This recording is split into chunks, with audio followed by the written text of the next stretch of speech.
good evening, everyone. Hope all is well and everyone is safe. I, of course, am Jake's Kingdom. Welcome to New Comic Book Day, best day out of the week. So, of course, it's New Comic Book Days. So, what are we going to do? We're going to show you guys some new comic book days.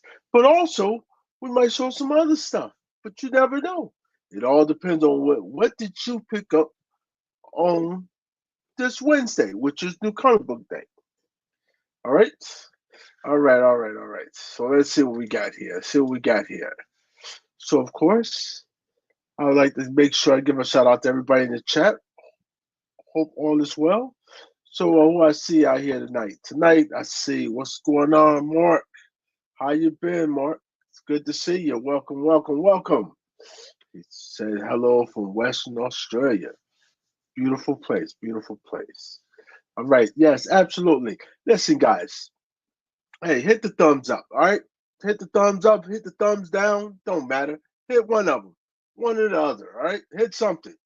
All right. I got the link post, so hopefully someone jumps on. But if not, I'm still gonna show some books tonight, all right? Okay. I hope everyone had a good weekend. This weekend, your comic shop should have gave you some free comic books. Hopefully, you got as many as you really wanted. If not, your shop might have just been told you take five and that's it. That's bad juju. But hopefully, you got out there, you saw some new people out there. It was like, hey, I didn't know that these people read comic books. All right. Anyways, just so you guys know what's going on, there is a basketball game on. I am trying to focus here tonight. All right. But Kansas City is playing Denver. It looks like a pretty good game, but we're not going to get into that. All right. I will be showing you guys some comic books. Of course, I have my popcorn ready for tonight, and I have some books. All right. Oh, so let's start there. How about that? How about we start there? So I'm gonna show you guys this real quick on something that I picked up. Let me see. 3 minutes. Okay. Let me make sure my volume is good here. Let's see what happens when I do this. Huh? Hello. There we go. Everything's working. All right. Everything's good to go. All right. So, what did they decide to do this week? They decided to bring back heavy metal. You guys haven't seen that in a while. And if you know, you're probably like, what the hell is this? But this is heavy metal. This is the blank cover. I went too far out, right? Let me show you the. That's the blank cover. It looks pretty cool. All right. Man, this is a badass cover. I like this cover. All right. So here's one. Let me see if I can show it to you. All right. There we go. All right. And I think there's 13 covers that came out. 12. Yeah. 12 or 13 that came out. So, you know, these used to be awesome. They're pretty thick. And just so I can show you what's actually going on in the book, right? So, of course, story. So it's pretty thick. All right. Wow, a bunch of stories. But once you open it, this is magazine size, guys, just so you know. Ooh, I do not want to rip this. Last thing I want to do. All right. My beard there is probably getting a little too long there. All right.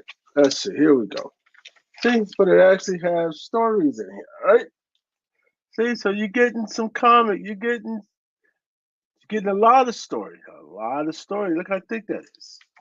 Right? You're getting a lot of story. All right, and I gotta just read on what it is because I don't know if they're reprints or they're actually just starting over. So I have to actually take the time to read it to see. But there's different stories in here. All right. So I, of course, did not even really. I just knew that they were starting over, and I was like, "Hey, I had to grab this." Oh, homie, that's it. Don't grab all of them. All right. Don't do what I did. All right. Please do not. Please do not do what I did. All right. Just grab one cover that you like. And that's all you have to do. I decided. Now, disclaimer right now. These shit, these books are a little expensive. So they're $14.99, and then there's a couple that's $19.99. All right, and so I'll let you know which ones what. All these are $14.99 so far. All right, I got a little. See, pretty nice, pretty nice, pretty nice. All right, all right, all right. Yeah, $14.99. So yeah, grab one, maybe two. If you know, don't spend, don't buy all of them, guys. Unless this is $19.99, so I think this is the ratio or something, right? So this is covers by Tony Moore. So I was like, ooh, reminds me of old school there. Definitely reminds me of old school. So it's pretty cool. And this one's 19. I think this is ratio. Let me show you that little quick. Woo. All right, all right, all right. Anyways, that's that. We'll get more into that little later on. All right, let's see who else jumped in here. All right, what's up, Christina? How you doing today? Good to see you. Good to see you. All right. What's up, Bear Spider? Good to see you as well. What comment has a 10 user interface? 10 user interface. 10 user. I don't know. Don't listen to Jace. Asking because I don't know, not like trivia. I don't know, not like trivia. You said what comic app has a 10 user interface? What comic app? Couldn't tell you. Shit, there's a million damn. A 10? Mm, Overstreet? Maybe it's Overstreet? Could be a couple of them. Couldn't tell you. All right. Everyone saying what's up. You saying what's up to Cuddy. ASM known through you already this week. Yep. And just so my disclaimer, my shot, shit's rough. Shit is rough out here in the streets. My shot did not receive any Marvel books this week. No Marvel, but I got plenty of indies. So yes, I got plenty. Oh, plenty of indies and plenty of books to show. We'll figure this out. All right, but no Marvel, so I didn't get my ASM 3. We'll see what happens with that. All right, let's see what else we got. I see the dude using it on my shop. Oh, at my shop. You said a 10. There's so many. There's so many. It's probably Overstreet. It could be Overstreet. It could be a million of them. Oh, speaking of a million of them, look who we got in the back. What's going on? Oh man. Oh, was Hey, that a Jigs. Pepsi? Did that sound like a Pepsi? Pepsi? You Yeah. must know the sound of sad Coke. That's right. So I heard you didn't get any Marvel books. For No, shame. For I know. shame, Marvel or the distributor, for botching that on New Comic Day. Yeah. But I got all my indies. It's a start. I didn't get my. I don't think Spawn came out today in my shop. I know it's supposed to be like issue 363 or No, it 4. didn't come out. Didn't come out. Okay, that's good. No. We didn't get Captain Planet 1. Mark Oh, Spears. So I would have liked to have gotten that, but I heard the shop that was supposed to get it in. They were just open up their Dynamite order, so I guess I'll get it next week. What yeah. else? I think I only got like a couple for Captain Planet. I got the Mark Spears cover. Yeah, I think he only did the one. I mean, other than the variant that has it Virgin, but yeah, that's the one everyone's gonna want. Yeah, but he has a lot of books that came out this week. Really? Yes, holy shit. Yeah.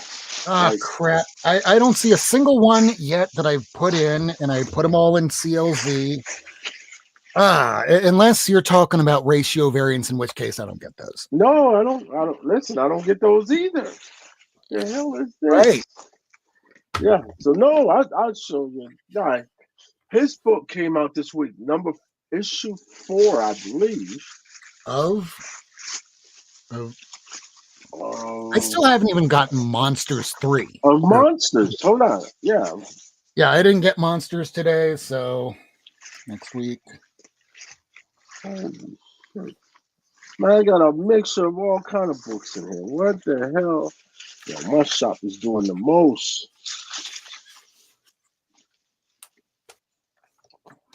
Okay, I see what they did. They did Silverhawks 4. We didn't get Silverhawks. Yes. Hold on. Did I? Thundercats 15. Thundercats 15 didn't come out today. That's what Mark's saying. Thundercats, maybe his shop got it. Mine didn't. Yeah, like Thundercats 15. Is that what he said? He just typed it. I don't know specifically. He's asking a question. I thought maybe CLZ. Well, CLZ is. Let's see what color CLZ.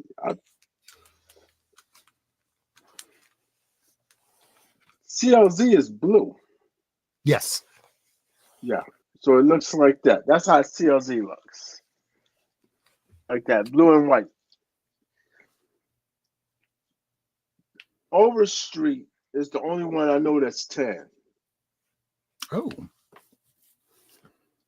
I didn't even know Overstreet had an app. Oh, yes. See? Yeah, so That's Overstreet? Yes. And what, you log your comics similar to CLZ? Yeah, all of them have the same. Kind of, not exactly. But some things are there, some things are not. Oh, it's not. It's like how they use Go Collect. It is Go. No, they used to use Go Collect. Now they're using Cover Price. Yeah. As long as they have something for metrics. This week and Hello Darkness. Oh my goodness! Yo, you with the Prism covers? Really, Mark? We should have known. Oh, I got that. Yeah. Hey, I can't listen. This is what happens now. I only have one comic shop. I don't have 2 comic shops anymore. I only have one. Now, since I only have one comic shop, there's no more. Well, the hell with y'all. Now it's I bow down to you guys because you're all I got. So, I can't be aggressive. Speaking of aggressive, what's up, aggressive? All right. Thundercats 15. No, man. Listen, because Thundercats Lost just came out. So, yeah, maybe you guys on some different shit. So you said Thundercats. Right. Let's see. Yeah, maybe every coast is a little different. Well, he's always in another damn country. 15 already been out. Yeah. I'm like, that was 2 weeks ago. Yeah. Yeah, 15 been out 2 weeks ago. We did that last week. Yeah, how long ago was Creature Commando 6 supposed to come out? Because I finally got my copy today. I'm pretty sure it came out a month ago. Yeah, that was a while ago too. Yeah, but everybody's shop's doing something crazy. Like Shipping is nuts right now. Don't nobody really know who's doing what, who's getting. It's just crazy. So don't be too mad at your shop because well, it probably is It's there. not their fault, Well, it mostly. is their fault. It is their fault. Little, but not all Yeah, entirely. not all of them. But some of the shops are so lost, they're like, hey, they don't know what to do. So don't be too pissed at them. I tried for the ASM 1-100, no dice, maybe next week. I picked that up, but I don't know where it's. Oh, I put that on I showed that on BLCs, I think. Yeah, the 1-100. The 1-200 is the one to get. Why? Just so you have it, because everybody else is not going to have it. What you mean, Is why? there anything special about it other than it's 1 in 200? Yeah, it's just 1-200. Everyone's not going to have it. Yeah, but after a while, it's just one random issue of a ratio variant. And like, how special is something when there's so much specialness? It kind of makes this definition of that useless. Did you get Space Quests Did not. today? I got none of that. No. What? Look at this. Ooh, who is that? We all know who did this. Yeah. That's what I said. He had like 1 million covers out today. I ordered it. Maybe I'll get it next week. Yeah. Oh, this is Casey Perizzo. Ooh, Chew. Chew did that cover. Oh, I like that cover. But there's a lot of. We'll see what happens. There's so many books that came out today, but every shop is different. Is and my guys be Wolverine cover like dirty as fuck? Hold on, I gotta make you big. I gotta make you really big. Dirty.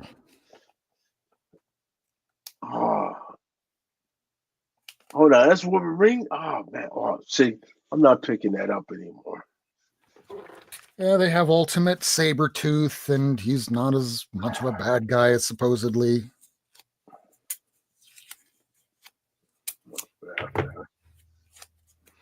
Bermejo Virgin variant.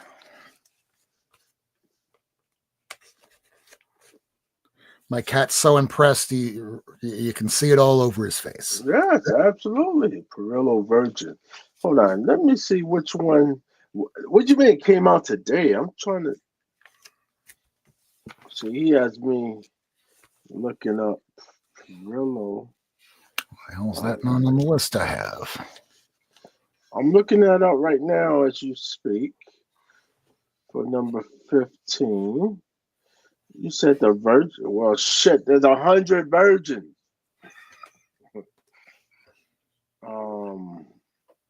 Not so special when there's so much specialness. There's no definition of special Perillo, anymore. which one? Because he has the 4. Are you talking? You know how many covers he has? Perillo has for Thundercats. For 15, he has 15H and 15G, which I have. If you may show it to you real quick. Oh. All right, hold on. Let's see. Thundercats. All right, hold on. Locating the 15? Yeah, I got them in here right here. You need to move some boxes around. Oh. All right, so hold on. Okay, so you're talking the version of this one. Oh, shit, hold on. Yeah, let me switch it over. Sorry, Mark, are you talking the version of this one? Oh. 15H. So the 4 came out, but that was already out. Maybe y'all getting something different.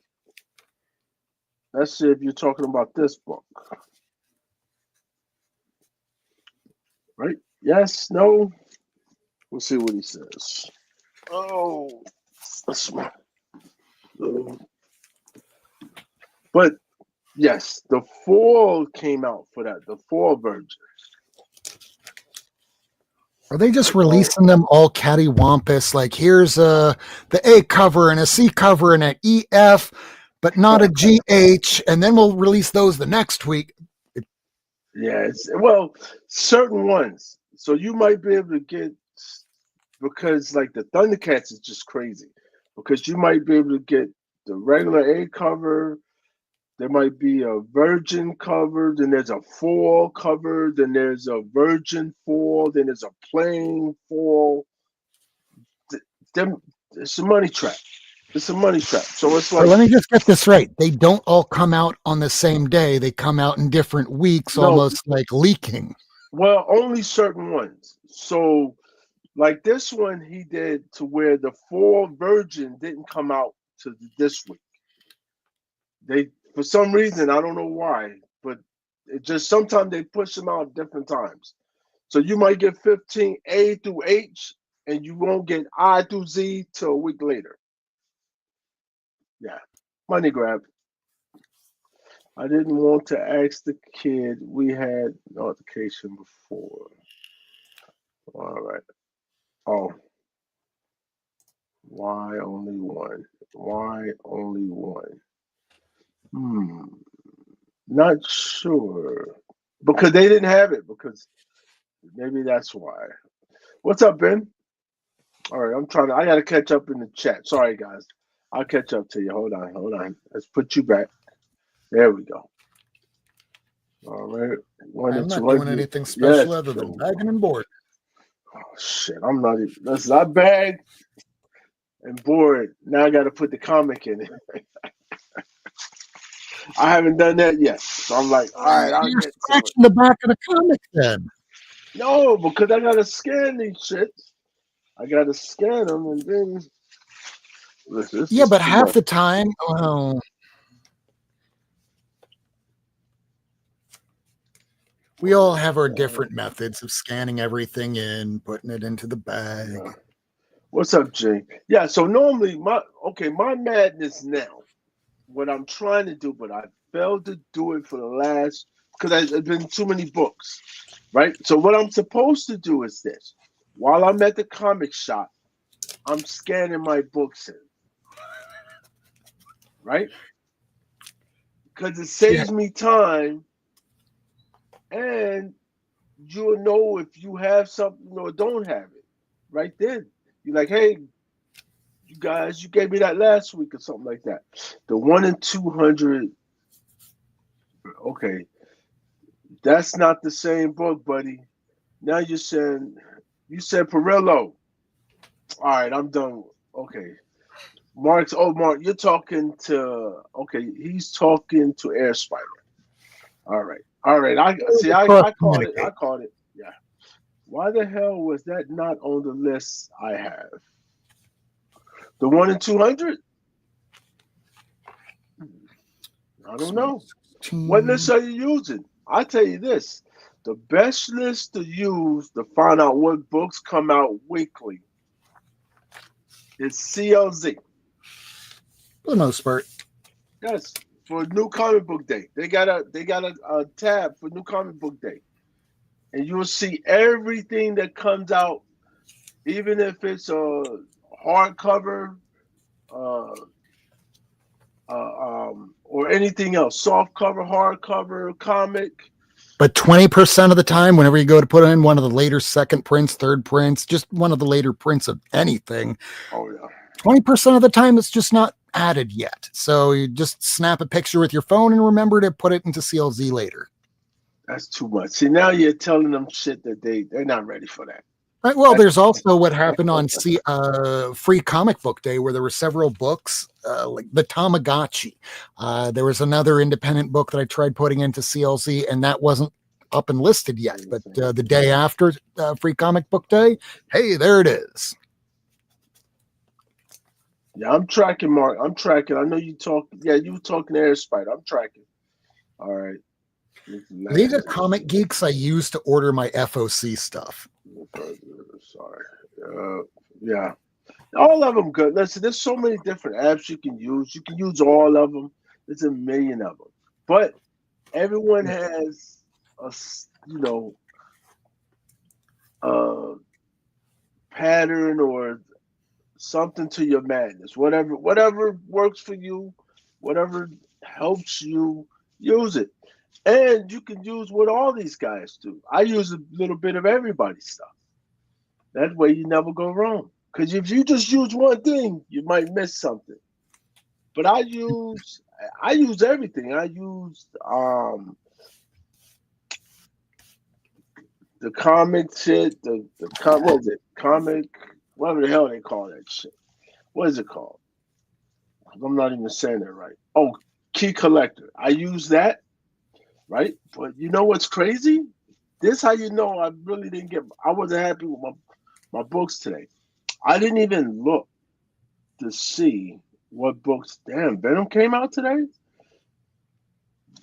Veronica, Batgirl. Ooh, all right. Blood and Thunder. Damn, that's a number one. I didn't see that. Ooh, Captain Planet. I got that one. Chamberlain. Anybody pick that up today? Chamberlain number one. Not. That came What out. volume is this? Fantastic Four Fanfare number one. I pre-ordered that, but I didn't get. And Free Planet number one. Now I gotta stop picking these damn number ones up. What the hell? Oh shit, that was an ash can. Did you get that today? The No. ash can for. But that ash can's like a $70-$80 book right now. Whoa. The damn ash cans are supposed to be free. What the hell? Yeah. What the hell? I don't know. Like I don't. You know what? That one. Yeah. Limited to 407 copies? What kind of shit is that? What the hell is that about? And who the hell decides the 407 shops that gets that? That's why they'll say allocated, and you're lucky if your shop gets one, and then they can charge whatever they want. This is fuckery. Man, listen, these ash cans used to not be worth anything. They used to be, the comic shops used to have them on the shelf, on your way out the door. Now there was a time you could get those really rare Max ash cans that are now going for $400 or $500, like $10. Anybody want this shit here? Here, $5. Will you take it? Nah, what's up, Chef? too tiny. Damn, Star Wars. Damn, hold on. Star Wars number one. I'm so glad I don't do Star Wars. Whoa, I definitely do Star Wars. I'm aware there were plenty of titles that came out today. Yes, so number one came out today. Yep. Right? New volume. Yeah. Yes. Volume 4. Damn, that's why I didn't get my Marvel books today. But I better get that shit. You gotta get it. It's the first book of the series. And first appearance of some damn body. All right, named Curzon, or was it Curzon Almovar? I'll probably mess that all up, but something like that. Unless Storm it's number 8. Super popular character. No one's gonna remember that character. Don't nobody know who the hell that is. I'm like, yeah, this. Let me show you guys. It'll be forgotten faster than. Haven't we had the same cover like 100 times before, people? Yes. Absolutely. It's nothing new. All right. So, hey, Christina, thank you. All right, Storm came out. Ultimate Wolverine. You know what? I thought about putting that back on my list, but I'm not sure about that. It's just on number 5. Yeah, I'm like, X-Men number 16 came out today. I got this cover, but I also wanted the Doubterman, but we didn't get the Doubterman. Yeah, I didn't get none of the Marvel books, so we'll see what happens. See, this shit right here, when you don't get your books that you're used to getting every week, it messes you up. It's like it kicks you off a rhythm. So I am off of rhythm completely because I have books. Absolutely. Hold on, don't I got more books than this? You had a few weeks like that.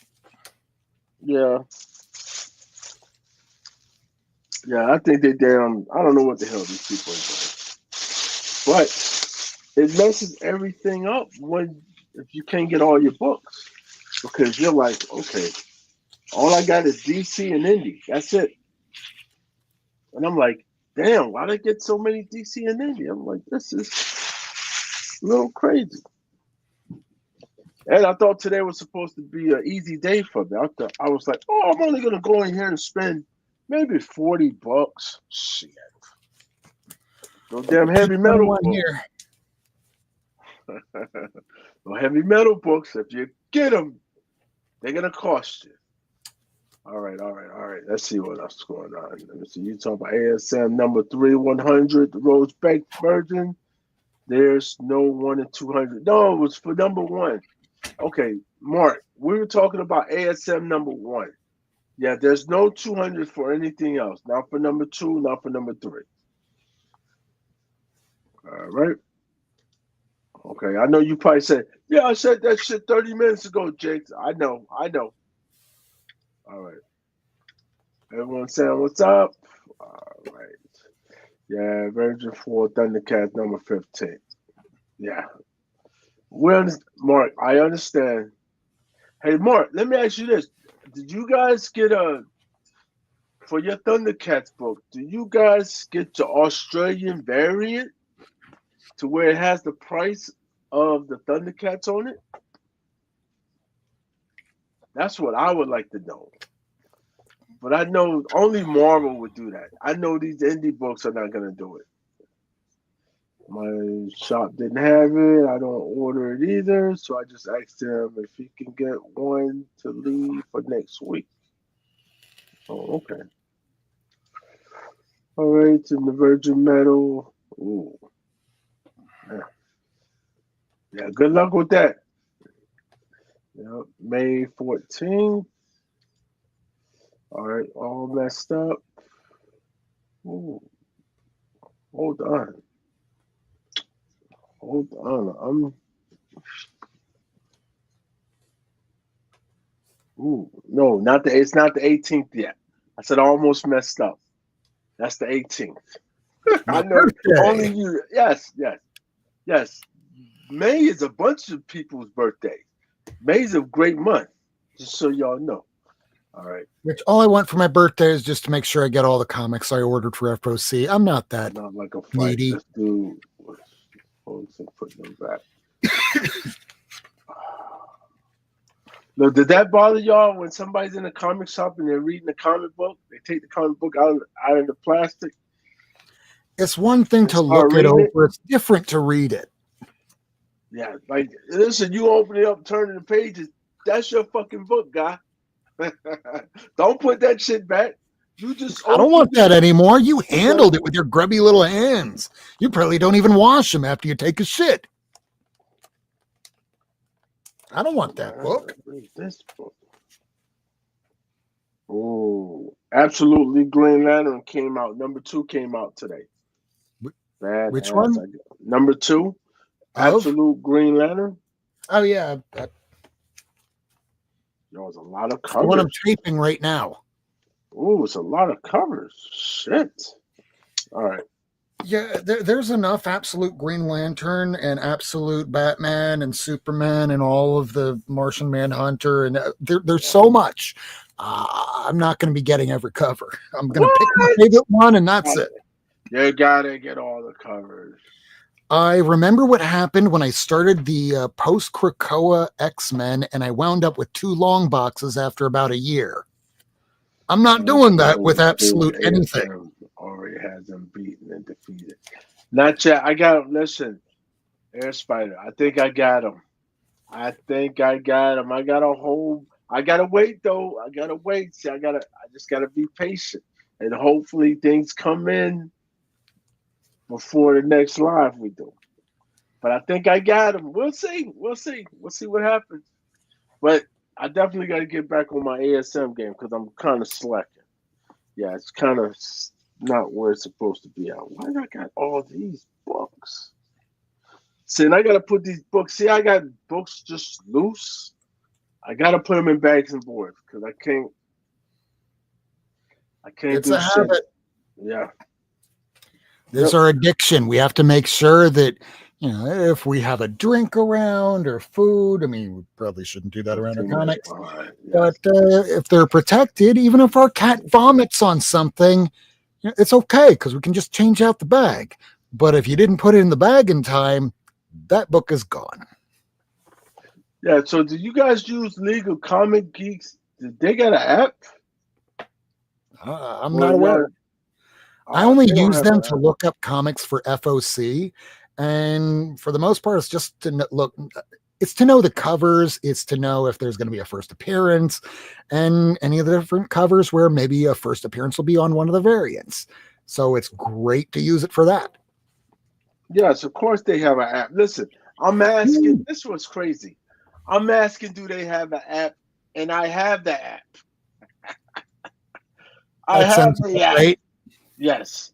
So they, of course, they have an app. Do I use this app? Hell no, but I have it just in case. The fact that you Because forgot it told us that you don't use it. yeah. So I was like, yeah, because their app is they got the damn Met colors, blue and orange. Yeah. So man, it's just so many things. There's so many different places you can go. I like Midtown Comics. You can go there and see all the stuff that comes out.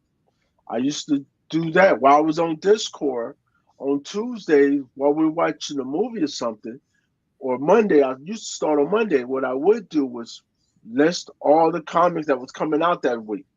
But that shit would take me 2 hours to do because you just can't copy and paste. You gotta do a little bit.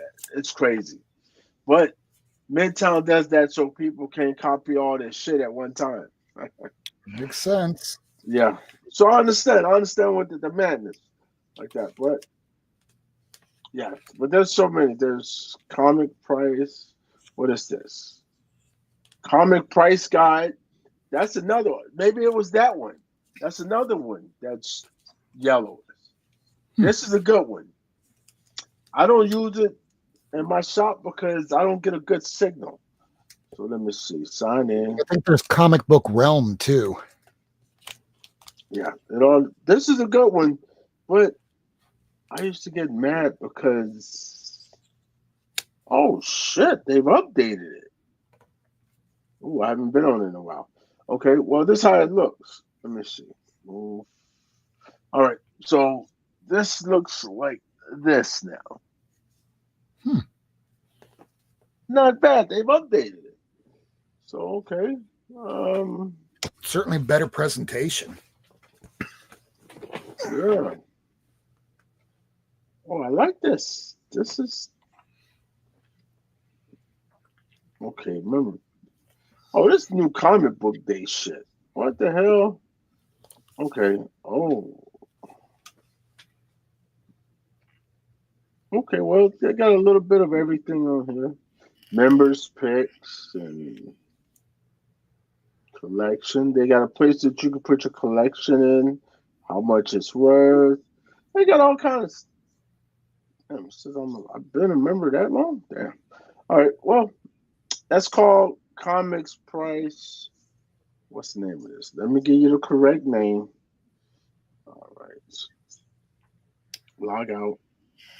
Comicspriceguide.com. Right?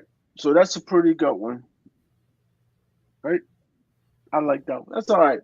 But that's not for beginners. That's if you already know how to work all these systems. If you're a beginner, you're gonna be like, "Oh, this shit's a headache,"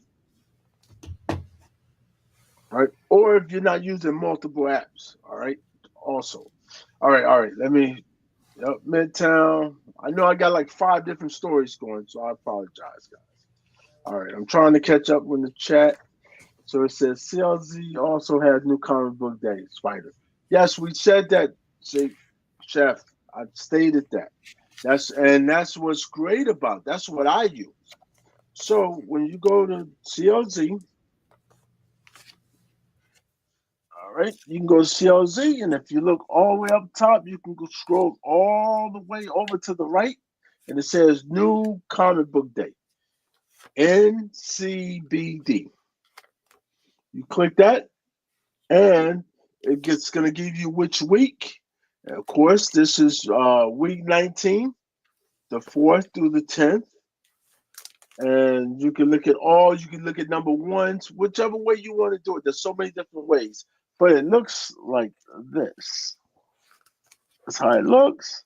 And you can scroll up and down, and it actually shows you all the books that actually come out that week for that week. And you can change weeks, you can go back and forward so that way you'll see what's coming out,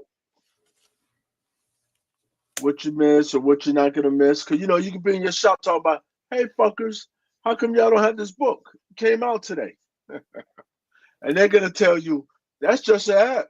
That don't mean we got it. So Which is just also remember that. true now. Yes, just remember that because I've done that at my shop. Hey you, and they're like, listen, man, just because that app said it doesn't mean that it was shipped. All right. So that happens. So It's like as Chris Rock said, you can say I can drive a car with my feet, doesn't necessarily mean you can. yep. It says I believe it goes out like 3 weeks only. I believe it Oh, you have goes next out week's like books. 3 weeks only. All right. I haven't had the space for CLC on my old ass phone. Yeah, now if you don't have the space, you might want to update your phone. All right. All right, because you're gonna need two things on here. You're gonna need the space, and you're gonna have to update because it does updates all the time. I don't even know what version we're on. Hold on. I can tell you. We're on version. All right. Damn, normally. What version is this? Normally it says. Oh, version 10.23. That's how many they've had already. All right. Okay, let's see. What's up, James? Says Jigs. Are any of you picking up Space Ghost? What? Oh, you about to see it, baby? Absolutely. I'm about to show you guys. Trying. Yes. My shop gets it in Yes. occasionally. Yes, absolutely. That's done. That's Thundercats loss. You're also talking about. Yep. Here it goes, right there, number 3. Yes. Let me. I'll show you guys what I picked up. All right, might as well since I'm right here. All right. Gotta put something down here because I don't have a bag and boards. So okay, this is what I got this week. Space Quest, right? So this is Space Ghost Johnny Quest, right? Space Quest. See how they did that? See how they did that? Yeah. So that's one cover. Here's another cover. And this damn cover looks just like this damn cover, right? What's the All right. difference? Yeah. No, I'm asking, what's the difference? Just the red, unless you're color, you might be colorblind. I am colorblind and I do see the red and white, but Yeah. is like one more expensive than the other? Is one a ratio? No, hell no. I don't got no ratios. Nope. $4.99 for each Huh. one. Yeah. Is one like thicker paper quality or Nope. foil? No, just say that's it. Just the damn color of the book. All right. This one also came out. Space Quest. Shit. You can't go wrong with this. What? Johnny Quest and Space Ghost? Come on, people. I Perfect. ordered them, so hopefully they'll come in next week Yeah. or the week after or a month Yep. from now. All right. And there's that one. All right. Also picked up, this is Absolute Green Lantern number 2. That came out today. I thought that was badass cover there. So this cover is by Juliet. Damn, I can't even see her last name. All right. No worries. See, when you get old. All right. Oh, Neka, Nneka, Nika, Neka, Juliet Neka. All right. Looks like the guy that did the covers to Fables. Yeah. Oh, you remember? Yes. But no, this is Juliet Nichols. I don't know. Yeah, completely But it different art. looks like it though, doesn't it? It does. Yeah. Like, hey, did you just rob this guy of his shit? But it looks just like it. Don't go All that right. far. Here's another number 2. That's another cover of Green Lantern. Here's another cover of Green Lantern. Oh, I like the Green Lantern covers. So And here's apparently Mark is saying, Rub, tell Jigs to skip the comments and scroll to the bottom. scroll to the bottom. Damn it. Hold on. No, I don't scroll to the bottom. I read every comment. All right. All right. I mean, some of it's just, patter between Oh, people no. watching. Yes. All right. I got them all. Also got a 1 in 20 for Chamberlain. Okay. Right. Christina's dropping links. I don't do Star Wars comics. What? Oh, I'm Hey, go here, hard. here. I'm about to go hard on the Star Wars. Star Wars with scissors. If you like hard. I mean, would I take No, a no, with Marvel scissors. Star Wars Also #1 from the retired from Star 70s? Wars fans. Sure. Am I going to get the series? No. Air Spider Yoda is the best. Uh-oh. All right. What's up, collective? Good to see you. How you doing? How you doing? All right. All right. I'm trying to catch up. Guys. Popular. All right. Not a bad favorite to have. All right. Comics, Everyone saying hello. All right. I like 3PO. All right. Spin a long roll. Yeah. Collector All P right. left already. Roll to 100. Oh, he's gone already? Yeah, that's what Chef's saying. He probably said, hey, fucker, I said hello 30 minutes ago. Hey. Dude, he's not paying attention to me. I'm out of here. Yeah. See, it just went from 9 watching to 8. Yeah, it happens. It happens. Everything comes from a state now. Everyone's the same on what you get. Yeah. Hey, you never know. You never know. I'm planning on more screen once GTA 6 gets here. Okay. All right. The shirt is perfect for the cat father. All right. Remember I told you 29 locations, Jake? I'm hoping he can find the best version at one of them. Yeah, hey. Shit. Yeah, that's crazy. Yeah. Honestly, yeah. All right, yep, that's the book now. All right, Gene says, if you're going to read it, then you bought it. Absolutely. All right, can't do that. Now it's a second hand. Absolutely. I wish they had a scanned copy and no touch mine. Yo, listen, I know this. I'm that asshole in the shop, right? Don't let me catch you open the damn comic book. You better take that shit up to the counter. And it better be in your read snitch. pile otherwise. I'm like, yo, my man, ain't no reading shit up in here. You read up at the front.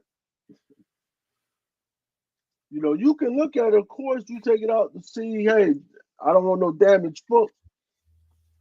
Absolutely. I understand that. But once you open it up and all that, no. Yeah. But hey, to each his own. All right, yes. All right. Now it's no room in the comic shop now, so everybody's elbow to elbow. That's what's crazy. Got to find a better time to go. Shit, everybody trying to get there when it opens. Oh. Every shop has I'm always there when it opens. If not bagged and boarded before it goes on the shelf. Damn. Yeah, but are they charging you for that bag and board? So if they're not charging you for that bag and board, that's a good shop. I just use log for the Although coverage, that like shop Rob said. should write off, bags Oh, and boards on their taxes. yeah, right. Yeah, we wish. It's a loss. Yeah. Like every time you place a Hopefully, large order all for the bags first and boards, place that's all a write changes. off. How you tell me, Cuddy? Yeah. Now you tell me. Just kidding. Yeah. All right. I will probably get the open order covers. I can for that. Yeah. I don't want to know what it's worth. So I'll blame you. I won't blame you. I'm only 20 minutes behind, baby. I'm catching up. I'm catching up. All right. I'm catching up. All right. But I enjoy reading every comment. So that way, because you might have that one person there leaving a comment like, hey, fucker, you didn't read my comment. We have I next mean, week. hell, Jigs, you've been on for an Yeah. hour now. Where is He's everybody? not We keeping usually have a up at legend, all. an air spider, a hacks. Where Yeah. are you all? So they probably watching. Comment it. They probably watching the game, or they might be eating dinner, or they might just Dinner, be it's like, "Hey, 11 it's o'clock. Wednesday." Yeah, they might just be like, "Hey, it's damn Wednesday. I'll watch this shit on a rewind." A lot of times people getting tired of YouTube and comic books, and they want to do something different. I understand, Mm, but I'm here for you. All right, even if it's just me and Rob, it don't matter, right? I enjoy this. That's why I do this. That's in the chat. It's the future that Ride or die, baby. That's why I always give everybody that moment. I was gonna not chat for like 20 minutes so Jay could catch up. Yo, maybe so. Rob, tell Jiggs just to skip the comments. He said that shit to me 20 minutes ago. He told me I'm almost catching up. I'm 20 minutes behind, 15 minutes. Had I not said anything, it would have been another 20 minutes. Yes. Tired of waiting on his ass. Yep, absolutely. This guy can't mute the chat. Hell no, I'm trying to do 5 things at the same time. Does it look like he's Brainiac? Yeah. Oh, look at that. Look at that. See, now what we need to do is this. There we go. Finally All came right. in. Thumbs up. Oh, damn. I didn't see that cover. This is the cover A. That's the cover A? Pretty sure. Oh, the fuckers. My bad. Refresh. There's 10. Yep. Yeah, cover A. Assholes out the shop. Hey. All right. Also get pissed when the order's one and not ordered much and they give me the bent ones. Oh, no. Listen. Your shop is not responsible for giving you bent books. Hold on. Let me say this. I give my shop probably more hell than anybody else gives their shop. I don't know, maybe. We probably all give our shop the same hell. But I have to say, as much shit as I talk about my shop, I've been with these guys for 20 years.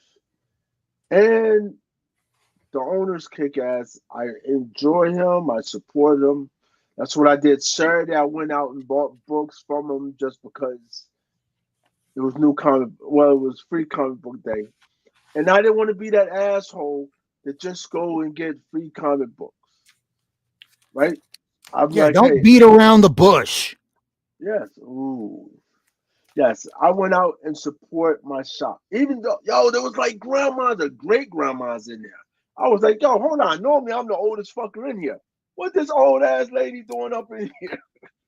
What you doing, grandma? She in there getting free comic books. I'm like, what the hell is really going on? Grandma, I haven't seen you in here in 3 years. You come for new comic book day, but it's beautiful to see. And the shops loved it because they were busy. And we got some people to spend a little money. You don't got to spend $100. You can go to the shop and buy one comic book. One. $4.99. That's all they ask. Well, if grandma comes in there saying, when I was a young girl, I used to read sensation comics. Well, we have this issue 31 over here for $2,000, madam. What happened to the other shop? Yeah, they fucking shut down. They shut down. That's all I can say on the line. That's all I can say. All right. I caught up to the end, guys. Awesome. Wow. Thank y'all for That stop never typing. happened. Yes, thank y'all for stop typing. I appreciate that. All right. So, Get back to typing. all right. Oh shit! What the hell? An error occurred. Wait a moment, then try again. Do you see that? What the? I can't type in this bitch or something. Just go to YouTube. That's my Twitch. What's going on with my Twitch? You got suspended. For real? I don't know. I don't know. Listen, I've never even been on the shit. All right, it's all right. All right, congratulations. See you next week. All right. Oh, you're not going. All right, finally. All right. Okay, so I don't know who y'all talking to. What happened in the other shop? No, I only have one shop. So my shop closed down. So I only got my old shop, which I can't get ratios, not a lot of variance. Shit that I gotta pay for, more money. So it's yes, that's great that it's helping me in that way, but I need my ratios. That's just something I gotta have. I've always had. So I'm like, and I'm willing to pay for them. So now we'll see. Because Rob found the spot. We got to see how it works before we start saying yes. We got to see how effective they are, right? So we see how effective they are.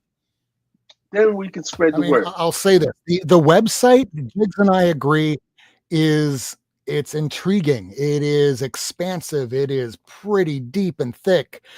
She said that too, but it's a large website.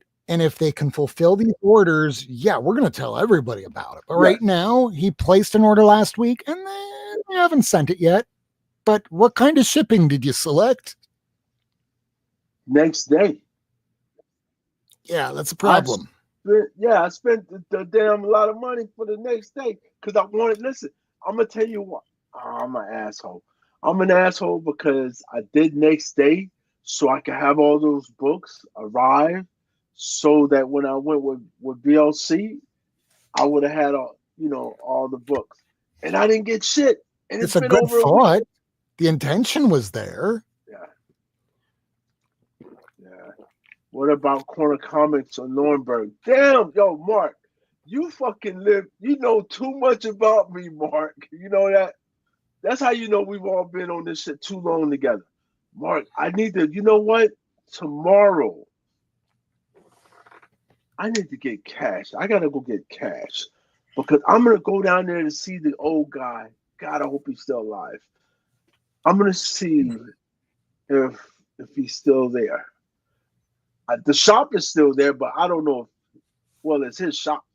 So, but I don't know if the son took over. The guy was old. He was extremely old. Just call ahead and go, hey, dude, you still kicking? You alive? Yeah. Long story, Chef. Long story. Like that. He's around. He might come on the live or something. So, why am I? Oh, I'm getting Spidey sense. No, I'm getting a phone call. Oh, your stinky sense. All right. What do you want? Well, we'll see what happens. So I think we'll see what happens. All right. Okay, that's crazy. Where did you go? I know a little about everyone. I know. Yes, Mark. We know you do. Yes. But I haven't been there. That's what I'm gonna do tomorrow. Tomorrow I'm going down there to that shop to see if he's still there. But you can only pick up one book. Only one of other. Okay, guys, hold on. I gotta. All right. When you go there, just tell them you're performing a wellness check. Yes. Give me a second. All right, Rob, go ahead. Give me a second. What am I doing? Oh, he's on the phone. So now I will dictate what Jigs is doing while he's on the phone. So you're going to help me move those bodies? In return, I have 10 long boxes that I need to clear out of here, and it's not going to be something I miss. Oh boy, he actually just went completely off. And I am not Comic Tom, because Comic Tom, when he did that video against a guy we won't talk about very much, he was very expansive and knowledgeable. And me, it has been a long week. Got back from trial. I go back to Key West tomorrow. I go back the day after, and then I have my show. I am going to be nuts on Friday. No idea how I'm going to get through all that. So let's see. We have Mark the Cuddy Sark saying Mr. Ed, and he gives a phone number. How about Dragon's Lair?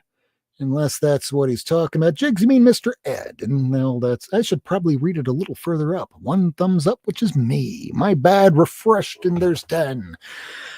He's already gotten through that. Yes. What about corner and we're about caught up. Yeah, there we go. So I'm going to just change the camera over here on my end because I can do that from my side. So here are some of the books that came out this week. Let's move this back a little bit. I've already bagged and boarded some of these, so here we go. Resurrection Man. We got some Poison Ivy. Pretty little cover. Much better. Then we have the Sway art. Very bushy, as my ex-wife would say. Bushy. And something a little annoying about the cover, I'm not entirely certain if it's just me, but there's like a little dot on the cover right about there. I don't know how well you can see it. And I don't know if that's just my copy. I don't know if it's the art or if it's like that issue of Moon Knight that has that one little spot that you keep trying to rip at, but nothing comes up because it's part of the actual art. Welcome to the mountains of Bush. Next up, we got some Creature Commandos with Brainiac. This is something I've been waiting for the last issue for at least about the last 3 weeks or so. Finally got it in today. And it's written by, oh my God, is that the Polka Dot Man? Yes, it is. Best of Black Canary. And it's written by Tom King, so that's always something that I always wait for him to finish a series so I can read it all at once because he's very intricate, and just trying to read it from month to month, I'm going to lose the nuance. Birds of Prey. This has been a pretty damn good series, and no, that's the other one that I'm thinking of. There's an issue of Batgirl today that gives a nice little intro of the background from Lady Shiva. I wanted the cover A, but my shop didn't get it. They did get this one at least.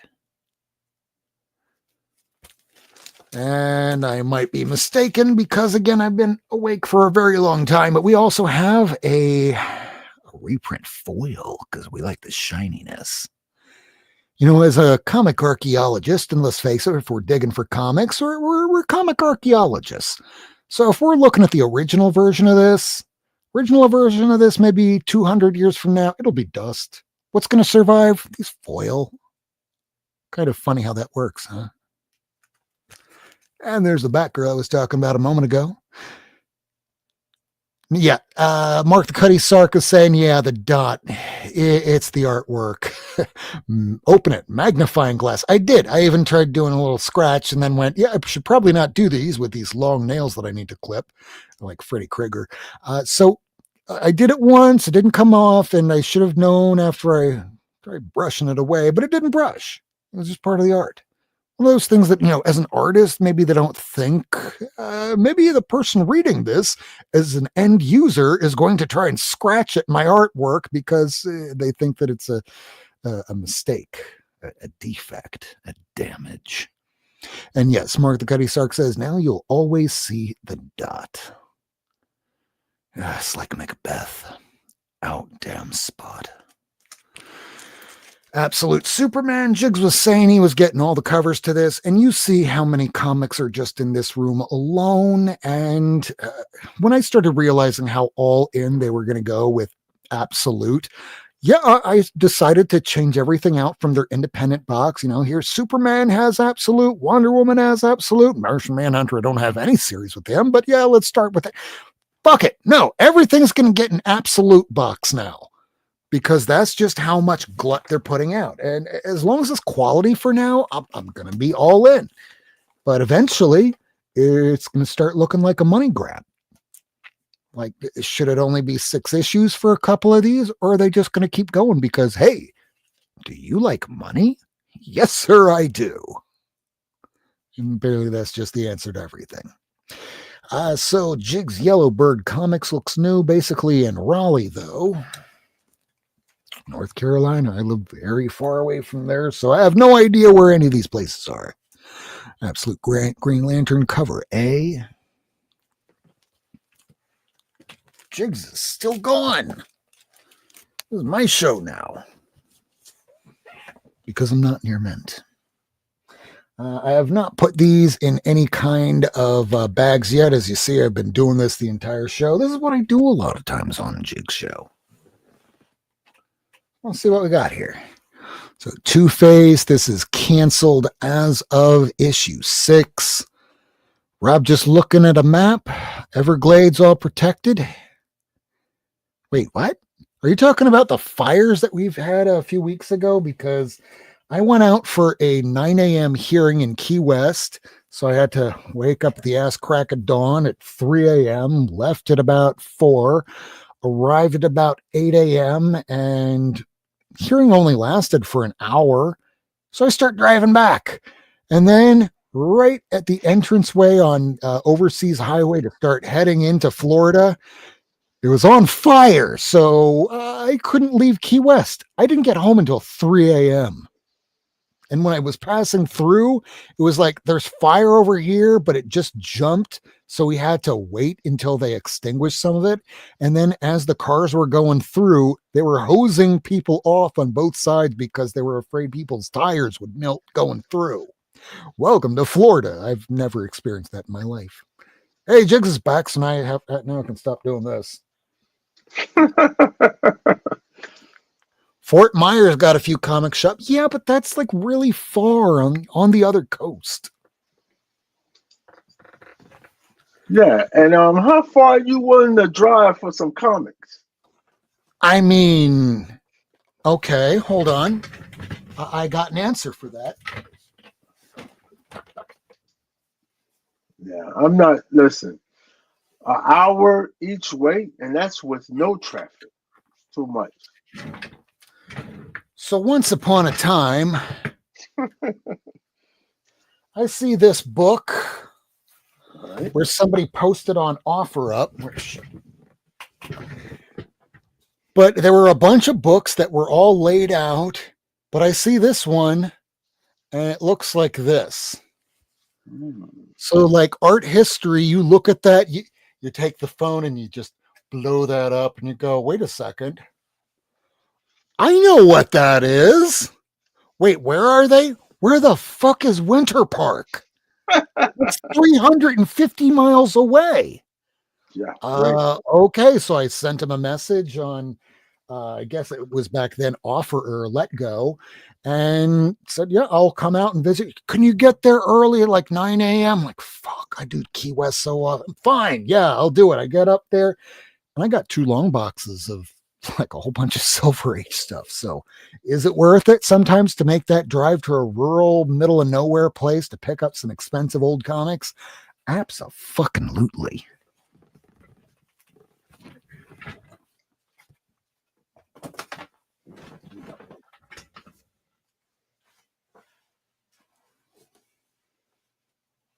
Is Jigs back on the phone?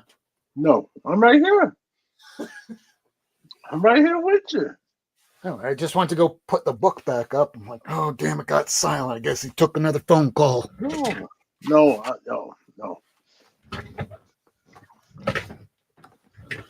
Yeah, I know. India's attacking Pakistan. Pakistan's attacking India. Everyone's attacking one another. And they go, Jigs, you're James Bond. You're up. Hold on. You reading Two Faces? That came out today? Yeah, it came out today. This is the final issue. It got canceled with issue 6. Damn. I know, Yeah. but there's been a lot of Batman books. Unfortunately, the best one coming out right now is Dark Patterns, but this was pretty good. Christian Ward was the writer. See, Blood Thunder, you got it. Yeah. Yeah, I guess I did. Blood and Thunder, #1. Oh, yeah, now I'm finally getting to the Independence. But now this is going to go super slow because I'm bagging the last of these. And then I have to make the music video for tomorrow that probably no one's going to watch. Too far. Bro, that's another state. I'm not going to another state. I'm in North Carolina. Yeah, if I'm going to another state to get comics, something wrong. Hey, it better be a really good deal. Yeah. I'm willing to drive damn near anywhere if the deal is well enough and it's worth my time. Speaking of time, look at this old guy. Look at that. Wow. Hey, just finished his show. Why do you got to be ageist? Ageist, right when I get in here, ageist. Dude, we're all old here. There's no illusion. What? Hold on. I don't know about Fair. that. We're all old. How are you handsome gentlemen doing tonight? Peachy. Still comic book day. Donald McDonald. I have not been to my shop since since free comic book day, so I don't have my new books this week. But I was really only getting 2, I think, maybe 3. Ooh. That's a great cover, creepy as heck.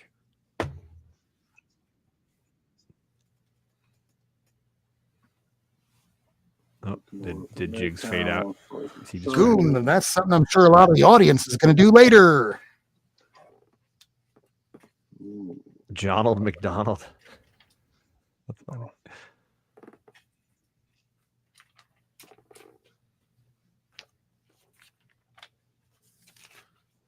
What's up? To find someone to help Jigs on the chat. What you mean? We're up to date, fuckers. Now, yes. Hey, it just took a minute, but we got there. Did we not? even John's perusing through the comments to go, what am I getting myself into here? I'm just checking in on stuff. We got Chef in the chat. What's going on, Chef? Speaking of cruising, look at this, John. You open the damn door. Listen, you must have opened the doors. Yeah, Hey, let the bro, troublemaker look bruising. who you let in. Hey, look at this handsome mofo. What is going on, fellas? What's up, Bugs? What's going on? What's going on?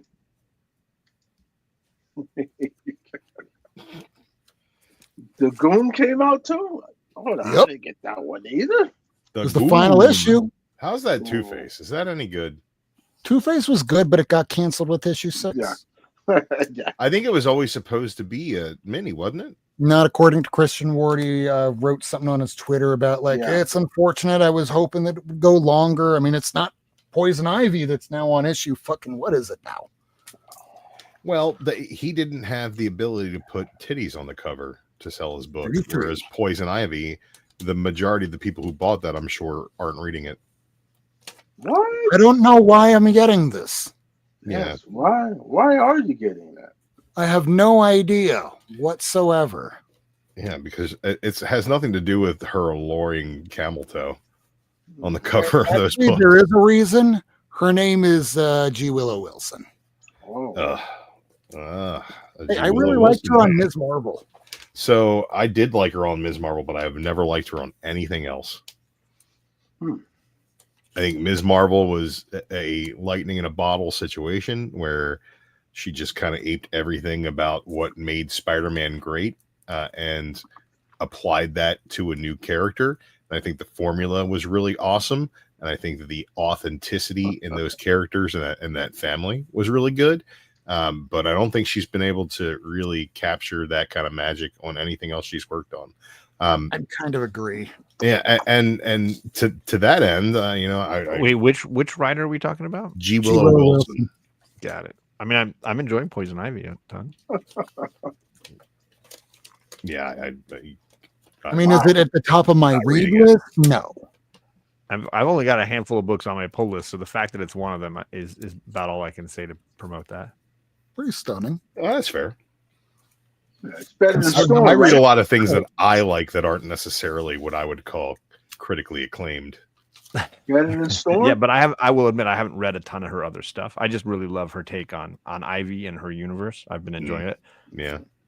My my shop's The only issue that shipment books got had, damaged today, so I didn't get Storm or Psylocke, which are two books that I am anxiously awaiting the next issue for. We didn't get Storm either. Yeah, I mean, I'll get them. They're just, Just not this week. no, I after Free Comic Book Day and the love that I spread around town, I was not going to more than one shop today. that makes sense. I'm gonna But grab some food. I'll be right back, and then I can obnoxiously eat while on the show. that's a fun time. Oh, God damn, you That's reminded me. I always didn't do great. that today. Rob, did you read through that I Hate Fairyland Free Comic Book Day? I just picked it up today because I only got 4 books, but it wasn't this one. So I picked Yeah. this one up finally today because I have every issue, but I didn't get this. It's literally a recap issue. All the art is lifted from the other issues, but it's told in storybook format as opposed to comic book format, which is cool because it's like Gert catching the kid up on what's Okay. going on, which I think is great for a Free Comic Book Day issue because there's new gags while they're all the old gags. You know? And I think I heard that they're going to be launching into a 3rd volume now. They are. There's another volume coming. Yeah, So they made it. Yeah, they just made it into the format. It just, yeah, Okay. yeah, and I think that's a really great way to kind of try to grab readers who weren't Yeah. familiar with it. probably, yeah. Because if you pick up a free comic book and you're like, what are comic books? And you're a 12-year-old and that you get the jokes in I Hate Fairyland with all the ultra violence and weirdness in there, I think that's a good way of getting people to go and pick up those Yeah. volumes and trade. It's not bad, guys. It's, like, Hopefully you it's pick the it up. feeling of something taboo. Like, I shouldn't be reading this. It's got the vibe of Mad Magazine, and that's like exactly I think what Scotty was looking to bring to it, and I think it's very successful in that, and it's a niche audience. I don't think it's for everybody. It's a little bit cartoony and kid-like for a lot of the mainline collectors and our demographic, I would say, but it's overall, I think that it definitely hits all those Mad Magazine kind of nostalgia notes, which I think is dope. And I think that as a publisher and whoever's idea it was to release this in this format as a Free Comic Book Day book, really smart.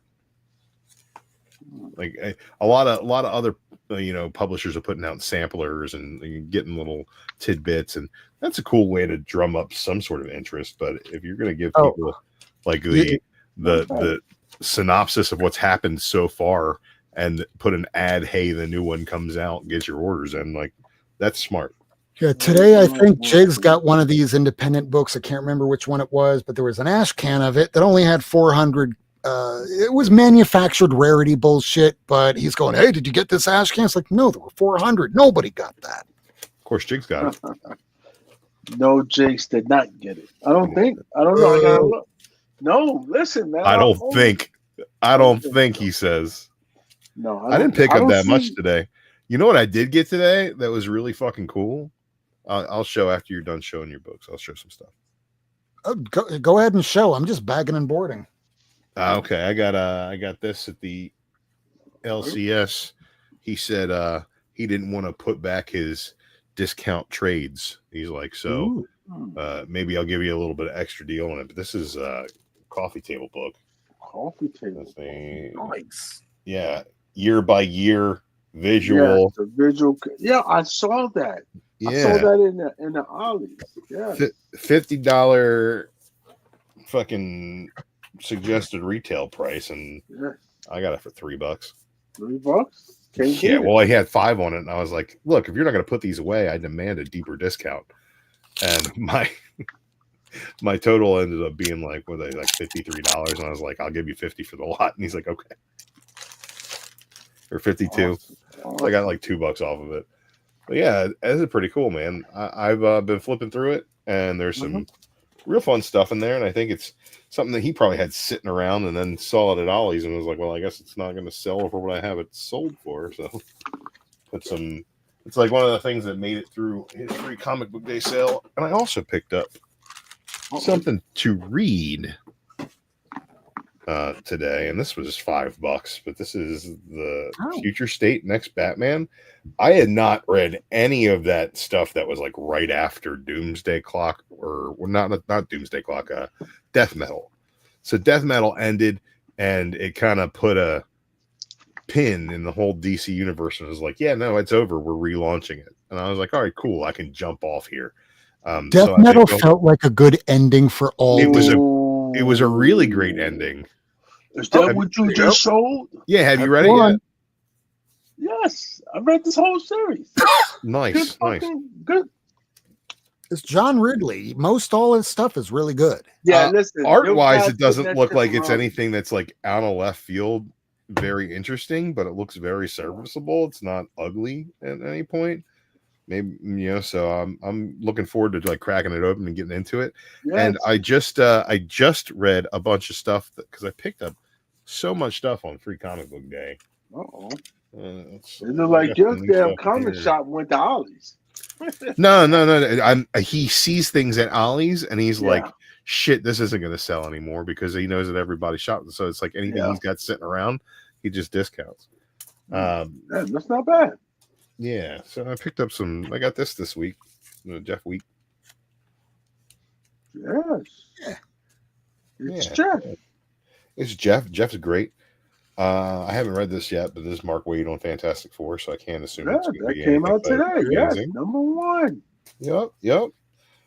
This is probably my favorite series going right now. Wolverine. I think it's absolutely fantastic. I love the Ultimate Universe. Ultimates is really, really great issue to issue. Everything that's going on in that universe is fantastic. And finally, they're putting the X-Men properly in that universe. Ultimate X-Men, the Peach Momoko stuff, it's good. It's not what I want out of X-Men mixed with the Marvel Universe in the Ultimate way. It's its own thing. But I really dig that Ultimate Wolverine. Like the Wolverine one. Yeah, it's the fact that they're taking the Winter Soldier story and they're plugging Wolverine into it. Yeah. And they're making like it. Oh, who does Ultimate Wolverine fight in the Ultimate Universe? Everybody who would be the fucking X-Men is who he fights. Yeah, it's like, oh, well, what's going to happen next? He's going to kill fucking Mystique. He's going to stab Kurt in the fucking chest. He's going to run around chasing Kitty Pryde and Gambit, and it's fucking dope. I love it. And apparently this one is the Ultimate Sabretooth finally. So I'm excited to crack that open and see where it goes. I haven't read it yet. And then this is probably one of my favorite books going as well, the X-Men title. Jed McKay. The Jed McKay stuff is great. I think Stegman's art really services the story. Lots of cool fucking characters. You got Magic in there. She's cool. Yeah, fucking. Yeah, you guys are fucking biased. You're X-Men lovers. It's just a good story, man. There's nothing to hate about it. I did read this that I picked up, and this is Infinite Frontier. Yeah. Oh yeah, I remember when that came out. Yeah. And this was like the big like event book or whatever. One, right after the Death Metal. And let me tell you, man, Infinite Frontier, Josh Williamson takes the concept of a crisis, which is the stalest, most boring crossover event that you can possibly get. They're all the fucking same. All the crises are the same. Who's going to show up? Oh, fucking Darkseid's going to be there, but it's going to be Psycho Pirate. What's going to happen? Well, Flash is going to run real fast. And it's like, oh, well, then what else is going to happen? It's like, oh, we're going to pick up some fucking characters that nobody cares about, and we're going to make them important for a little bit, and then they're all going to die. That's what crises are. And like Infinite Frontier is, if you liked Multiversity, you'll like the characters in Infinite Frontier, because it's like an Exiles book. Everybody's like, it's like, instead of just having a crisis, they just give a crisis Mad Libs. And it's like, oh, well, we need a Superman. Put a Superman in here. It's like, we need a Flash. Put a Flash in here. It's like, we need a Green Lantern. But like, who wants Hal? We can have like Steve, the Green Lantern from the universe where everybody's a fucking pirate. And it's just, it's not terribly executed. It's just a really, really basic thing that like is it didn't need 6 issues and a 0 issue to tell me that the multiverse is never going to fucking matter anyway. It just, they do it every time. And I feel like this really reinforced that I was right to stop reading DC after Death Metal. No, And it really so wrong. reinforces that for me. So I'm very excited to No. crack into that Future State Batman stuff and see if there's anything I missed. Don't listen but to this shit, people. yeah. Don't listen to this shit. It just He wasn't good. He It just wasn't on good. Strong shit tonight. Bro, it just wasn't good. See, I It did was read something okay. that Listen, was really It good. was dragged out. That's all it was. It was just dragged out. Like everything is dragged out these days. Yeah, but you know, it was really good while also being as reductive as just doing another Crisis. Oh, don't say it. Avengers Twilight. Yes, Twilight was good. That was one of the best stories of last year. I just read this. I would not go that far. I think that it is. What? I think That was it's fucking awesome last year. Yeah, no, everything about it hits every note it's supposed to hit because it's Chip Zdarsky and he's an architect. God So damn. he's What going do to you put. want? You want a woman with 3 titties, don't you? Not 2. I'd 3. prefer 4. Why stop at 3? With the you putting limits on your life, you son? You can't please you, man. I'm just saying, it was really good. It was really good. I very much enjoyed it. There was a lot about it that was like questionable throughout. Like that it was just like, oh, why are we doing this? Oh, it's a fucking. What's up, Jack? We got to hit all the notes, and I think that Zdarsky did a great job of hitting all the notes. Akuna's art is fantastic. What you got saying? Or they take so many people off the board. He's so eating early cereal. No, John's having a 3-course meal. Some foie gras, a beef Wellington. Sure, all that just in a bowl together. Yeah, right. like a KFC famous bowl version of a 3-course fancy. No, meal. we had tacos for dinner tonight, and I just made it in a bowl. I threw it all in, and I got chip. I'm just dipping chips in it. There you go. Raw handed. You ever do the walking tacos where you just take a little mini bag of Doritos and you put all the taco fixings inside of it and eat it with a fork while you walk around? No. Bro, it is a delightful thing. Yeah, it's precious. Yeah, it's really great. You should do that.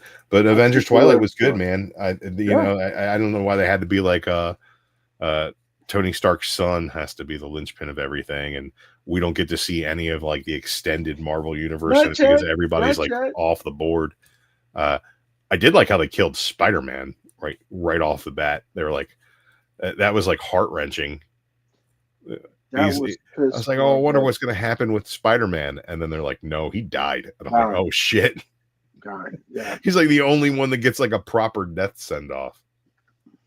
But it was enjoyable. I thought it was great. And by the time the Hulk shows up at the end and starts smashing everything, it was like, it was well earned.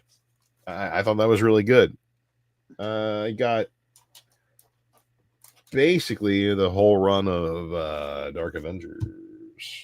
I got that on the super cheap. Okay. And they're all in really good shape. So I'm starting to read through that. I remember. I think in a vacuum, it's not great so far. But I think as it gets to Siege, I'll probably change my opinion on that. Yeah, that's just Dark Avenger, not Dark Reign Avenger. Yeah, so many. They got so many different ones. Right. To where I'll end up filling out that entire run. I had like 2 or 3 of those, and I was like, yeah, you know what? I'll probably get the whole thing and read it, and I got it on the cheap. I picked up these. They're in pretty decent shape. This is the history of the DC universe. Oh, yes. Nice square bound. And, you can basically take book 1 and yeet it right out the fucking window because it's all about like Golden Age DC, hold on. which is so worthless. Wow. As far as like the things you know about the DC universe at current. I'm telling you, the history of the DC universe that anybody knows about starts in book 2. Right? It's like you can say what you want about the Bible, but the people who have come for it for the last 2,000 years have been there for the New Testament, right? They're not right. Everything kind of about the fire and brimstone gets undone by the guy who forgives everything. So it's like You don't really need it. So I would say, it's all really good, and it's Wolfman and Perez. And you definitely need to read the. Oh my god. I mean, Yeah. need is a strong. Yes, fucking need. Yes. Need is really strong. It's like, oh, what do I need to know about the MCU? It's like, well, you should start with Jim Hammond and Namor fighting in Timely Might be Comics or important. whatever. It's not. It's not. Might That's be just you don't important. need to go that far back. Why not? It depends on what you're looking for, Jig. Yes. It depends on what you're looking for. But See, I would we say cannot please you, Drew. I'm just I speak with a critical tongue, my friend. I don't know what to tell you about that. All you want is some fucking X-Men, right? Garbage. We got a really cherry copy of Wolverine #3 that I needed an upgrade on. Fucking Wolverine, Jesus! Have we not killed those fuckers off yet? All of them? Oh man, you know what? I don't want to read Twilight again, so they kill off Spider-Man. Listen, you know what? That's what made that fucking book pop. I got a really nice It copy. killed the best characters in the damn comic. Final issue here, Spider-Woman. Oh, nice. Yeah, very strange, like kind of photo real. I don't even know what's going on that cover, but it's the final issue, and it was in really great shape. Pick this up, which I absolutely love and did not have, is Ultimate X-Men or X-Men Unlimited. I'm sorry, 43. It's a Sienkiewicz New Mutants cover. That is just absolutely fantastic. X-Men Unlimited. Yeah, man. Just that shit was hot garbage. You're hot garbage. Did you just pick that shit up? Or did they just gave you that shit? There was a free book, man, and it's in perfect shape and it's beautiful. Did you read that? Oh my god! You're gonna hate on everything I show? No, I didn't hate on anything. Drop Dead Superman. Mr. Mixelplix is the man for me. I buy this every time I see it. I don't know why I love this cover so much. It's just like cucking Superman. But Superman #11.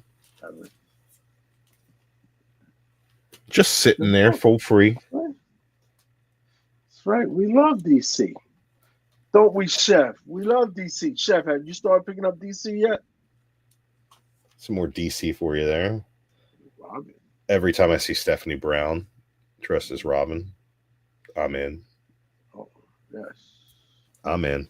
You know how much shit we used to give them for that? Y'all I don't remember care. that?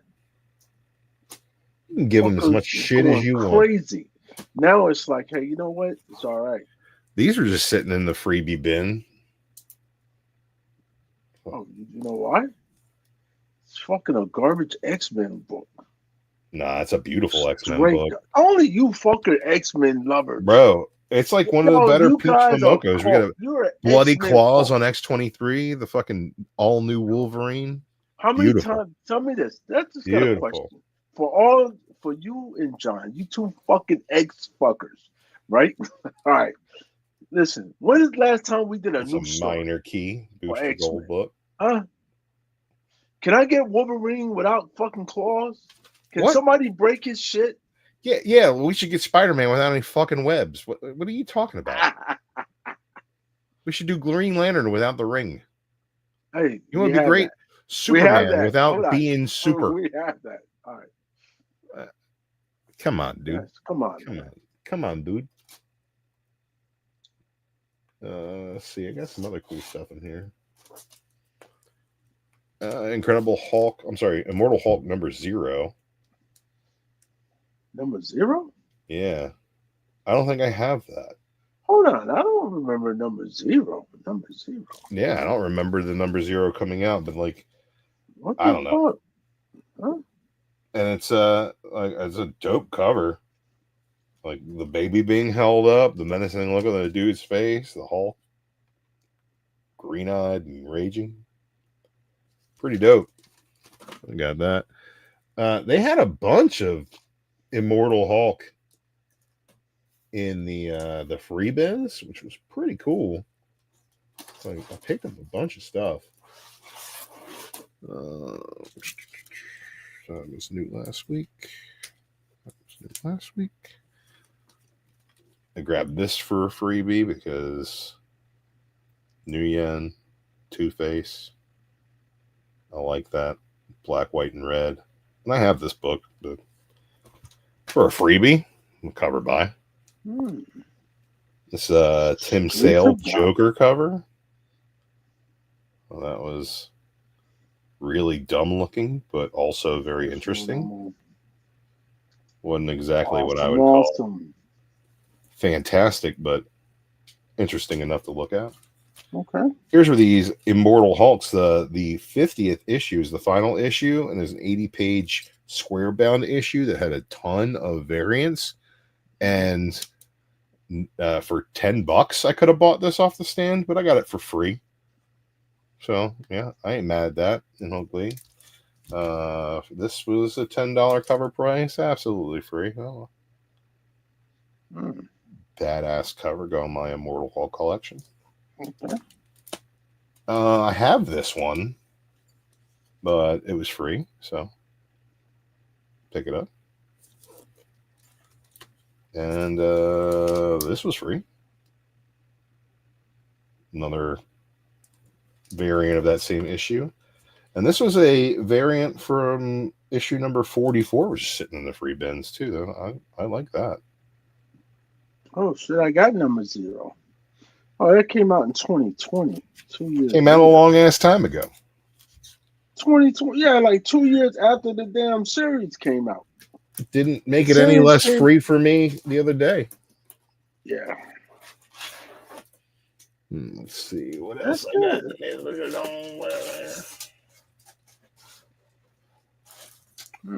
I got the Post Malone book. Yeah, Big Bang. Yeah. Big Rig. It's black and white, so I haven't read it yet. I looked at it and I was like, oh, it's black and white? Ew. That turns you off? What? It's the color has that's the thing, is it looks like it's a black and white book that's supposed to be in color. And it's different if it's presented as a black and white product and they take the time to provide those depth values with the blacks and whites. Yeah, or is it different when it's supposed to be colored and you're getting a well-rounded art product because of that being done? You know, it's like it's a preview, right? It's a special edition, so like if it comes out and it's colored, I'll know that's why it immediately didn't appeal to my eye. But I think it would. I think if they come out, they're gonna color it. I just think there's definitely different. There's a difference if you intend for the final product to be black and white, or if you intend for the final product to be colored. It's not as simple as, you know, a coloring book. You know what I mean? There are things that they do with the black and white values that make it more palatable, in my opinion. This was hilarious. Very much enjoyed this. Worst spot ever. Ballpoint is cool. That is a great idea. I've been really enjoying this. This came out. I got this on Free Comic Book Day, but it was released today, I think. The World's Finest. We Are Yesterday. Yeah.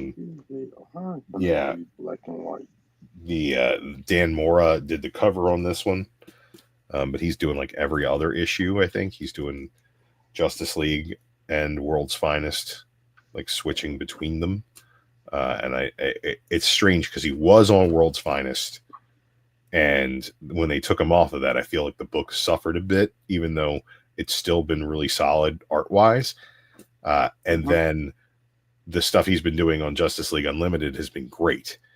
But now that they're doing a crossover, he's doing work on both books, but like the fill-in artists are swapping. It's weird, and I don't know what's up with that. Maybe it's a scheduling thing, but I've been loving World's Finest, and I think Justice it's a League workload. Unlimited. It's hard for Dan Moore to keep up on. Yeah. I mean, any artist doing 2 books a month is a Right. lot of work. I would also say though, for this, like the We Are Yesterday thing, like if you're going to have them do a 6-part story, maybe have Dan Moore work on that and have backup artists come in and fill in on the other issues. So you get that, so that it's like cohesive when it releases in trade.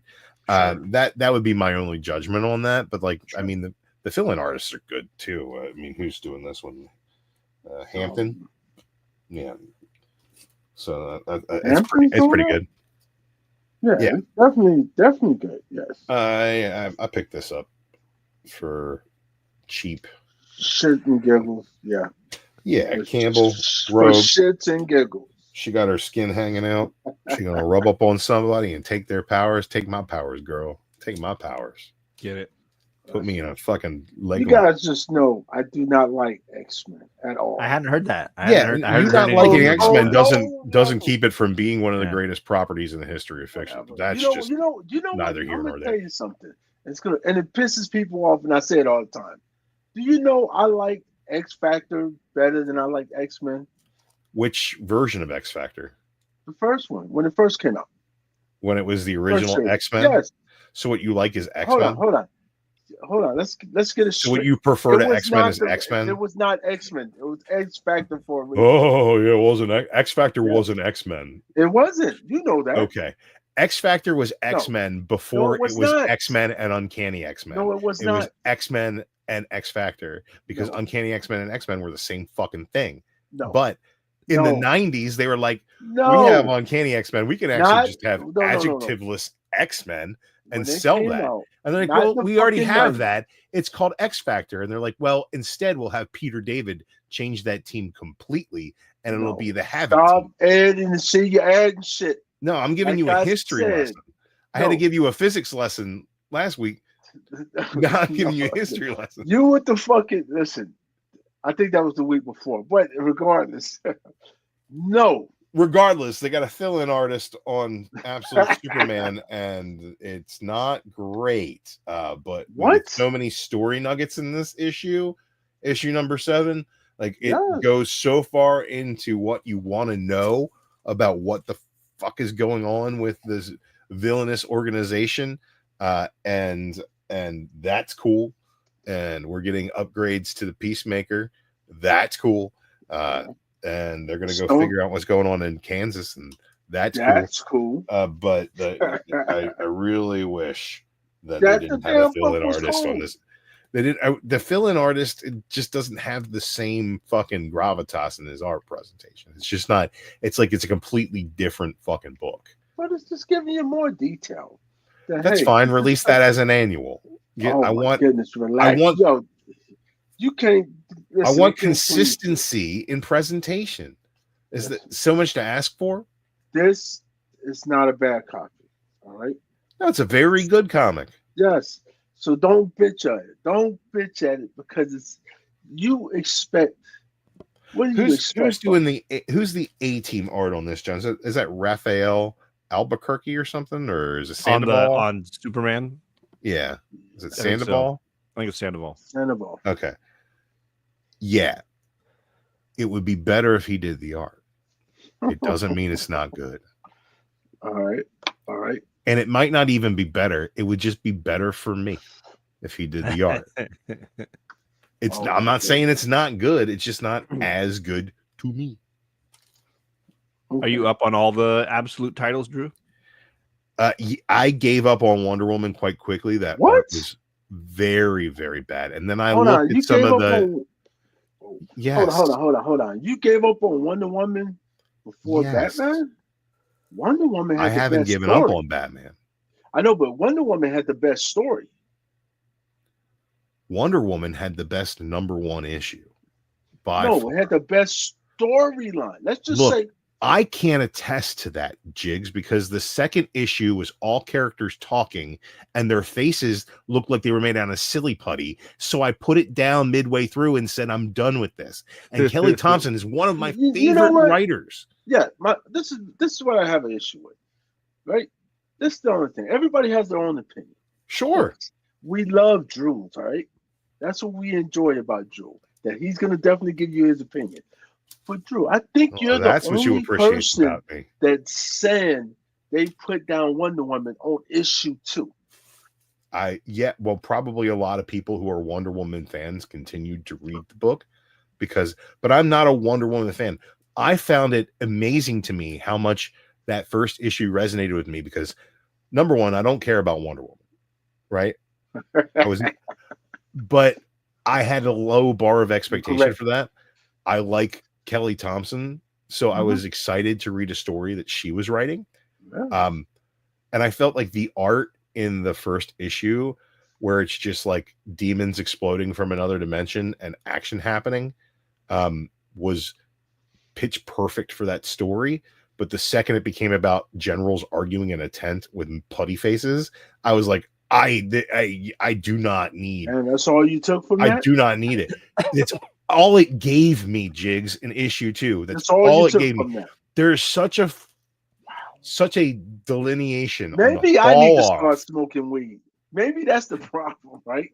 Because that's all you got from it? No fucking way. What do you want me to tell you? That I enjoyed that story enough to continue on with it through art that I found to be incredibly pedestrian and insulting to me? Hey, if I wanted $5 for it. If I can stick with Absolute Batman for a handful of issues, then you can try it. Coming back to Wonder Here's Woman. the thing about the Absolute Batman: all of your criticisms are absolutely valid. Did you hear that, John? Tell him again. Can you please just tell him that one more time? I'm saying if I was able to stick through the garbage that is Absolute Batman, then you should give Wonder Woman another shot. I think there's a difference in that, right? And I do want to give Wonder Woman another shot, but Legion told me I shouldn't because the art that I saw that was good is only a fill-in artist. And they're doing like a 2-issue. I think it's issues 6 and 7 or something. Dude, I literally looked at that and I was like, man, I wish I was still reading this book. And then you tell me that's going to go away. Like, why would you do? Like, why does DC hate money? Why do they hate money? Like, this is my thing about the Wonder Woman art versus the Batman art, right? What is happening in Absolute Batman is a stylistic choice, whereas what I see in the art in Absolute Wonder Woman seems like a failing of being able to draw human anatomy. And that to me, it's I feel like it's different. Like if it was just choice and one's failing. Really? Are you Here's the thing is I think that the choice may be failing. I feel like that choice is failing for John when it comes to Absolute Batman. It's a choice that they made for here's I'll liken it to. It's actually I could not stand the art. Best story out of all of them. It is actually the best. I really wish that they hired an artist who could convey that story in a way that I wanted to read. This is my guy. What?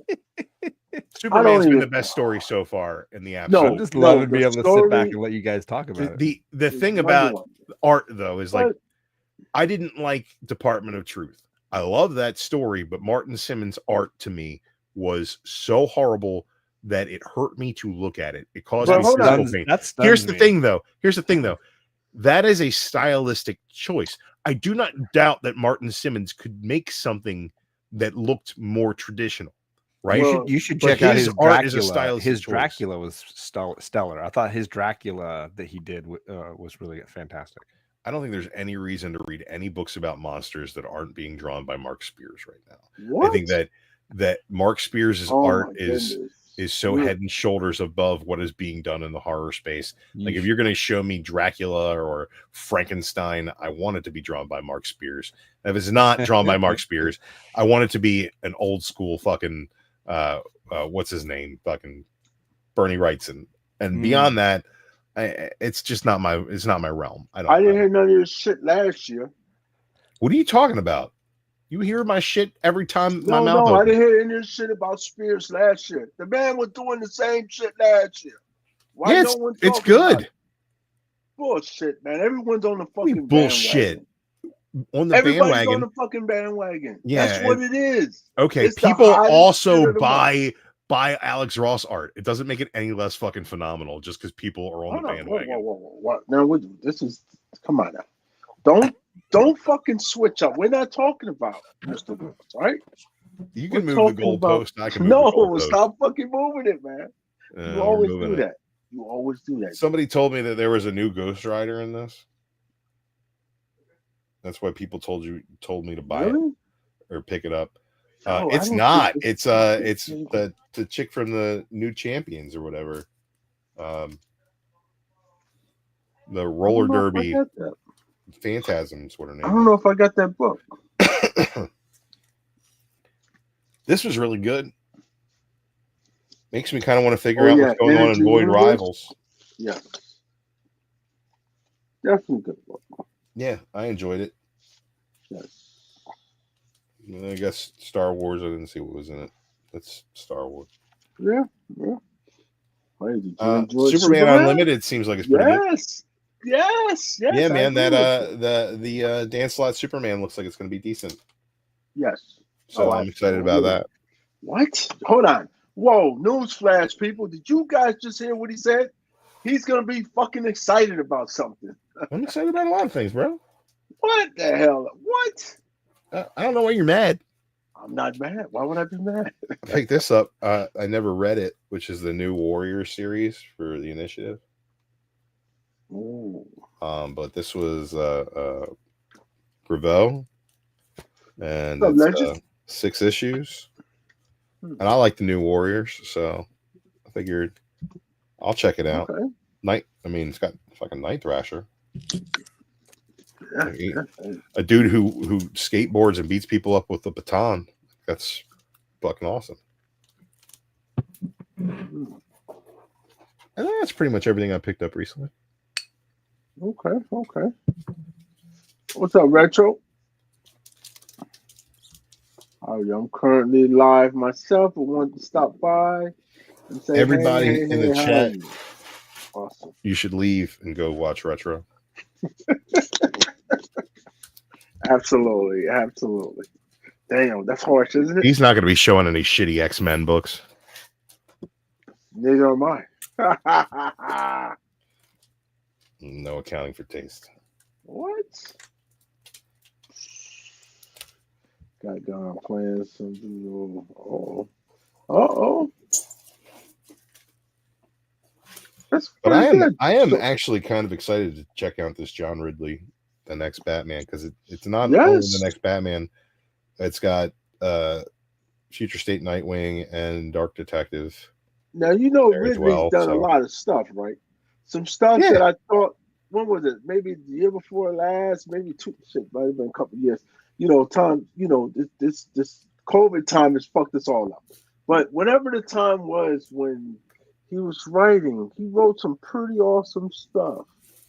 So I'm a fan of Mr. Ridley, and I have to say, well, we'll see. Once you read it, just tell me what you think about it. I mean, I'm going to read it in a vacuum. It's not like I'm reading the rest of that Future State stuff, and it's like, I feel like I approached Infinite Frontier the same way. But my whole mindset on it was that that Dark Knight's death metal was it gave you everything you needed to jump off, right? It gave you there was a one-shot 80-page issue about every fucking corner of the multiverse being wrapped up.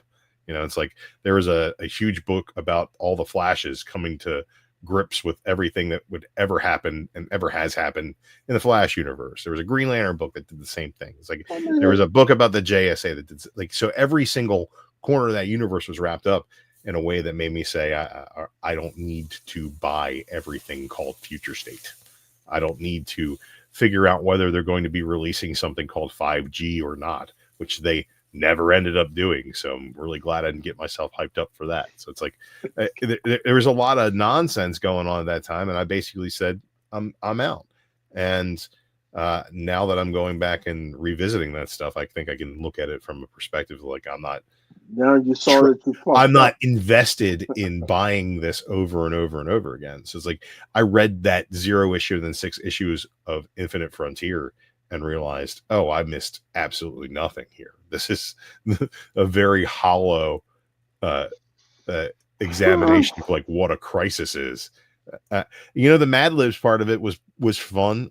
Watching President Superman run around with Flashpoint Batman is like, all right, that's fine. Nobody. Ridley did a pretty good. He did a good Black Panther run. Which one was that? Volume. God, what hell volume was it? What was it? Was that It like had all the after great Coach? Alex Ross covers. It was Yeah. 2022 or something. So it was like after the Ta-Nehisi Coates stuff. Yes, he was I think he was the follow up. The next one? Yeah, he was the following.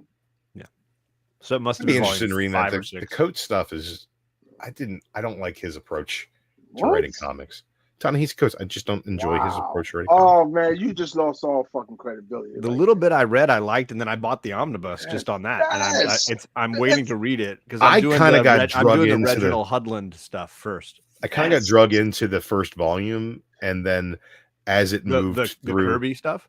no, the first volume of the Coates stuff. So like, Oh, okay. I picked up that number 1, and I think I read probably through 7 before I was kind of like, eh. So like that second trade, I guess, kind of lost me on that. But I was reading That so first volume much was at that so point in good that I time. was like, I want to read the rest of this. And I kind of got bought the into it, but omnibus. it just did not grab me long term. I do that. I read so much stuff that like I get that way with things. Like, Jesus. let it go. Legend. Yes. Wow. Yes. Wow. I'm like, The great after ones. that one there, I'm like, okay, you kind of. Now I'm scared to ask you any fucking thing right now. You're so fucking negative. What are you talking about? I love plenty of things. What? All right, let me ask you this. I don't understand what you I'm like. just gonna I just ask talked about things that I love for the last All fucking right, let's talk about half Spider-Man. hour. Let's talk about Spider-Man, my favorite. Let's talk right? about Spider-Man. All right. You just said you What do you love. think about the new Amazing Spider-Man #1? Hold on. You're not asking me a fucking question. I'm asking you a fucking question. All right, Hold ask on, me a hold fucking on. question. All right. We just talked about Wolverine, right? We just talked about a lot of things. I know. I mean, well, yeah. It seemed like it was all. It was, yeah. Look, yeah. take me where we're going. I'm on this ride. All right. Okay, so no, I just want we just had a conversation. We started the conversation about Wolverine. Remember that? About maybe Yes. 30, 40 minutes ago? That Ultimate Wolverine is my favorite book right now. Yes. Yeah. Have you read Ultimate Spider-Man? I am about 6, 7, or 8 issues into Ultimate Spider-Man right now. I'm not a huge Spider-Man fan, so I was not a early adopter on the Ultimate Spider-Man. I was very much interested in the Ultimates that was coming out, so it wasn't something that I got into. I have enjoyed it. I think that it's the antithesis of what Ultimates is. Or Ultimates is every week a big bombastic giant something has to happen in this issue comic, or every month, whereas like Ultimate Spider-Man has been more of a slow burn in my opinion. It's been more plotting, more character driven, and I enjoy that. Well, we won't, right? Yeah, okay. I think it's really good. I wouldn't say it's on the top of my to read list, but every time I've sat down, ingested a chunk of it, I've been satisfied. You hear that, As far as John? that Ultimate Universe, I think Ultimate's just Did you is just fucking the hear that, popcorn John? flick that I want. If you think that was like a ringing endorsement, Jigs, I don't think you've heard I know. Drew give Listen. a ringing endorsement before, because that ain't it. Listen, he's setting Drew you up, Drew, doesn't give because you- I've been on this show many times complaining about this Ultimate Spider-Man as being really subpar, and my complaint over and over again is that if Marco Cicchetto wasn't drawing it, you wouldn't want to read this book. It's that poorly done. I wouldn't even say that. I would just say, in comparison to what else is happening around it, that's how I judge it. I think that I have enjoyed every bit of that storytelling, and I think that it's a different take on Spider-Man from what they've done with him for such a long time. But that being said, I enjoy Hickman's writing. Usually I do as well. And I think that this has probably been his most character-driven stuff that he's been doing in recent memory. Maybe. whereas maybe he's not succeeding on that. He's not giving me the Hickman that I want out of it. To be honest, as a Hickman you mean book, as far as like the bigger, headier, yeah, like no. Are we talking? stuff? Are we talking about mythology or like how the universe is, compiled, or how deep in the Insidious every conspiracy is, with like 8 info pages telling me the things that I need to know to really enjoy the deep dive into what kind of story he's weaving. I think this is definitely more I feel like he dives more into what the characters are doing and feeling and how that affects them personally, more than like this big heady sci-fi fucking Hickman of it all. And That's fair. I think if I'm looking at it as a Spider-Man book, it not necessarily give me everything I want from a Spider-Man book. And if I'm looking at it as a Hickman book, it's not necessarily giving me everything I want as a Hickman book. And if I look at it from the perspective of enjoying this ultimate universe, it's not the book that's giving me what I want out of that either. There it is. So I think that while this book is a solid title, I think it's very good. Let the man eat. Let him eat. All right, that's all. That's all. I think it's very good. Listen, we don't need to hear no more from you, Drew. All right, I mean, moving out on, of 10, I think it's a 7.5 out of 10. It's a fucking 9. It's a fucking 9. I mean, a 7 is fair. 9. No, it's not. And I would give it, if you take away Marco Cicchetto, it's instantly a 4. No, we're not taking nothing away. It drops Why so would you far. Hold on. No, because there were several issues he anybody. didn't draw, and it pointed it out in clear night and day. Like when he didn't draw that book, it was unreadable. The book is a 9. John's also on board with my idea that a fill-in artist can ruin a run. It is possible. Yeah, sure. not ruin, but like doesn't it change your opinion? Takes you out of it. Yeah, John, you're gonna come back and be like, you know what, Jake, you were right. You keep saying that, and it hasn't happened yet. I feel I don't know why everybody else is on the bandwagon. I'm not super far into this Ultimate Spider-Man run, but I feel like it hasn't really lived up to the big reveals that it kind of gave you at the beginning of the run. So I think everybody goes super hyped on it at first, and it feels like it hasn't really lived up to. No, it has. Hype. Hold on. I'm not that far in. I'm not that far into it, so I'm not here to say definitively. But I just like as far as I'm into it. Don't say nothing else. It's just it's very slow. The minute you said that, shush.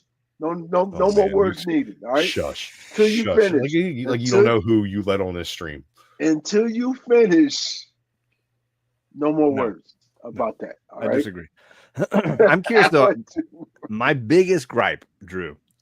I'm curious your thoughts on this. So I remember after reading the first couple issues, just being kind of frustrated with this version of Peter and having it really was eating at me, this character. and I don't know, I don't think it was Jigs, but somebody else was on a stream talking about what they liked. And they were like, what I like about this version of Peter is that he chooses to be a hero. Like he chooses to be injected with this thing. He chooses to be bitten and get these powers. He chooses it. And that makes it a much more noble and interesting story. I don't think that's true. Because it instantly proved to me in my mind, it solidified why I dislike this book so freaking much. It's the ultimate like midlife crisis comic. This is a character who is on just like bored with his life, and he decides to roll the dice on his kids, his wife, his career, and his entire existence because a fucking hologram of Tony Stark shows up and says, "Inject yourself with this shit," and he fucking does it. This is the most self-absorbed and selfish version of Peter Parker we've ever gotten, and I find him absolutely atrocious. I don't find him atrocious, but I do think that is a conscious decision on Hickman's part to make him this elder millennial who's like, why am I not special? And he gets the opportunity to be special and then finally fulfills something for him. He is an awful parent, but it's all of that's gonna end up, I think, in the long run, crumbling in front of him and teaching him that lesson. I think that, but by then.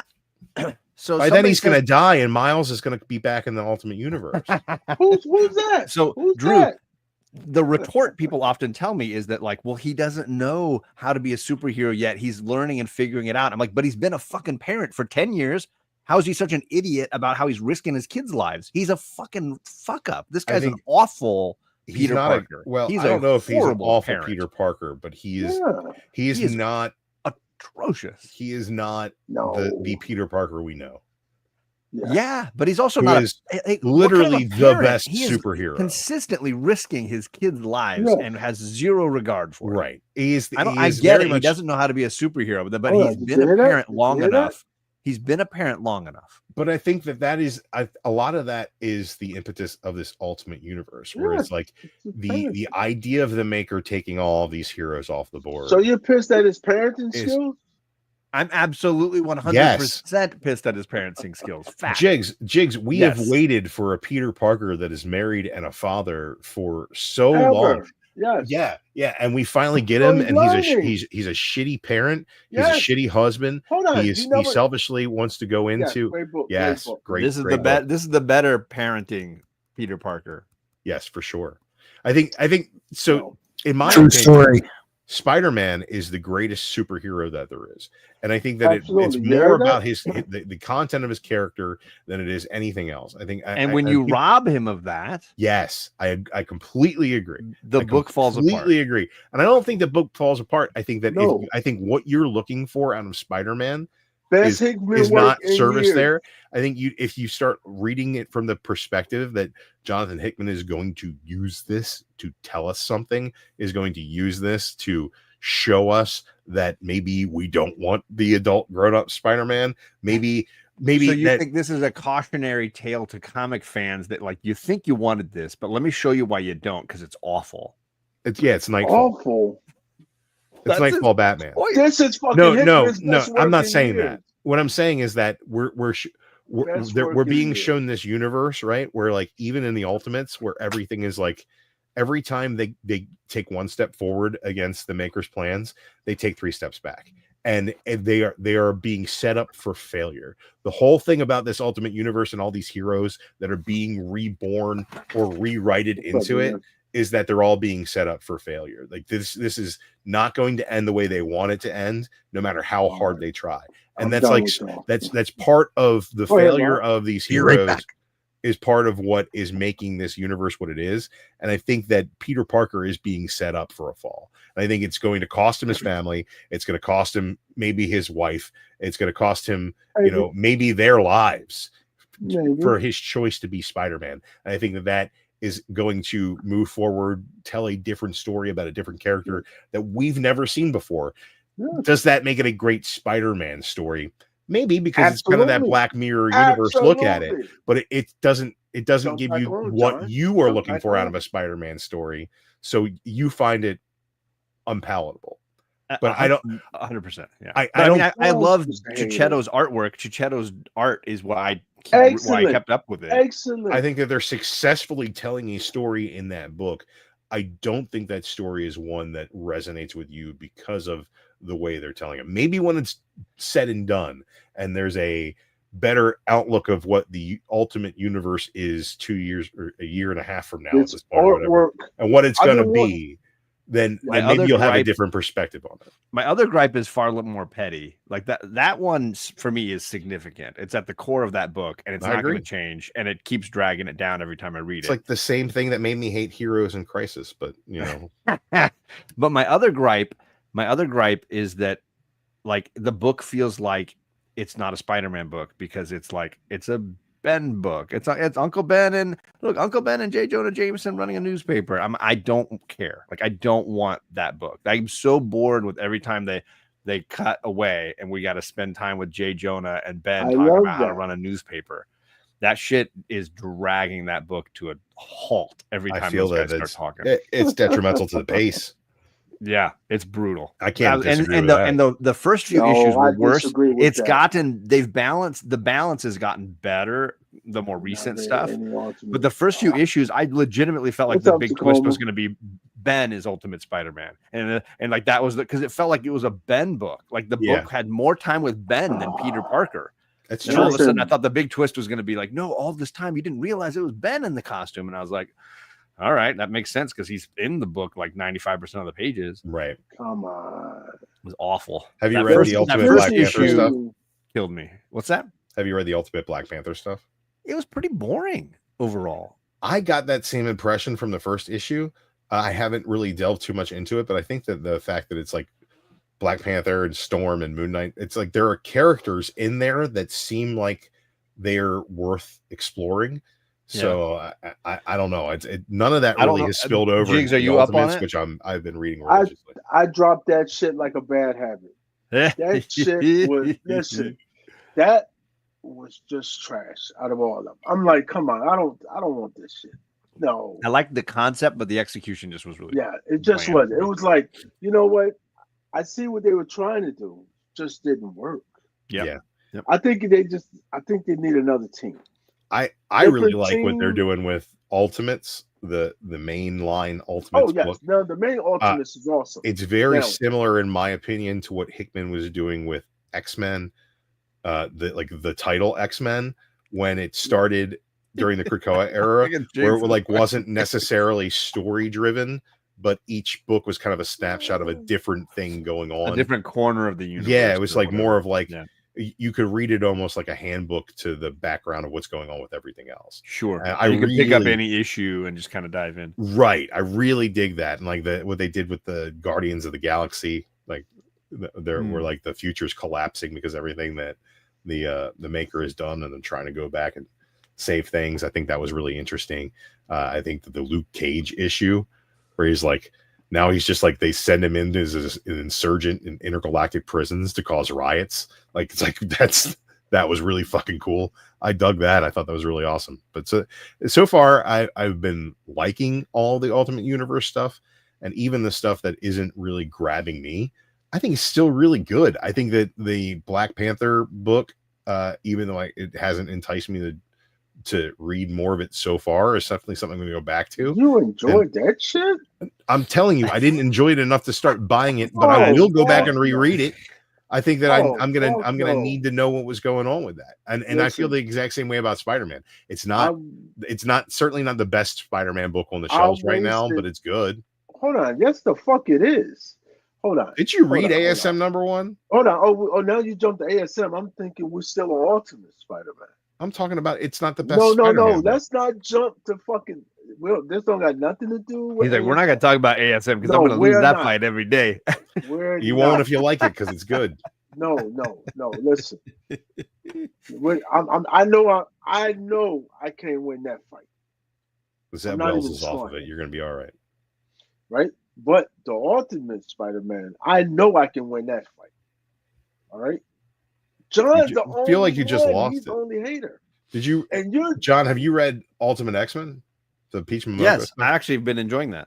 So have I, but like it's just, I feel like it's more divorced from the rest of that stuff. I think the biggest complaint people have is that it's not an X-Men book, and I'm like, if you're willing to just like ignore the fact that that's the title and just read it, it's a very strong book. You know what? I actually had this conversation with the LCS owner the other day. The gripe that it has a bad title doesn't hold water to me. Like, it's a good book. What you mean? My gripe about that book is it's a regular sized issue of a comic book. It reads so fast. It's like a 5-minute experience. About the title? What does the title matter? That's the reason why we all get it. You read comics because of the title? That's the only reason you read a book? Yes. Otherwise, I'm picking this shit up all day. Hold on. Otherwise, I'm just picking shit up like this. I'm not reading for the title. Just for the cover. Or that's bullshit, right? What's wrong with Power Rangers, Brian? No, fuck no. What's for wrong the with last 10 years, they've been giving us the same shit, right? I just don't know what you think is wrong with it. Doesn't work. Why do you hate everything? Because you're not going to get no new readers from it at all. From Power Rangers? Yes. What are you talking about? People love Power Rangers. What new readers do you think's coming from Power Rangers? Listen. Every time a new kid learns how to read. No.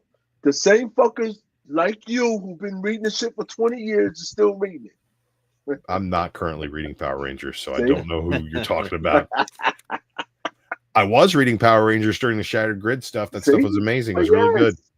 Crisis on Infinite Rangers. That was cool. Same fans. They're not getting new fans. Hey, man, it was a better Mad Libs take on a Crisis than fucking whatever the hell Infinite Frontier was. Yeah, I'll take Crisis on Infinite Power Rangers all day long. All right. I'm definitely not with you on the X-Men shit. Right? Because I've said, since X-Men, I expect the lack of appreciation for quality has been noted. right? Do we not? Do we not, gentlemen? If it says the X-Men book, you got the X-Men lovers. You're telling me you're not upset that it's not an X-Men book? I was it gives me initially. just the right amount of mutants that I need. I don't need it to be like a typical X-Men book. Here's the You know thing. what that Here's the shit is? thing. As I was Hot initially pretty miffed about it, I'm gonna garbage. be honest. I like that book. I've been reading that book, and Yeah, it's not an X-Men like book it? in the way that I wanted it to be an X-Men Yeah, title oh, it's in the definitely Ultimate not an Universe. X-Men book. But you know what is? Ultimate Wolverine. They gave it to me anyway. I have what I want, and I also You know have why? this delicious thing over You here know on the why side. you have that? Because we fucking bitched about that X-Men book from day one. We're like, what the fuck is this? And why the hell You just say think for X-Men? one second that they weren't going to give you the characters that you want all along? No, You're no. insane. Just because you're giving it to me in another No. book doesn't mean I have to be upset about it. Storm exists in that universe. She Oh, exists in the no, Ultimate no. Black Panther, right?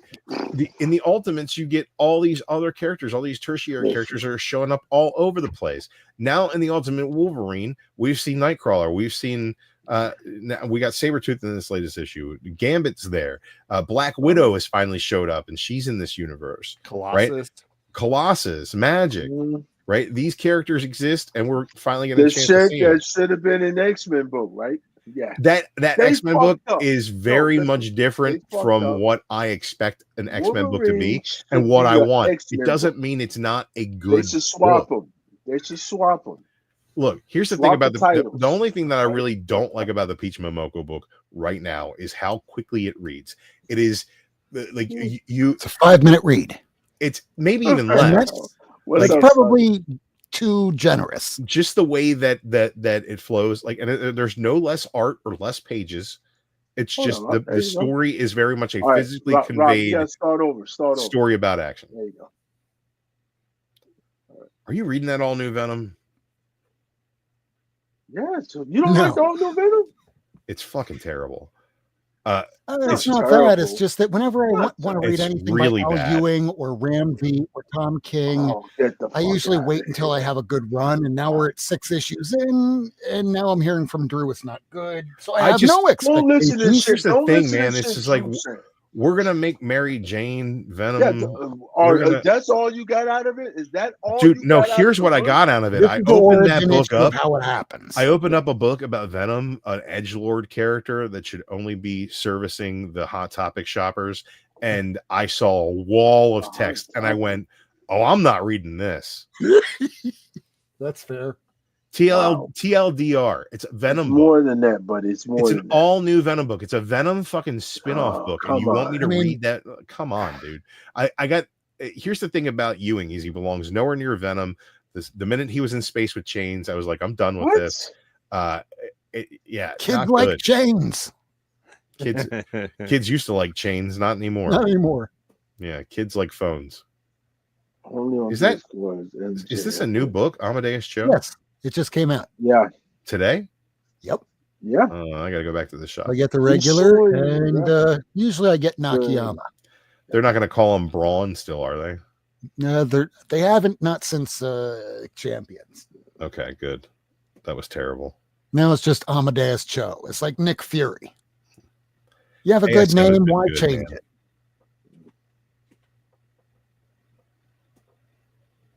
Nice cover. I didn't know who this was, so I just went, well, I'll get that cover. Second print. Ooh, second print. Oh. I actually Big Charles thought that this would Fullscale not title. be censored when I initially saw this on FOC. Yeah. Of course, I'm excited to everyone read knows that. Mark Waid, Fantastic Four. Give me more. Mine has this weird little marking at the top that I think is probably just a printer error. Oh. Uh-oh. Somebody chew on it? Maybe my cat or Jeff. Probably Jeff. Oh, that's Jeff it. the Okay. Shark. You know who sounds exactly like Jeff the Shark? Cat Run Figures, baby. Soren. Yeah. We were on the phone with him earlier, and he was See just, that? like, he was just mumbling like what Yeah. would should be words, and he sounded like Jeff the Shark. Okay. Shout out my nephew. Another Get that print came Cylon out? today, man. Captain America. And no storm. Damaged. You didn't get Storm either. Nope. I wanted to. Only John got that. It's coming.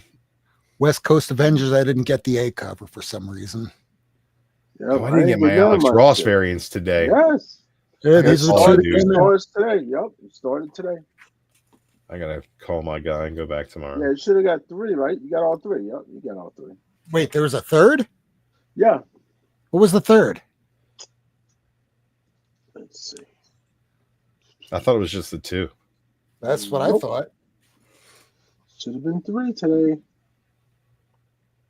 But I'm liking that X-Men run. That Jed McKay stuff I've been very much enjoying. I've been liking McKay for a while now. His Moon Knight's been pretty banger, so of course I'm going to have to get his X-Men. I'm not caught up on it, not by any means, but at least I'm picking it up. The X-Manhunt crossover was a big runaround for basically nothing, but it was fun. We got to see different corners of the X-Men universe interact with Xavier on his way out, which is like, I think everybody got a chance to do their little I love you, I hate you, I hate you, I love yous. Is he a full-on villain now? That's what I'm hearing. Oh, you're he's not getting the whatchamacallit. That's X-Manhunt was all about him breaking out of that prison and stealing the last Krakoan resurrection egg, which contains Lilandra, and they're going back to the Shi'ar Empire to save his daughter, which is going to lead into Hickman's Imperial, which I think was his plan all along with the Krakoa stuff. So I guess we got some kind of resolution. I'm good with that. I mean, I like what the team ended up doing with the Krakoa stuff. It wasn't the Hickman ending I wanted, but if we're finally getting Hickman doing deep space Game of Thrones in the Marvel universe, I might be all right with that.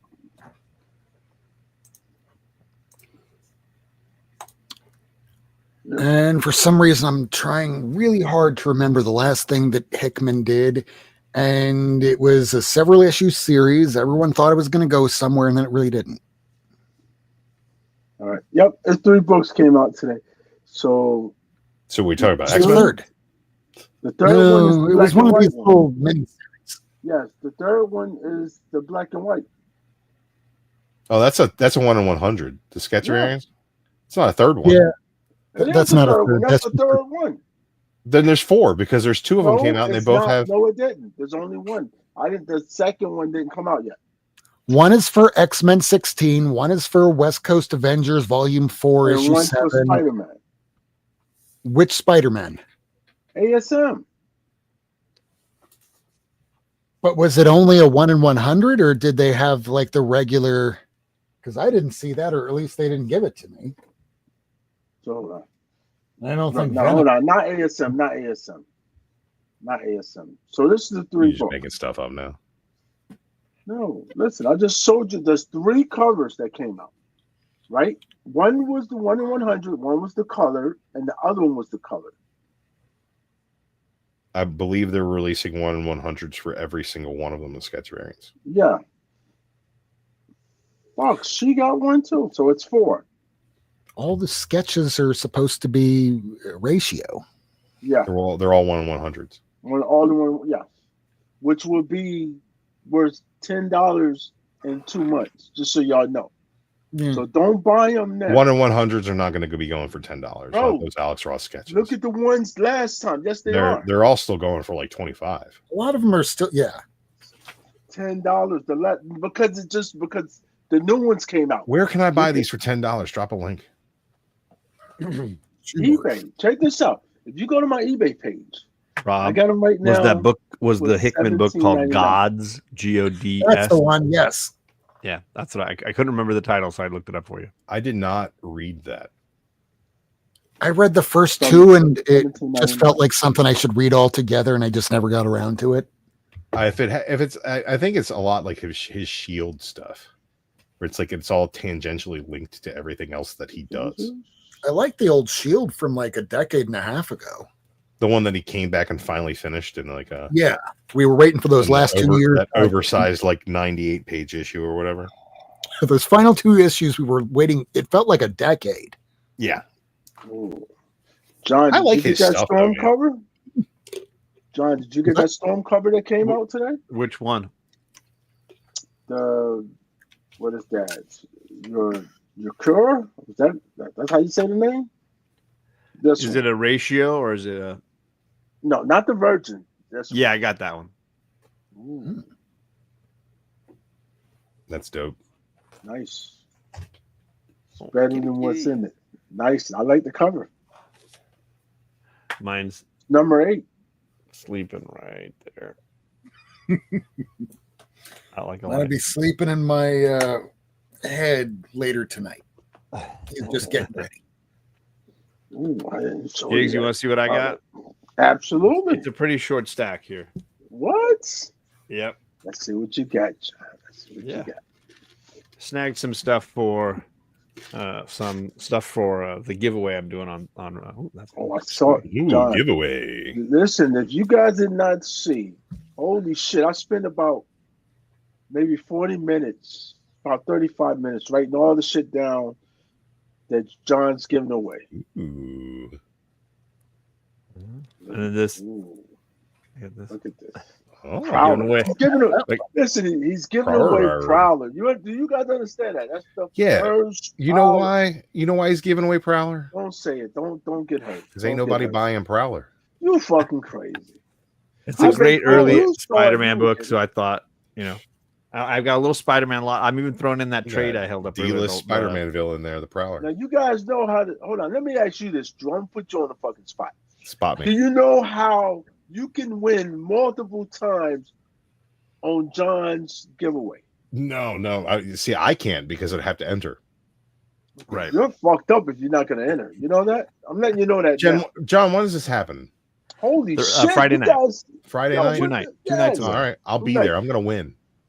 If you Calendar leave a schedule. comment, on any of my videos, you get one Why are you chance. telling them everything? Fuck Any that. one No, of your you need to videos, I go. get a And- chance for every video I comment on. No, just one time, one entry. That's it. I've commented on a lot of your videos. Listen, I mean, I'm if you already did in. And it- then anything in the video last he like put 3 out- months, though. It's got to be in the last like 3 months. I think definitely you're in, commented on one of your videos. No, Yeah, I think do you the are. video he put out yesterday. Was yesterday the day before yesterday? Well, I have to follow you on it's Instagram Monday. because I do that. Can I Yes, get an No, Monday. you entry don't for get that? to, that doesn't get you shit. Can If I? you do that, you're in. But that's not the only way you get it. There's Yeah, other I ways. commented on your live streams. Does that count? Can I get an extra entry for that? Do I have to make a video? No, listen. You don't have to Because You I'll gotta make leave this do stream it. right now to make a video. I was trying to make it as low work as Low possible. bar. Yeah. Well, let me just say that we appreciate that. I mean, erased my cookies from StreamYard, so now my freaking logo's not there anymore. And I'm like, how did I don't think I see a comment from Drew in the last few months. So That's No, not true. Drew That has can't be not true. fucking commented on you. That can't be true. You know he has. just go We just know go he right has. now on your phone and leave a comment. Yeah. You'll be good. Sure, I'll do and it then at if some you're point. in the live stream chat on Friday night, That's you can another win some- way. That's the biggest prizes are Agree. pretty much for the chat group like that. Yes. And then if you're a channel member, you get another Yes, chance to win. There's another 3 one. prizes for them.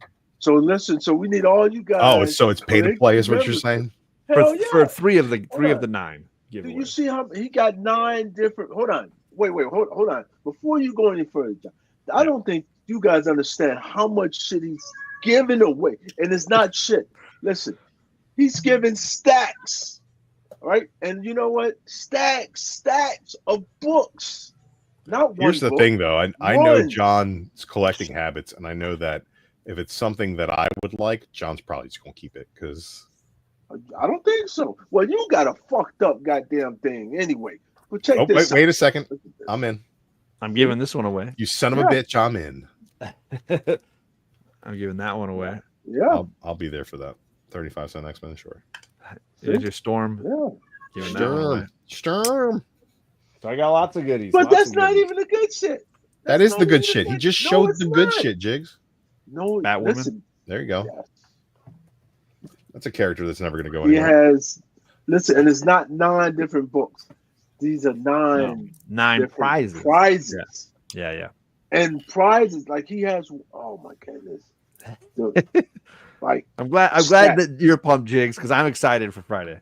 I'm Yes. excited too. I'm gonna come and I get was like, one of those holy shit. X-Men books, Like, or be you know very what? surly. I There's got an two FF options. omnibus, with all the Yes. good FF Yo, stories. did you all understand that? Oh, He's they're giving all a good. The fucking FF stories, they're great. This is the like Silver Surfer, the omnibus He with giving the the first omnibus. Inhumans, first Black Ooh, Panther, first Yes. Silver Surfer, Galactus. It's the set volume 2 the omnibus. birth of the real Marvel universe. Yes, that's the one. Yeah, I'm going for that. And I'm throwing in a bunch of But that one, you got to be a membership member, right? that one is one of the channel Yes. membership ones. Yeah. Yes, channel membership. So Great. you I gotta guys pay you have to $5. Friday. Listen, you guys got to Friday to sign up. All you do. got to do Yep. is I'm go too there, cheap. click. If you Right? look at the live stream for Friday is already up, and I show the people entered under channel memberships and the people entered under comments, so you can check to see if you're listed, and if you're not, then you can join or leave a comment and then get your name on them. I've been updating it every few days. Yeah.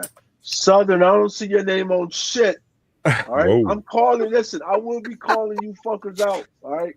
Just so you know. Actually, I think Jason's in there. No, Let's see. yeah, he might be. He might for a comment, yes. But that's He's it. good like that. Right? But it's a lot of prizes. Like It that. is. It is. And like he's giving you a whole.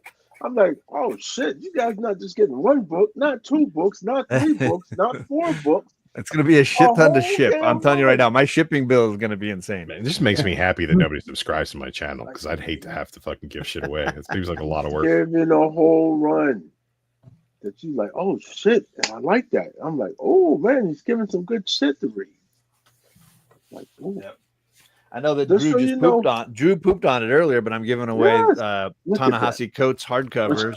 These Yes. oversized hardcovers. Look, it just I don't like the way he writes What? comics. It Oh doesn't my goodness. resonate. And I'm throwing in this So this Black storm. That's as well. nice. So that's one package right there. That's Any just chance we one. get a Listen. breeze to blow those clouds away? That's just one. I think that's for commenting, if I'm not mistaken. Yes. But I got some books just for me. I bought some books for me. Well, I did not have this for Silent. Ooh, that's a good one. There you You know about that, Jigs? It's an X-Men key. go. I got is DC any keys next. X-Men really a key? But see, I'm not gonna Yeah. talk shit about it. Yup. That's a good book. I'm not First gonna talk appearance of shit a whole about bunch it of because I X-Men might be want the it. hottest key in the Yeah. world. No, That giant size definitely X-Men not. #1. So I got some Kirby keys there as well. Oh yes. Ooh, So look these at are these that. I just snagged recently. I may end up giving one of these away later on. New 'Cause then I kids. got two. Damn. Yeah. Hey, And then, can't go wrong. I made a little Got somebody else in the post back. recently on this bad boy. I got this one Okay. in a 9.8. So I finally snagged Good one of evening. these boys. Nice. Hey Kevin. Evening. How's up, everyone Kev? doing tonight? Oh, the world is round, my friend. And it keeps on spinning. So there you go. That was most of my haul there, man. Hold on. That Wait, you got that you didn't- slab today? I got it just this week. It arrived just this week. Nice. 9 giveaways, ladies and gentlemen. 9. 9. And you don't gotta hey, Yeah, congratulations again. you just gotta be there. Gotta be there. Leave a comment and hang in the chat, and you have 6 chances to win. I think you got to start drama to get people to show up in a live stream of this community these days. Wow. I'll invite Razor on the show. Yeah, 6 Just guys. stir That's it. some 6 chances. gonna tag Yeah. Darth Lopez. People will start showing up. 6 chances. Who's that? 6 chances to be there. All right. 6 chances that cost you nothing. 3 more that if you want to, get some skin in the game, you get 3 more Yes. chances. All right. I am going to bed. Night, night, gentlemen. Hey, good night, Rob. Hey, All right, take care. Rob. Thanks He's for coming, pretty well. Rob. Anytime. Oh, listen to that voice. I know. Damn, what Yeah. happened? He lost his voice. Hey, he found another one. No, Yeah. makes him a ventriloquist. I'm trying to Remember Friday. Now this is the problem. It's the time. 7, Yeah. right? Yeah, it's Is it kind of late. 7? What is the Eastern Yeah. Standard Time? 10. 10. 10. That's not that late. 10 our time. 7 his time. 10 real time. Yeah. Wow. I'm not gonna say hey, real, fake, whatever time, whatever. All right. You don't have to say it.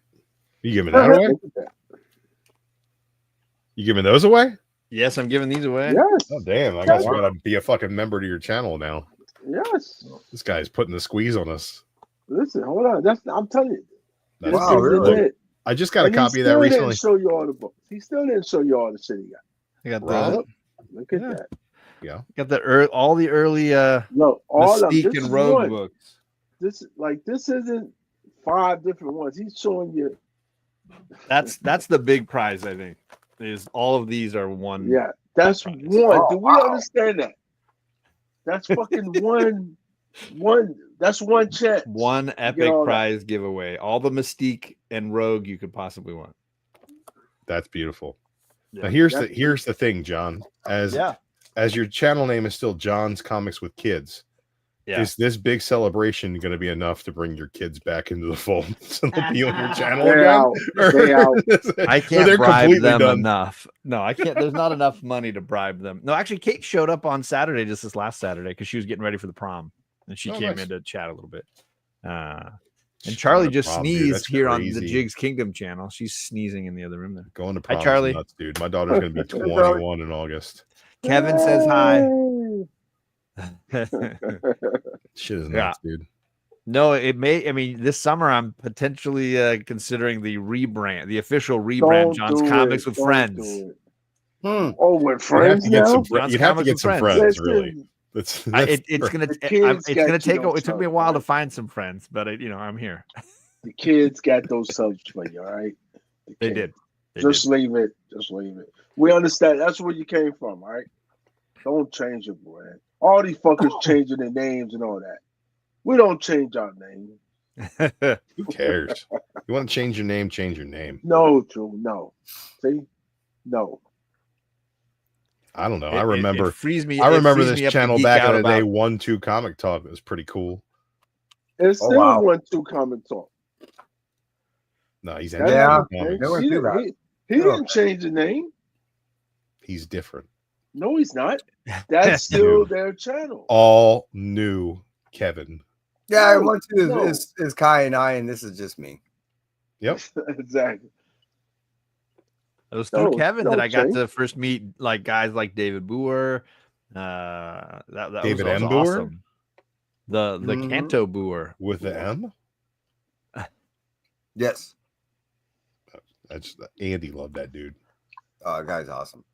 He's a really Oh, awesome yeah. guy.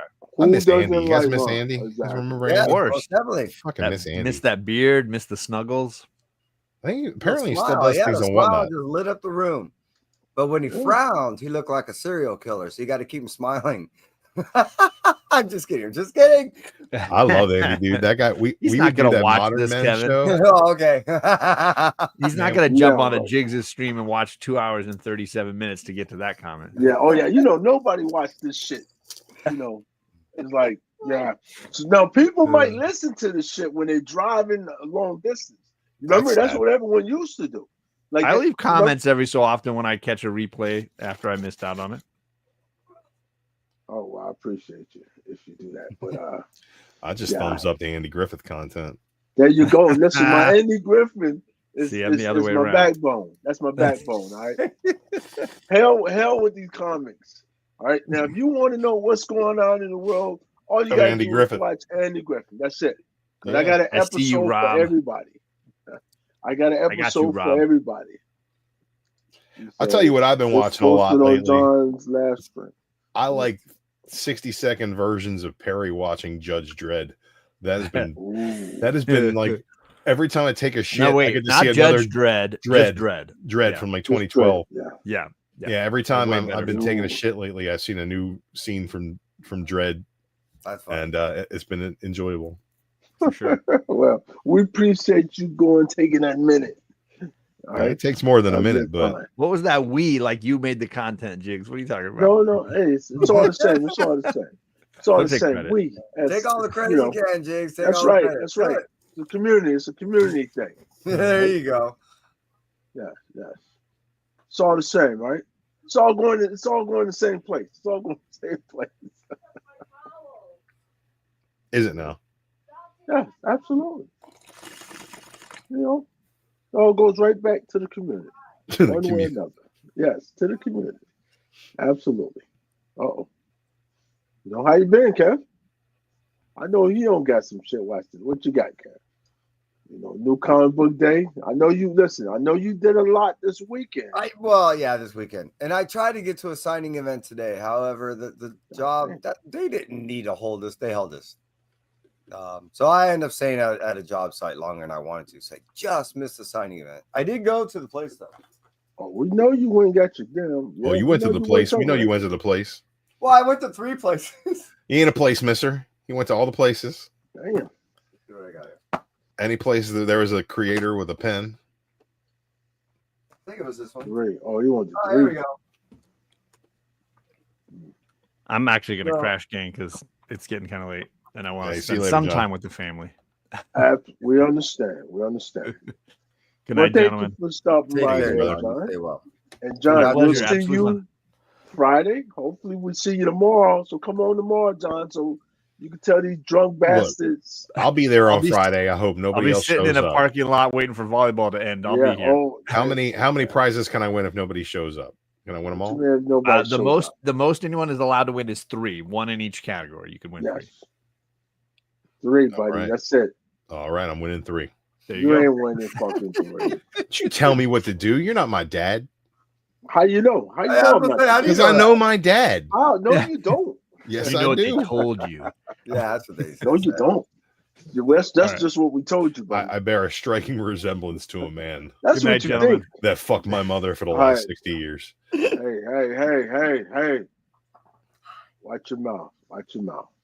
You can't tell me what to do. You're not my dad. You sure? You sure about that? Why am I so blurry? What the fuck? I don't know. It's not the Maybe- camera. Yeah, you gotta. Yeah. You sure? you. It is definitely the camera because everything else is blurry too. It's not just me. Yeah. No, it's just you. The No, background's yeah, blurry. The it's- microphone's blurry. My headphones are blurry. I wish it Yeah. was just me being blurry, but I'm not. That's not just me. Yeah, you got porn playing in the background or something? I wish I did. I think you That would do. make this more interesting. Well, if you say so. If you say so. My pants are not around my ankles, so I doubt there's porn on. We don't know. We don't know that. Yeah, we And don't know that. I need to just told know. And you. we don't need to Oh, know no. that. Just you know now. Now you know. You go out a God, lot this of shit. lot of words. You know, people Yes. just tell you things and you just believe them randomly. I know. It's wild. It's wild. There we go. We're less. So yeah, I There ended up you go. getting Much the better. new Much better. Captain Planet. Oh yes. He's our hero, taking Hold on, pollution let me down to do it, 0. yes. That one signed. Oh damn, son! Already, damn. But I Shit didn't get to just see came David. out. I just had one waiting for me. And then I went to another shop to get the foil thing. So I didn't see. Look, I think I got a 4, but my shit got don't foil? look. Okay, Anytime I need foils when I'm wrapping up a sandwich. damn, your shit look different than mine. Well, that's the Oh, beauty about foil covers is that if you ever get hungry, you can just go ahead and wrap up something and throw it in the oven. You know, it's Yeah, but your shit looks. That's the pretty black high-tech. background. whoa, Yeah, we're not. you got It's not a different racial thing. It's just all about backgrounds. Yeah, So and then it's an African American background. that's right. There you go. And then grommets the Black. 1 in 10. Black, Granite. buddy. That was black. Now I always learned this as a Smith grind, but it's Oh man, no, I didn't see that. Okay. again, it's one of those ratios. Oh, And that's the Oh, 1 you in 10. can't see it because it's already in Kev's box. They don't That's put it on true. the wall for you. Then the 1 in 10 for Adventure Time. Adventure And then Time, yeah. The cool thing is what's her face is holding the apple right there. And being that she's a vampire, how she gets her powers is and it's all faded apples and it has the bite marks. She gets her powers from the power. She sucks out red. So it's not necessarily blood. Yeah, I just thought the cover was so fucking cool. A lot of those early Adventure Time variants, there are a lot of really cool, like deviant art style. It's I mean, there's a Lot lot of- going on here. There's a You lot can lose going on in yourself. those covers, man. Yeah. Yeah. It's I like so that. wild. And then the 125. Venom. damn. You see that? No, hold on. Look at that, Kevin. How do you like Venom? Well, There you go. I've only There read you go. I was right about it. No. I've only read the first 2 issues. Oh, I'm that far behind still. There's where's that thing? But why, Kevin? Isn't it good enough to catch your interest? The thing is I do a pre-order 3 months out, so I've yet to get into my pre-order box. Tomorrow I'll probably do a show, then I'll log in all my shit and I'll start reading because I think I'm at issue 3, maybe 4. I think it's all right so far. okay. But I haven't got so deep into it. It's making sense only now that I understand supposedly what's going on. And what I mean by that is I'm not looking at Venom as just Venom. I'm looking at Venom as it is one part of a 2-part story being told simultaneously. And what I mean by that is Carnage right now is Eddie. Where the fuck did Jigs go? Where'd he leave? He left his own stream. That's rad. I can do anything I want. We're in charge now. I say we both get bongs and dabs and just start getting high as hell. I mean, I turned my camera off for that just mere moments ago, but I'm down for another one. I'm almost ready to fucking heat up a dab. So anyways, what I'm getting at Who wants to say all the words on the internet we're not allowed to say? It's not my fucking channel. Is that with the if anyone's reading just one, you're kind of missing out on a 2-part story. The reason why is the symbiotic relationship between Eddie and Carnage is the same symbiotic relationship, spoilers, that is between Mary Jane and Venom right now. They are both in forced relationships with these symbiotes, and neither one of them want to really be there. And I believe that what we're going to see is towards the end of this year, that is going to play to one another in some regard. If it ties in, this is beautifully orchestrated by both Ewing and is it Soul that's doing it? I think it's Soul that's doing it. I couldn't tell. I am not reading. I believe so. And if look who's back. Hey, how you doing? Guess we gotta stop saying all that shit we were saying. We just ran down all the list of the words that are going to get you demonetized. Yo, you didn't hear me? Listen, I still have my YouTube open, so I was over here. I can see you. I was trying to type in there. No, didn't see shit. Yeah. Yeah, you were trying to type, but you didn't successfully do it. Yeah. So supposedly that's what's going on with essentially both stories and how they indirectly, but kind of directly, well, on a parallel line, are tied into one another. I'm just hoping that they cross paths for that very reason, because again, both these people have a symbiotic, a symbiosis that they don't want. Yeah, I'm not reading any Venom or Carnage or any of that stuff. What about you, Jigs? I'm not missing out. I'm all in. So have you heard what I was telling Drew about how they're? I mean, am I wrong, or is that sound about right? Is Paul still a thing? Yes. That's awesome. I don't have any need to read that book. What? I just don't care. Here's the thing about Mary Jane, right? Mm-hmm. Oh my God. She's a fantastic character as a character in a Spider-Man book. She don't need to be anything more than that. You don't need to give her superpowers. You don't need to give her another fucking boyfriend. She can either be with Peter or she can not exist. What? No, that's not the way it. I feel There's about it. more than that. I mean, you would think that as a Spider-Man fan who cares about that's how you categorize and place that character. Yeah, I do. Right. There's no need for Mary Jane. That's not how I look at anything else. Being Venom. None of us do. Only she would never. She would never be Venom.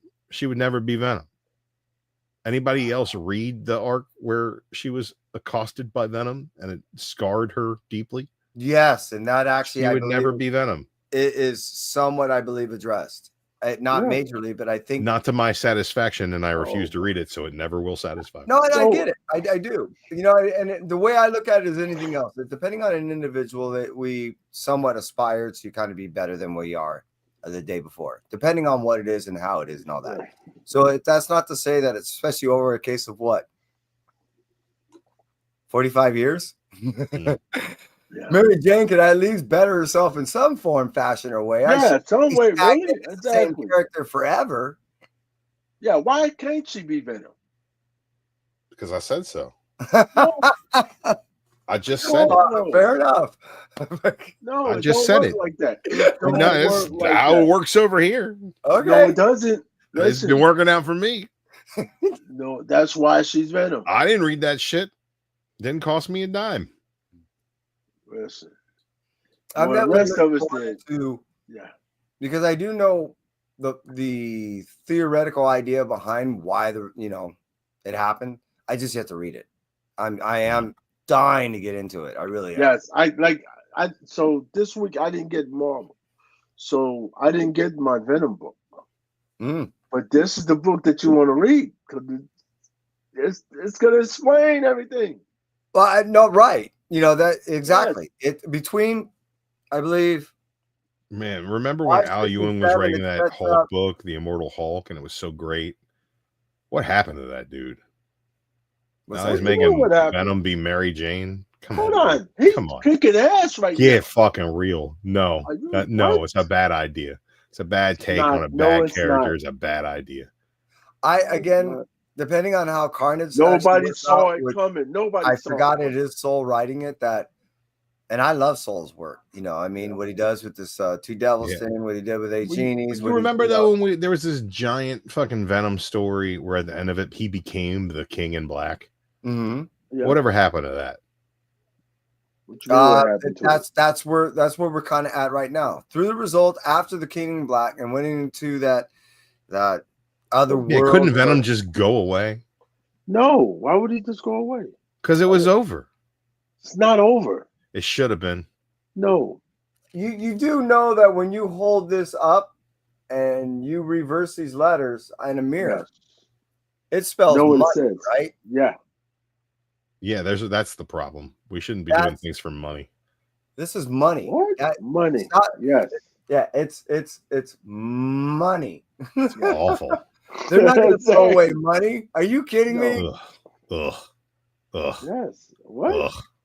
I don't make up the rules. I just try to break them. I'm just telling you, they're not going to get That's rid right. of Venom Ugh. franchise. It is what it is, baby. Done with It is it. what it Ugh. I hope that Marvel cuts a check to Todd McFarlane every time that happens. is. See? Oh wait, they don't because Venom No, it really wasn't him. was It was- created Yeah, by it David wasn't- yeah. Michelini. Right. He don't got So- shit. He don't got shit to do with Venom. Yeah, Venom didn't get good until he was drawn by Eric Larson. So Oh my god. that's where the tongue came You're from. lost. Well, the tongue that's where came the from. tongue came in, right? Yeah. Everything you know about Venom today, you know about because of Eric Larson. Those original Todd drawings are just a muscle-bound black Spider-Man with teeth. It's not even good. It doesn't even look good. People are like Venom or Ultimate Spider-Man 300. That's not even his first appearance. Yeah, we know He it's appeared not for like money, 3 but- straight fucking months before that book But came out. that's the money book, though. Yeah, all that exactly. Hey, Exactly. that's more why that- it's called money. the community decided that almost Ugh. above everyone else. They decided Yes. that's where they want to put the money. That doesn't mean that's where I also agree either. It just Yeah. means that's But what it's where it is what it is. Venom's stupid. What? You can talk shit about the X-Men. Venom is What? stupid. No. Venom's a stupid idea. It's stupid. Listen. He's a stupid character. It's a stupid idea. What? They made 3 live action movies. They were all When last stupid. Time, listen, It's when just last time we seen dumb. that movie? It's just Exactly. dumb. It's just Well, like I really said, stupid. It is a viable franchise, and it's only been doing that because of the fact that it's had its backing over all these decades. Yes. Yeah. People I- need to and look stop at it, like I bagging said, with stupid. I don't personally make up the shit. It's not It's just- going nowhere. When you look at numbers, they're the ones that Thing dictate. like it's not going anywhere. It's not Venom's the going same nowhere. type of character that Ghost Rider is, and where is Ghost Rider now? Whoa, On the in the scheme of things, Hmm. people do not No. give a shit about Ghost Rider. Yes, the Venom's way like Ghost different, Rider. buddy. You wouldn't believe how much Ghost Rider shit I have. I'm not saying that I don't have Ghost Rider shit. I'm also not saying that I don't have Venom shit. But like when you think about that character, it's like, oh, here's the edgy, it looks cool character, right? Like it's all about image, like fucking Spawn. All right. You know when the last time a Spawn book has been good? Spawn issue number 9. Hey, Yeah, right? We both went to the same spot, Yeah, right? you and I. Well, we talked about this before. But like Spawn Yeah. is a fucking T-shirt. It's not a comic book. It's a character design. But we don't more know than it because is- nobody's reading it, so we don't know what the fuck it is. Exactly. Okay. The second you pick one up and you start to read it, you're like, "What the fuck is going on in this stupid? Yeah. How is this so far up its own ass when it's just a dude who is dead and now is like the spirit of vengeance? It's just the fucking Ghost Rider story when you think about it. Wacky Racers. You Oh, know yeah. how hard it is to find these fucking books? Dynamite's having a hard time with fucking Dynaman right now. I got a bunch of them. Stop it. last Did you week. get any of the Yes. blank covers? Maybe you're just having trouble Hold on the on. West Coast. Yeah, we're having difficulties. Super. This and a couple other books is like insane to get a hold of right now. Dynamite really I the think only I thing do have propping a blank Diamond up at the cover. moment. Because there was, I think, a white cover, a blue cover. Yeah, I think we only got the white. I didn't see the blue one. Yeah, there's this. Yeah. And you know me with the blank covers. I love shooting blanks. So I've been There's trying no to fun get if there's no more risk, done. Kevin. I went like 6, maybe 7 different fucking shops, and I cannot find me any Wacky Racers. This was the only one they had at one shop. Did you read that Wacky Race Land that came out when DC had the Hanna-Barbera? It was pretty much Wacky Races meets Mad Max. Oh, that And sounds fun. It was fun. It was very fun. It was like the same time that Snagglepuss book came out. It was Mark who's that guy? Mark Russell did a Snagglepuss book. I don't recall that at all. And that was very well received as well. Who did that? Yeah, definitely all of my era. You know, it is, when Flintstones came out, they did the reboot of Flintstones and they did Scooby Apocalypse. Really? Did you read Scooby Apocalypse? No. Oh, dude, the Mystery Machine Gang and a post-apocalyptic, like sprawling epic. Oh, that sounds fun. Dude, when Fred died, I cried. I was. Oh, you don't have to tell me that shit. It's midway through the run. You won't see it coming. That's the blank one, the white one. I did find one though. Well, yeah, I did find one. Right. Which I didn't want to touch because, like, you know, I love leaving the tissue paper on it. Then this one. Oh, dude, you got a fucking a ratio. And then that one. The red sketch. What is that? Fucking 1 in 250. No, I think one is a 1 in 10, I believe. No, See, that shit what might be like a what 1 they've in been doing with 5. those books is if you make the order, which I just found out today, my fucking shop, one of my shops is not placing the order for their variant rate, their ratios. I said they're fucking free. He goes, yeah, if they don't put in the dot, we don't get them, and June doesn't like version variants. I said, what? Fucking I'm gonna go talk to him. I'm gonna go, hey, you mark those dots, I'll fucking give you the money. It costs you nothing. That's makes no sense, right? You're already getting the fucking book. But you have to order the ratio number, right? You just have to put in the dot. They give it to you. If Right. you order the number up to it, meaning if you order 10 copies, they will give you that 11th, that 1 in 10 for free. And then that one. Well, that's not a 1 in 10. That's a 1 in 11. You have to order 10 copies. to get And that. the one you said there. So you got to order 10 copies to get the 1 in 11. All right. I guess that's how, but that's You how can't call it a 1 in 10 if you had to order 11 copies. Well, the other thing is you don't just get one, you get 2. Well, then that's a 2 in 12. I'll make these fucking That's numbers. it's not a 1 in 10. That's a 2 in 12. You order 10 copies, they give you 2 books. But here's the thing: is like they can call it whatever they want, but then you can't call it a ratio because a ratio would mean that that's 2 out of 12, not 2 1 in 10s. Well, what are we doing? It's very. I agree. They're loosely defining ratio as your qualifying minimum has to be this to receive. What's up, chemist? How you I doing? ain't seen chemist in a while. What's going on, bud? Yeah. He's been in clandestine. He's an in clandestine chemist. The Clan Destine No, with Alan Destine. They appeared in the Ms. Marvel TV show. All right. They were the clandestine. You never saw the Ms. Marvel show? Disney Plus premium format television presentation. I don't watch any TV at all. You should watch Andor. What I'm dying to see is a few things now. What was that? 2 kids walk into a bank. 4 That should kids be walking coming over. out.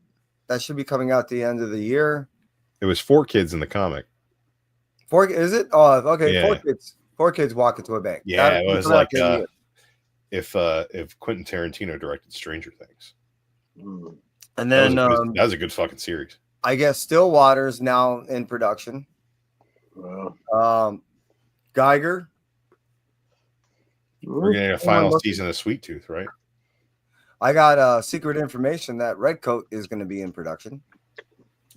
So I bought another issue.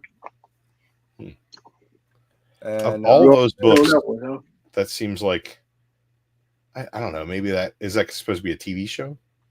Yeah, my understanding would be an ongoing. Yeah, that makes sense. More like a quantum leap almost. Think about where you can go. You start at the time period, and depending on how you want to, how long you want to go. Yeah, time dictates exactly how you do the show.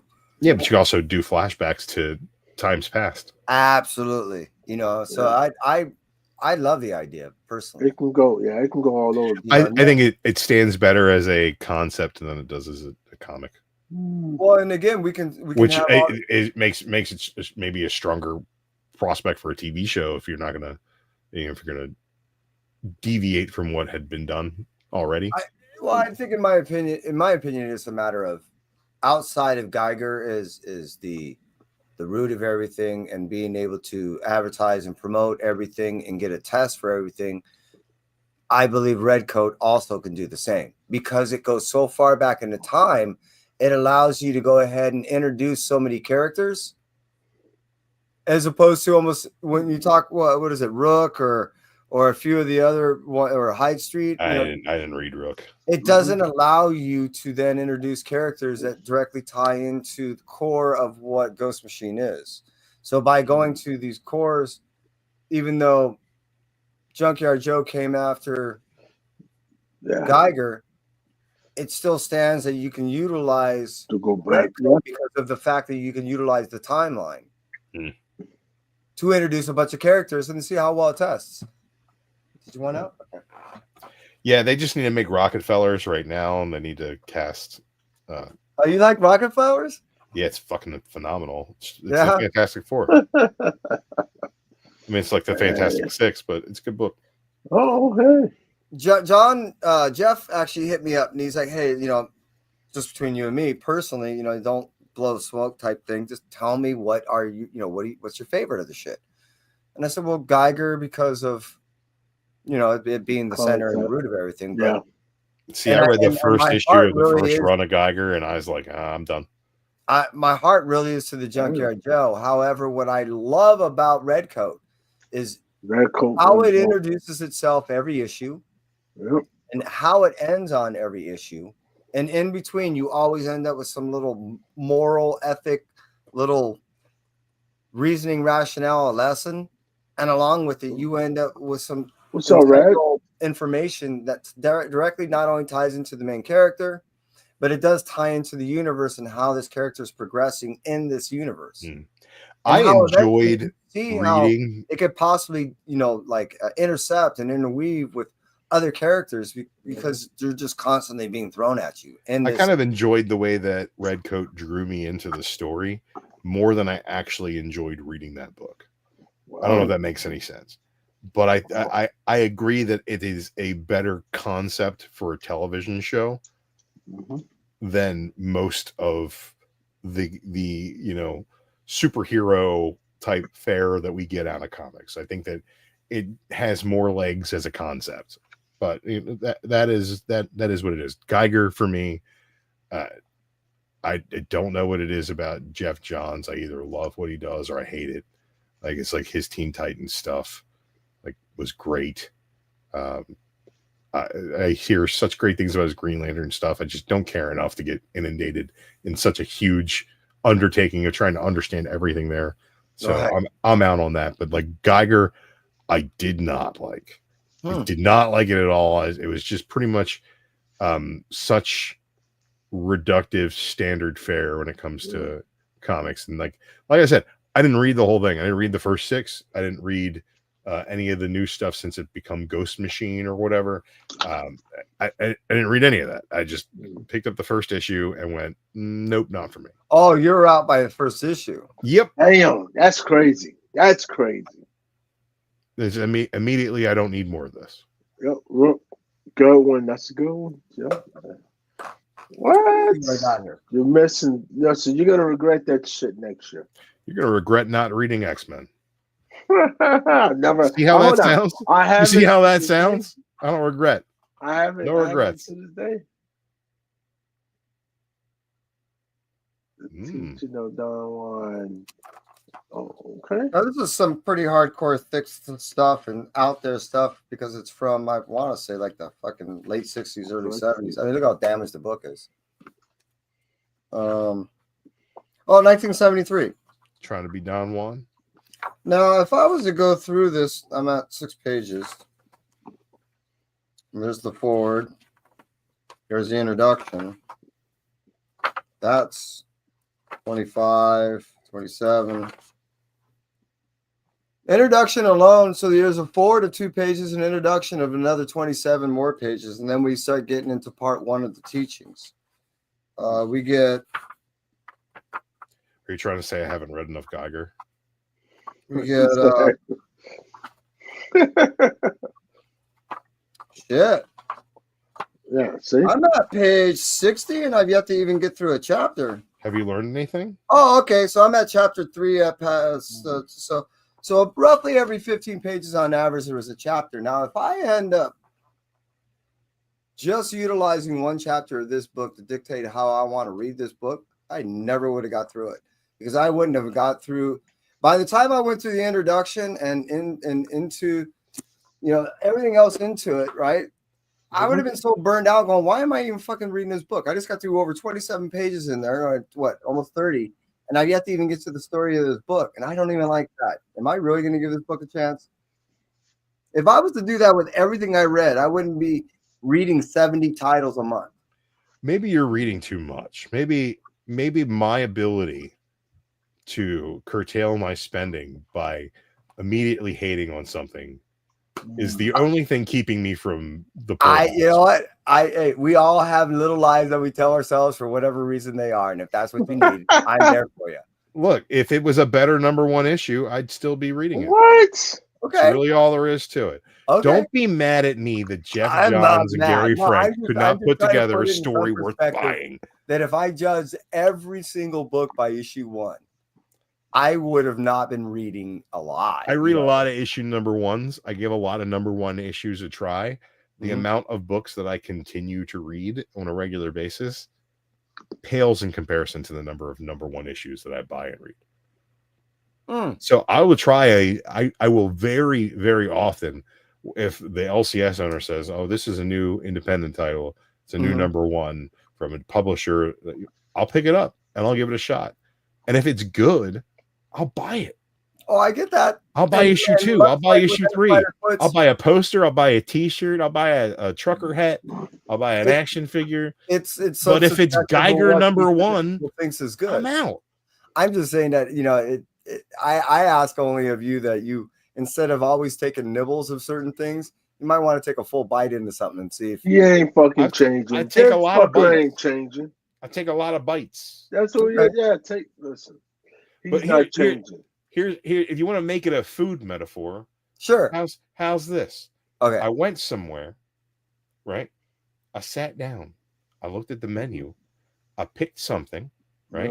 I paid regular menu price for it, right? I ate it.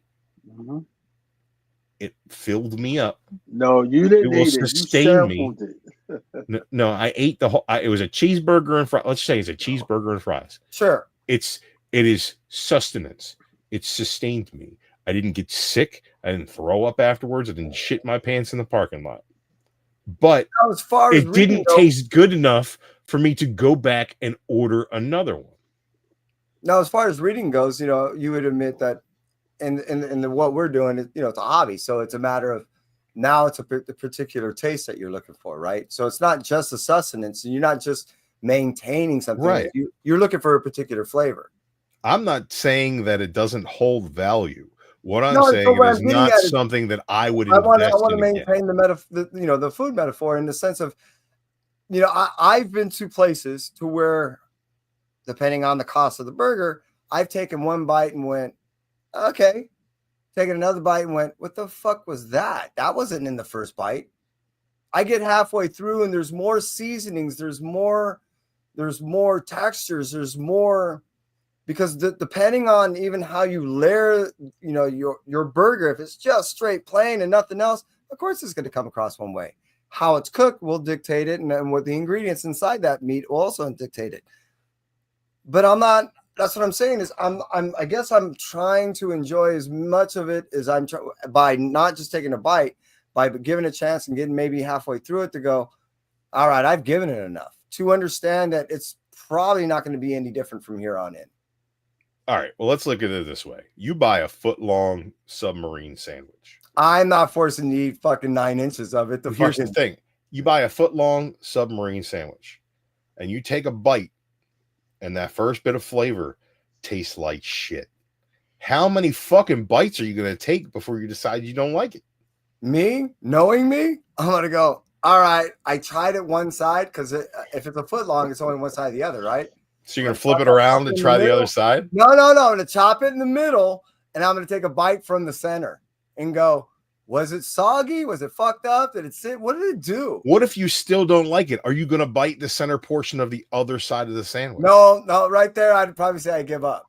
But now we talk. So what you're saying is I should have read Geiger #1, not enjoyed it, waited for Geiger #17 to come out and see whether or not I like that one out of context. Sure, why not? But I'm not saying 17. I'm saying it would have been issue 3.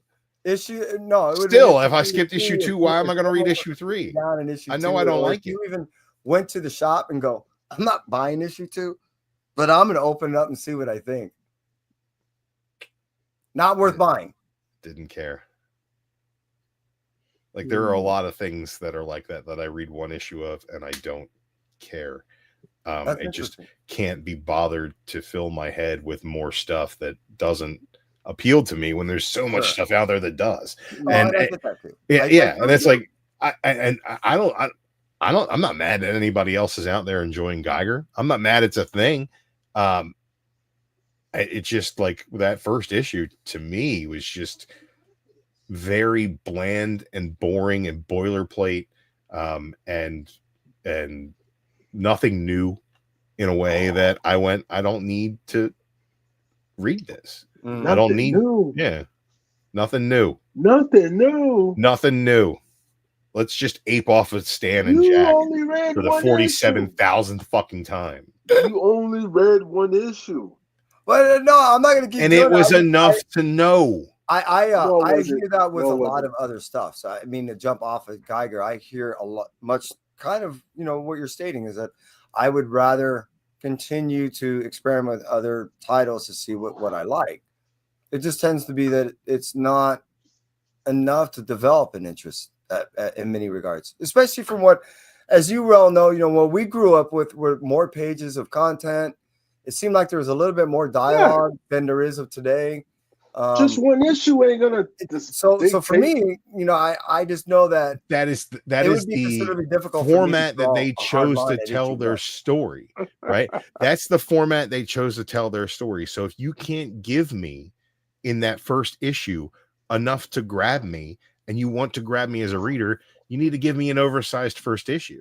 Right, yeah, but you need to find out what it is. No. Most people that write is going to say the writer, the artist, and all that. They don't have control over that shit. Yeah. That's publisher, editors. That's all them.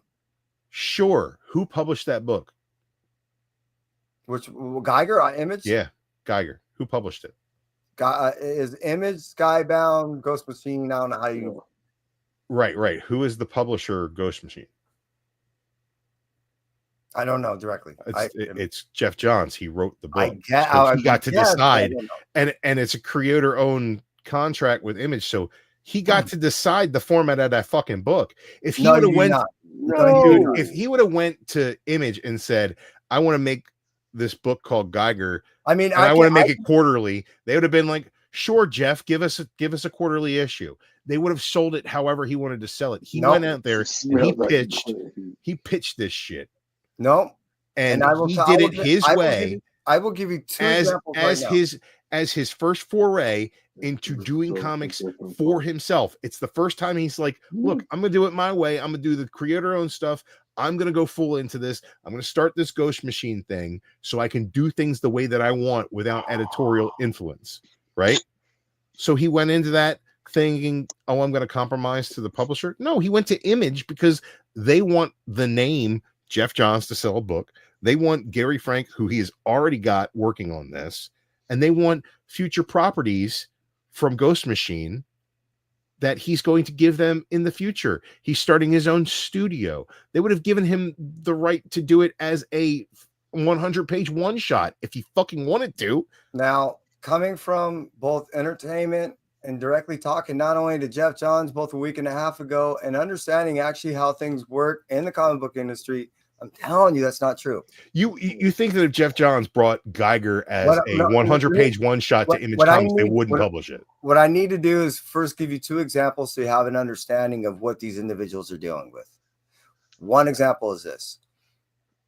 On Uncanny Valley, written by Tony Fleeks, he approached Boom Studios and said, I have a 12-issue series that I'd like to publish. They said, you may publish your series as such as if you can guarantee this amount of numbers in your sales of issue number 1. He said, fine. Kevin, I don't want to disrespect your argument by interrupting off the bat, but there is a very, very, very distinct difference between Tony Fleeks and Jeff Johns. When you think of those names in the comic book space, there's a very distinct difference in levels there, right? So what I'm saying to you, I won't use that example. I'll go to example. But like Jeff Johns is one of the top creators of the big two that has a cachet to the point where he's working in Hollywood with these properties with Warner Brothers. Like, he's a bigger dog than that. If Jeff Johns wants to do something in the comic book space and he wants to do it with a specific publisher, they're going to find a way to make that happen because the name Jeff Johns has a cachet that has instant sales built into it. I'm telling you, from an individual that plays with hundreds of millions of dollars and plays with these people, that's not how shit works. They don't just say, we're going to throw money at you. No, they're not throwing money. They're buying a product. And right when Ghost Machine creates that book, something that they're not guaranteed on, especially when you invest in comic book writers, that is a risk and a fucking half. Now, let me get back to my second example. Let's use Hannah Rose May. You know who that is? No, so I don't believe she's an actress, producer, writer, and decided to go ahead and jump in the comic book industry.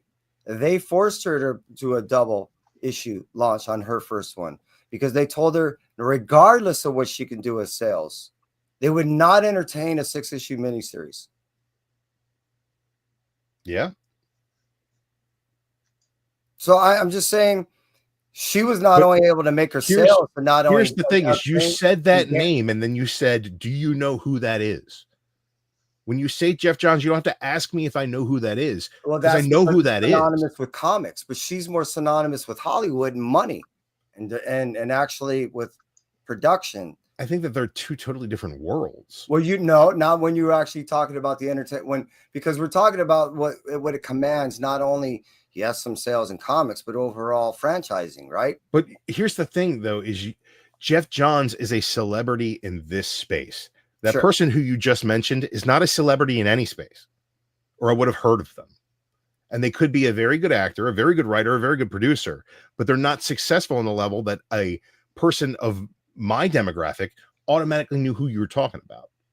So I think they're completely, it's an apples and oranges argument. In the fact that you're talking about a guy who has some of the most celebrated runs on Justice League and Green Lantern and was a publisher for DC, which is one of the big two, right? And he wants to do his own independent thing. And the third biggest publisher in the space, Image, isn't taking a risk bringing Jeff Johns on board. That's not a risk. That's a blue chipper. It's not a risk. It's a blue chipper. It wasn't until that Geiger's success happened that they gave him a go-ahead on Ghost. Geiger's success is built off of his name, not off the quality of his story. And It was the sales of the original Geiger run that gave him The sales of the first issue. No. The sales of overall of everything that he did gave the launch. So the test of waters they allowed to go ahead. I would argue pull up the sales of those that first 6-issue run, and the sales of issue 6 nothing compared to the first issue, which is what sold off his name. Done is in the past 3 years had you side by side with me as I had conversations with Jeff Johns about this as all this was developing throughout this time. I obviously there's no way I'm going to convince you, but I do know from talking to him, he didn't have full control on how he can deliver his content. I can guarantee you that. Talking to him, I don't doubt that there were limitations. And having a nice almost hour and a half conversation with him, his wife and his son. I am telling you, it's not necessarily how you're presenting it to me, how things transpired. I'm not telling you how things transpired.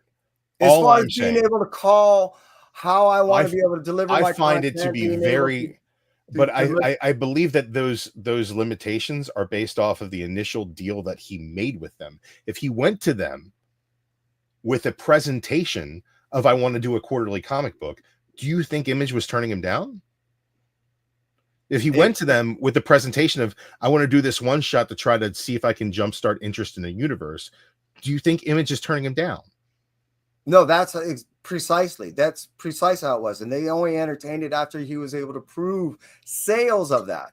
When he was able to prove, they said, cool, what is the next launch for this so we can further build to see if we can launch as a major? Because the major was then they launched 4 titles at once. They weren't going to do that right at the bat, regardless if they thought. I don't think that they're gonna do that off the bat for anybody to just launch a universe. But what I'm saying to you is how he decides to deliver that universe is something that he would have been able to negotiate with them off the bat, right? And something that they would have been willing to play ball on. So the fact that he decided to go with the traditional single issue format for this book, I guarantee you 110% that was his choice. Because that's the format in which he chose to tell this story. I agree. But if Geiger #1, he wanted it to be 100 issue. An 80-page double series or whatever. You pitch it, they accept it, and even then they cut it. The only person I know right now that has had the same amount of least pushback and had an easier time, meaning he is almost as large of expansive as a universe and has been able to do more, meaning do anything that he wanted, is Kyle Higgins with his Radiant Universe. He's been able to do anything and everything he's wanted. Johns has had more limitations, even though his is shit that's going in production. And which is odd because the numbers don't reflect. And he's got like 5 different things going on with the Radiant Universe right now. Is anything going into production in the Radiant Universe? No, that's what I'm saying. It doesn't make sense, but he has more. Where did the Radiant Universe start? Because I don't know anything about this. Radiant Black. Oh, yeah, Radiant Black. Count me out. I don't know anything about it. Yeah, no, I don't, and I don't play in the Radiant Universe. But my only reason I bring it up as a comparison is I'm just shocked for an individual like Johns that doesn't have as much free will as you might think to be able to deliver the product in which that he wants. As much as someone like Kyle Higgins that's not even producing the same amount of numbers. I don't understand it. And then when I see individuals that is in production and say, I can easily bring on people that can easily adapt this to any form that I want, like a Hannah Rose May, and I have money to go ahead and adapt this and get it options immediately. Googling this bitch. She didn't even be able to launch it the way she wanted. She wanted to do a 6-inch mini, and they said no. She's like, I'm paying for everything. This is all mine. They're like, nope. The only way she could have did it the way she wanted is if she actually didn't go through. I forgot who she launching it through. I think it might be Image. Who is this? The Exorcism at 1600 Pen is the name of the title, and the name of the writer is Hannah Rose May. I'm looking at Hannah Rose May right now. And so what is she known for? She was in an episode of Curb Your Enthusiasm in 2000. She also used to do the theater stuff, but she was writing and stuff. She was doing all the ghostwriting for a bunch of movies, I guess. I don't know if she's getting credit. I know in the industry because I see her around. Yeah. But I look at shit like that, like me. I'll never get credit for being Spawn.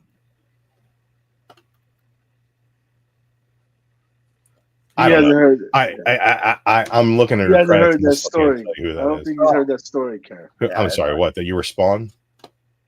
All the animation in the movie Spawn is me. That's awesome. But I don't. All I have is a VHS thing of me dancing around a green screen. I lit it, dancing around green screen, but that's not me putting on any of the 3 costumes that I wore for it. You know, but I don't get any credit. I did it, but that seems like an issue in the industry in a whole. Yeah, well, yeah. Yeah, it's weird. I'm only now finding out more shit. And then even as I was talking to even David Pepos over this weekend, he was telling me more shit that's happening out there too. It's I don't know if you noticed that all the writers in Marvel are like really different in the past year. Yeah, all the talent at Marvel's really different in the past year, but they do that. Like Marvel creates talent as a talent house that as soon as they get tired of working for peanuts, they try to go off and find a better gig. That's just kind of the way Marvel works. But the same shit that happened in the late 80s, early 90s, and right. Marvel But here's now. the thing: is Marvel looks at that industry, and whether they're right or they're wrong for it, they say, "Well, working for Marvel is exposure." People will be like, "Oh, I'm not working for exposure." You fucking need to, because if you work for Marvel and you get exposure, you can get a better job somewhere else. It's just the way it works. And until people want to look at Marvel, the comic publisher, as Disney, the parent company, and be like, well, they got all this money, they can throw some of it around. It's not how you make money publishing comics. No. I mean, the squeeze on everything, meaning all the stuff that you heard back in the 60s, all the stuff you heard back in the 80s, all the stuff, it's all creeping back into the practices again, Yeah, it never changed. Well, it's re-creeping and getting worse, meaning here you got this to do in 5 days. Okay, 3 days later, where is it? Type shit. Things are just getting That's as in all for hire works, man. In every industry, especially fucking mine. Yeah, it's just getting worse. So that's another reason why people have been jumping ship and doing their own thing. You're seeing a lot more independent titles launching as of last year. You're seeing a lack of quality in a lot of the lower tier Marvel titles because of it, but it also gives those artists the opportunity to work within the medium and better themselves within the medium, right? To learn how to hit deadlines, to learn what they need to do in order to be successful in that environment. And it's like, is it right that people work for less than they believe that they're worth?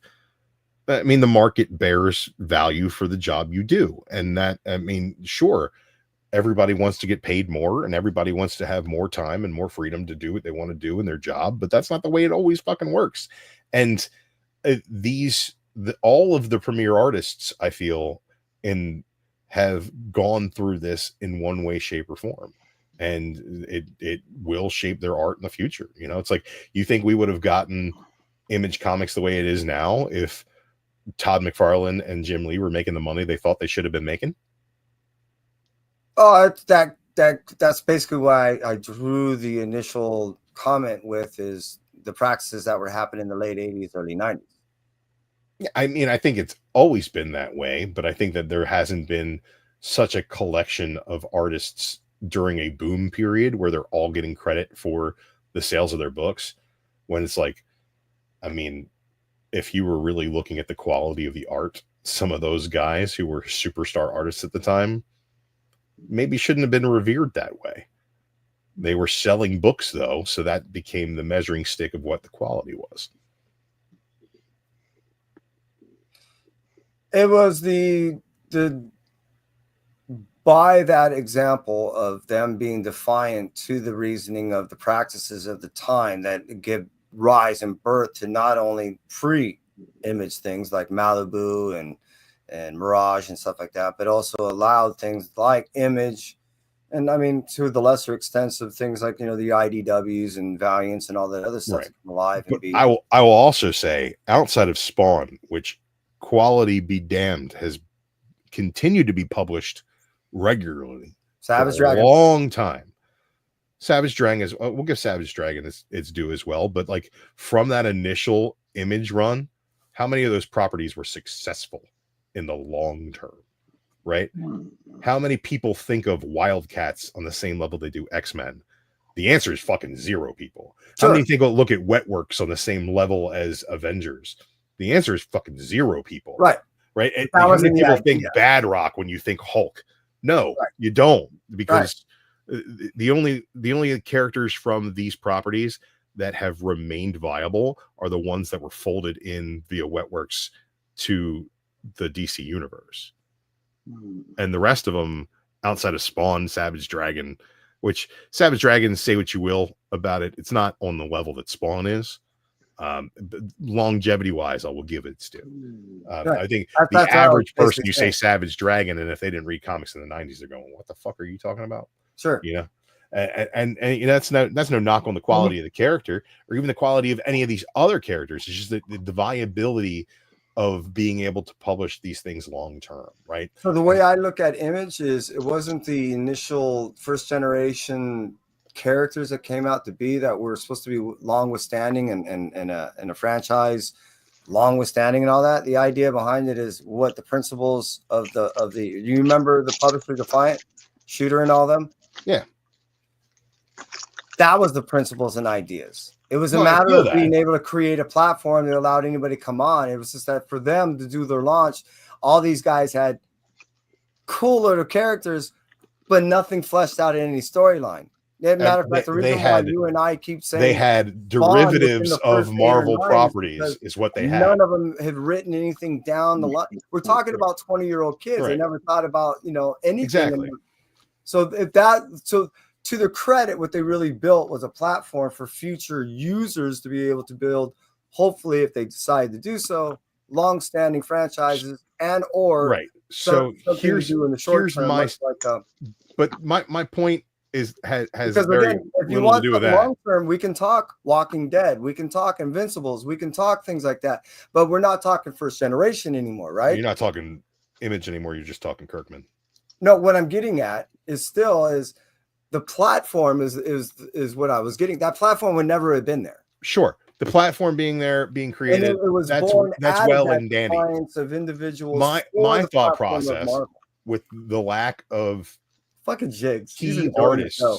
I'm loving this shit. Marvel. We can do this shit all night, baby. Keep going. I love this shit. My point is that the lack of key artists at Marvel today is not as much of a detractor as people like to think, because Todd McFarlane left Spider-Man, and it's still a very healthy, viable product that produces several different fucking lines of comics every month.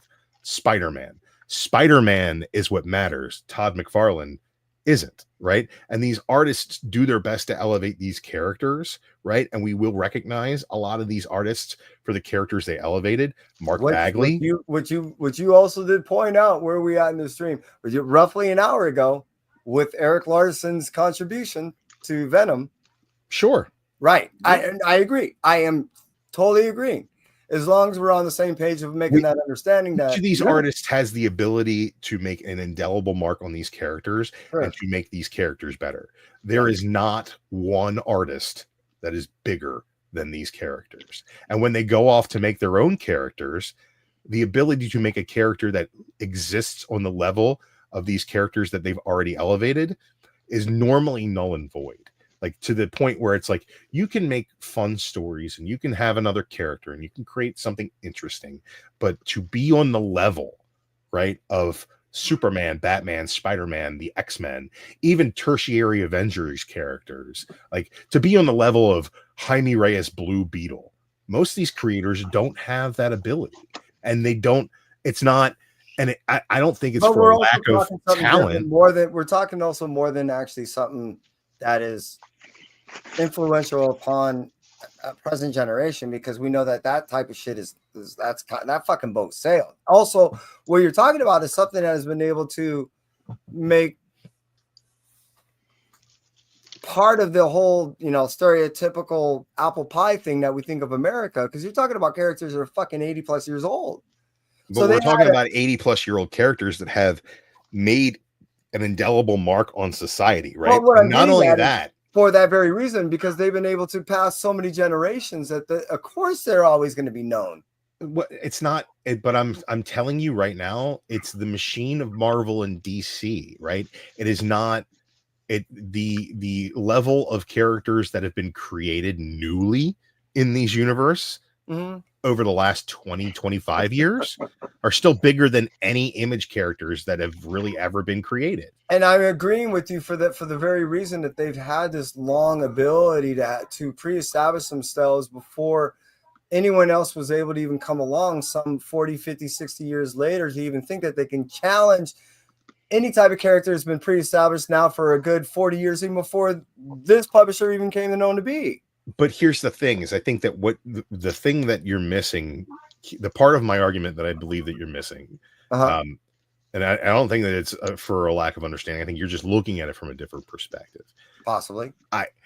These characters, right? These publishing houses, these universes that have been propped up by continually feeding that creative energy into them, right? That's all well and good. But I'm talking about Damian Wayne, right? He's Robin. Have there been Robins before? Yes. Is he a different character? Yes. Does that kind of make it a cheat? Okay, let's go ahead and discount that. Moon Girl and Devil Dinosaur, right? Mm-hmm. Name me a character outside of The Walking Dead or Invincible that is on the level of popularity from Image in the last 25 years. Kick-Ass? No. Kick-Ass doesn't have his own cartoon show on and Kick-Ass doesn't sell books at Scholastic Book Fair the way that Moon Girl and Devil Dinosaur does. And it doesn't have the like you got that movie and they had the sequel which was poorly received and kind of put the kibosh on a lot of things that Miller was doing in production because of Kick-Ass 2's failure. And a lot of people blame Gene Carrey for that. Just actually sell out to Netflix, and he's doing major franchise work, and that's why he's pumping out like 3 titles. The Millerverse stuff, all that stuff with him and Netflix came up before Kick-Ass 2 came out. All those deals were before Kick-Ass 2 came out. Really? Yeah. And I didn't. Okay. But here's the thing: is I like Mark Miller, right? And I think he has a lot of great ideas, and I think he writes for a trade in a way that it would be perfect for a lot of movies. But how many of those Millerverse titles are getting made? How many of them are actually getting produced in Hollywood? Oh no, I totally agree. And right? How many of his most people don't understand? How many of his greenlit Netflix series have seen the light of day? Like they're not, because he's not as viable a property, because Kick-Ass 2 was a big financial failure. Well, basically, the example I was giving is, what has come out outside of Walking Dead. But I would say that these characters are a very recognizable franchise. But I would say that on the level of a brand new Marvel character with really no ties to old school Marvel outside of the fact that Devil Dinosaur is there, and who fucking remembers that Jack Kirby dinosaur book? The answer is modern day nobody. So it's like we do. But that's not the greater, wider audience that Moon Girl and Devil Dinosaur has had this reach to just kind of encompass all these people, right? And people are like, how do comics create new readers? It's very simple. Comics have real big creating new readers at the Scholastic Book Fair. That's how they do it. That, I wasn't able to, possibly grasp it. I do, but what my argument was one. We're talking about characters that have been around for a long time. So they've been able to pass on from generation to generation, because there wasn't as many characters in that time to challenge one another, especially at a level of these superhero characters at the time. 2, you're talking about major back things, meaning DC, who are they backed by? Well, let's go with Marvel, who are they backed by? Disney. So we're not, when you talk Image, you're talking about, you're talking Marvel, you're talking DC, and you're talking, fuck, can you see my hand down here? But that's the thing is, we're talking about IP at that point, and we're talking about who owns it. But when you look at, you have to look at market share. If you're looking at what they're as big as, they're not going to be able to push it to Image has just as big a market share as Marvel and DC does. As far as pulling in money and all that, but as far as being able to utilize their marketing, meaning they don't have the ability to have, fucking Disney advertise for them at their fucking, Disneyland or anything like that. Yeah, of course, they're not going to have characters like fucking as recognizable as like an Iron Man or, something like that walking around. Of course. But is that indicative? Is recognition indicative of marketing ability, or is it indicative what of I'm quality? getting at is when you make these points, it's easily to be understood that one of the reasons why is for the 2 points that I just made. One, you have a long-standing withstand characters that have been established long before Image ever came to be, and two, you have such a dominant amount of money that can be marketed to back these characters and make them withstanding. Like you said, the biggest. I would love to be able to see the amount of budget that any movie through Image has ever been utilized and or produced. Meaning, even if something that didn't come out, or even things that are either been adapted or storyboarded or whatever they're spending. I'd love to be able to see that and then go, all right, show me a Marvel movie. Show me a DC movie, what they're putting in. I would also that right there tells me something right there of how in much that same vein. I would be willing to bet to be received by the audience is directly going to dictate how much you're going to sell. Air Spider's got a good point. Image doesn't have pajamas at Target, but if you think for a minute that if Image pajamas would sell, they wouldn't have them at Target, I got news for you. Because if an Image character would sell pajamas at Target, they'd have them there. That's really all there is to that. It's about the popularity of the character driving the market.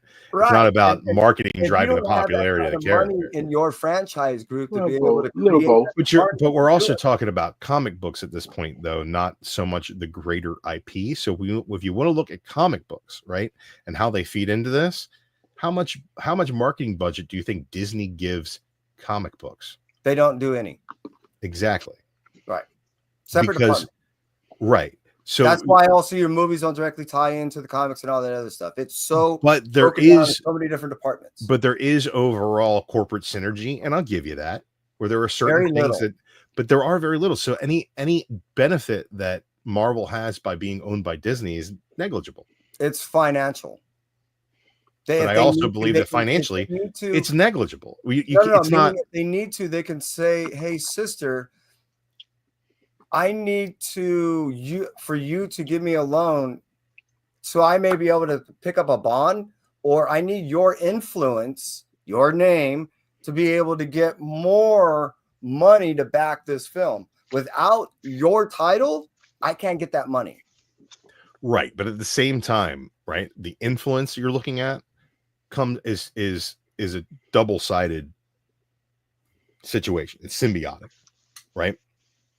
Because Disney has the money as a production house, right, to help produce Marvel movies and Star Wars movies and Indiana Jones movies. But if you take away those properties that they purchased outright to prop up these movies, what do they have to sell, right?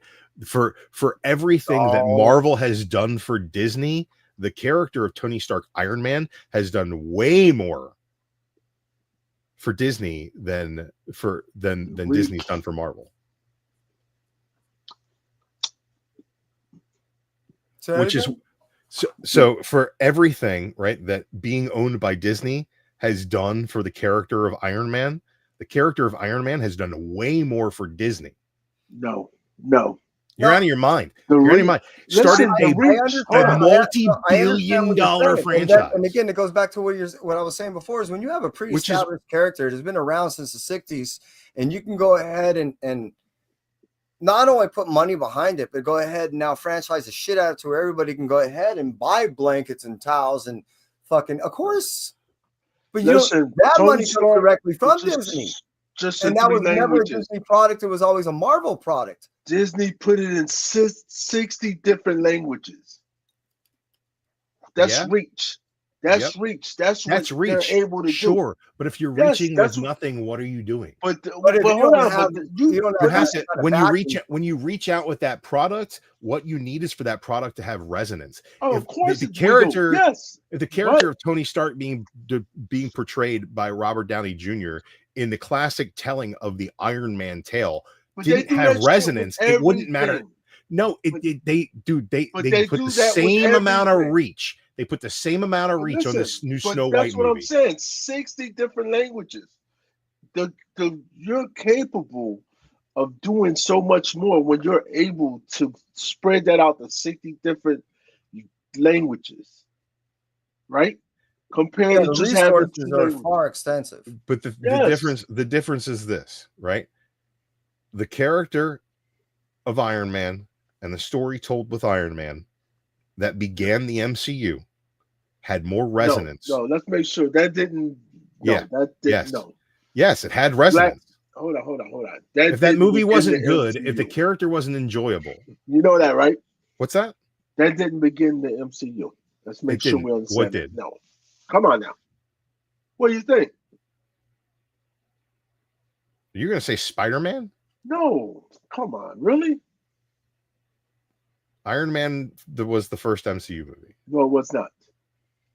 Come on. What came out before then? You're gonna say Hulk? Didn't Hulk come out right after Iron Man? No. I thought. You just go ahead and say whatever you're saying. Come because- on. Yeah, I'm lost now. Yeah, what are you talking about? Come on. Was it Mickey? I'm taking it down. No? No one says this? No?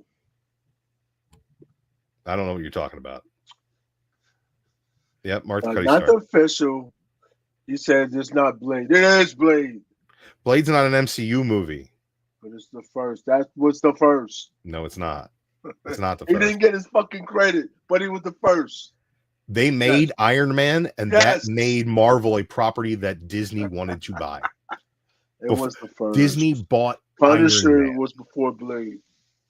Punisher. You know what? You might be The right. the Punisher character, was before the Blade. character strength is why. Seriously, it's why Spider-Man is so important to Sony, because they have been feeding their CEO's children off of releasing shitty That was tangential before? No. Spider-Man movies for decades. We're not doing. What we're getting? Why are you fucking with Spider-Man? Leave Spider-Man alone. I'm telling you right Don't now that fucking- Spider-Man is more important than any artist who ever drew Spider-Man. The character is inherently important. Yes, of course it is. Yes, it's bigger than anybody else. Yes. I mean, not anybody else. Hold on. What you mean? Yes. Marketability, Spider-Man is not the biggest. I think Spider-Man's the best superhero by far. Spider-Man has the best rogues gallery. Marketing is between Spider-Man and Superman. Batman's bigger than both. Fuck no. Batman ain't nothing but a thug. You're wrong. Batman is No. bigger than both. Listen, More hold on. more Any productions. Muslim country, you cannot watch a Batman movie because they feel that he's a thug. No, that's so untrue. Most Muslim So countries untrue. don't have TV, so you don't have to worry about Yes, that. they do, man. Don't Is he- believe that Is he shit. wiping their ass with What their the fuck? hands and fucking throwing rocks at each other? Listen, that's so fucked up. It is fucked up. Except No, the ones that have no, TV that like means live what in you Dubai can and say, they have slaves. So we should really protect them in the way that they're viewed. Definitely not, buddy. All right. Look, Spider-Man is not as big as Batman is. What? You're fucking Bat- crazy.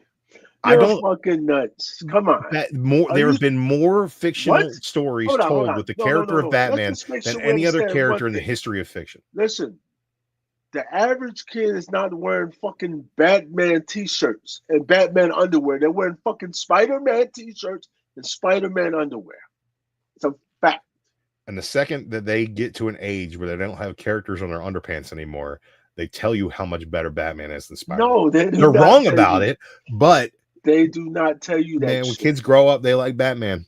It's just the way it No, goes. they Ask do not. around, man. Ask That's- around. No. Yeah. I told you fucking Blade was, the first.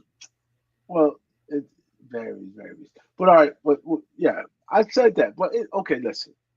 Spider-Man and Superman worldwide.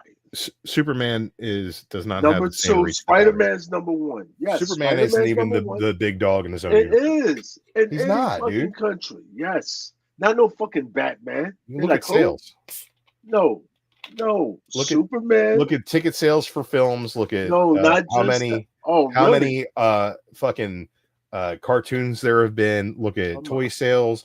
Look at comic book sales over the course of the entire publication history. Yeah. Batman's bigger than Superman. No. Mathematically. No. The best movie is definitely not no fucking Batman movie. What Batman movie you gonna say the best movie? I'm not saying best. I'm saying exactly best performing. No. Okay, let's go performance. You telling me? Well, Dark Knight best Rises Batman? outsold tickets for Man of Steel. I bet you didn't do it for fucking Superman 1. I bet you it did.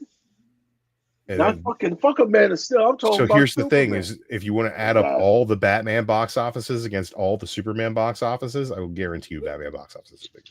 Well, because there's more movies with fucking Batman. But let's just go off one against one. Uno against uno. What's a better one? All right, let's get my Google out. Hold on one second. Fucking Superman. Worldwide, international. Listen, you can say Superman in any fucking language, and guess what it says? Superman. We're gonna go ahead and Google in this. any fucking language. Oh shit! I'm gonna die. All right, let's see. Spider-Man will get you robbed in the hood. Nobody's taking your Batman sneakers. Exactly. Who the fuck's Batman? What sneakers? Batman glasses? Come on. Yep. Spider-Man, Avengers, Batman, and Superman. No, hold on. No. Definitely Avengers. Fuck no. No. 40119. No one knew who the fucking Avengers was goddamn 10 years ago. All right? No one knew who the Avengers were 10 years ago. They probably still don't know who the fucking first Avengers were. Well, I mean, the first movie came out less than 10 years ago, or more That's than 10 years ago. So no, but that's what I'm saying. They didn't. I'm correct. I know I'm correct on that. All right. Let's just go ahead with the first one here. The first Superman the movie. All right. Worldwide gross was 300 million. Okay. First Batman movie, worldwide gross 419 million. So Batman bigger than Superman. That's just off of one. What Batman movie is that? Film. Batman. Batman the movie versus Superman the movie, 89. 89? Yeah, 89. Yeah. It did better than Superman? Yes. Okay. Yeah. Well, think about why. The Joker. Well, different fucking time frame, though. Batman's a more interesting character than Superman. One, fucking Jack Nicholson was roped in and tricked in to do the fucking character. And two, he was one that helped promote it. Yeah. He was tricked into doing the fucking gig. Batman's a hack. So you had considerably different now. Okay. quality and gravity of characters that were portraying these characters. People still can't. Yeah. You don't think that played any part of it? It may have, but I don't think that. I think that the difference is that Batman is a character that resonates at a much higher level. Along with Jack, you had two of the biggest fucking guys at the time in a movie together. Yeah. Well, I mean, of course, you could. Versus the first time people saw a man fly. Versus the first time people saw a man fly. In 1978, they made Superman fly. They made him look like he was flying. They had never done that before. Not only is it groundbreaking for the character, it's groundbreaking for film as a whole, and it still couldn't hold a candle to some freaky looking goth kid who shops at Hot Topic making his Nightmare Before Christmas version of the fucking Batman. Also, that's I guess, 10 years later. Do they do a conversion of the money of the time between? Because you're talking. That's I'm sure we could, but it's not $120 million. Isn't the difference? Well, we're talking a good 15 years, right? No, it's 11 years. 10, just 11? 10? 78 well, to 78 to 89. 11 11 years. years. Well, you know that doesn't play a portion of it, but yeah, you know. But we're also talking about a property where Batman I think only if you gained interest. In my personal opinion, I think they're nearly on par when you inflate both population, because you have 11 years of population expansion, and the money difference as far as inflation and all that. They're nearly on par. Hey, didn't we have something else happen? Hold on. There was all kind of shit happening. Well, I mean, the population, Wow. I'm sure, Oh, went yeah. up a I good mean, 10%. the world doesn't exist in a vacuum. Or at least 5%. It was at one point. I think in fucking what, in 85? 85 was a rough fucking year for America. The wrong part. This is focus. Hold on, let me make you big. Whoa. Okay. All right. Well, let's look at this, right? Batman Returns made $266.8 million, $267. And Superman 2, which is better than the original movie, made 216. So $50 million less I'm reading there. in a month. Plus. That's God just my damn. pre-order. Let's do Just to kind of Damn. what we're kind of Batman cruising for. Forever. Yeah. I mean, I would say, you know, yeah, okay. Incredibles 2 made more Let's say than Batman Forever Batman made is $336.57 million worldwide. And then What did Batman? Batman Forever. There ain't a better time than the 1980s. Oh, absolutely. Now the Avengers squashed the shit out of that, right? Yeah. Superman 3. And didn't Thor do something pretty rad too? Didn't Thor do better than both those two? Whoa, I don't have worldwide numbers for Superman 3. Okay. Superman 3, the third Superman film, judging on how well these characters maintain their audience versus the third installment of the Batman films going really up fell significantly. Yeah, $80 million worldwide. What a piece of shit. Let's just check Superman 4. Yeah, they pulled it out. Four that fell it's the not fuck any off. better. No, 4 fell completely off. Yeah. 75, right? Or 70, something like that, probably. Worldwide gross of $36.7 million is a high estimate. Can we stop going to the fucking movies? No, it's not about that. It's about quality of these hold on. movies. No, what year was that? Superman 4. The Quest for Peace came out in 87, 2 years before Batman came out and made $420 million right now worldwide. People are having a hard time justifying going to the movie theaters. It's cheaper back to then. People were still anymore. going to You the movie can theater. buy it and have people come over than it is to Batman and Robin, the fourth instance of the Batman universe, grossed $238 million worldwide. So Batman crushing. It's a fucking okay. Yeah, 238 worldwide is really ain't that good though. In 1997, that's pretty good. Oh, 97. 97? Huh. Yeah. Yeah. Way more movies coming out. Way more options. Yeah. I would. If you look at the release slate of movies in the 90s, they weren't playing at every theater because there weren't enough screens for all the movies that were coming out. Now, of that era, everything that was happening from the 80s all the way up into 2000, predominantly speaking, it was DC movies. There weren't really any Marvel movies out. Yeah. Warner Brothers the ones that were acquired the rights to DC's properties. There was so much inner way fighting earlier, that though. no one could actually spend the money after all the litigation on the actual films once they won the right to go ahead and do them. That's why when you saw the product that was released, I think there was one done like 85, there was one done like 89 of like Fantastic Four. I think there was some stupid Silver Surfer thing in 95 or something. There were all these attempts, but being that they never really had the true budget because a lot of the budget was lost in all this litigation bullshit, those are all weak attempts until they, like I said before, money was put into the system by, again, the Disney side, and they were backed. So they didn't even have to own it until they backed it. Kevin, but also people that's don't not realize true because the original Iron Man wasn't a Disney property.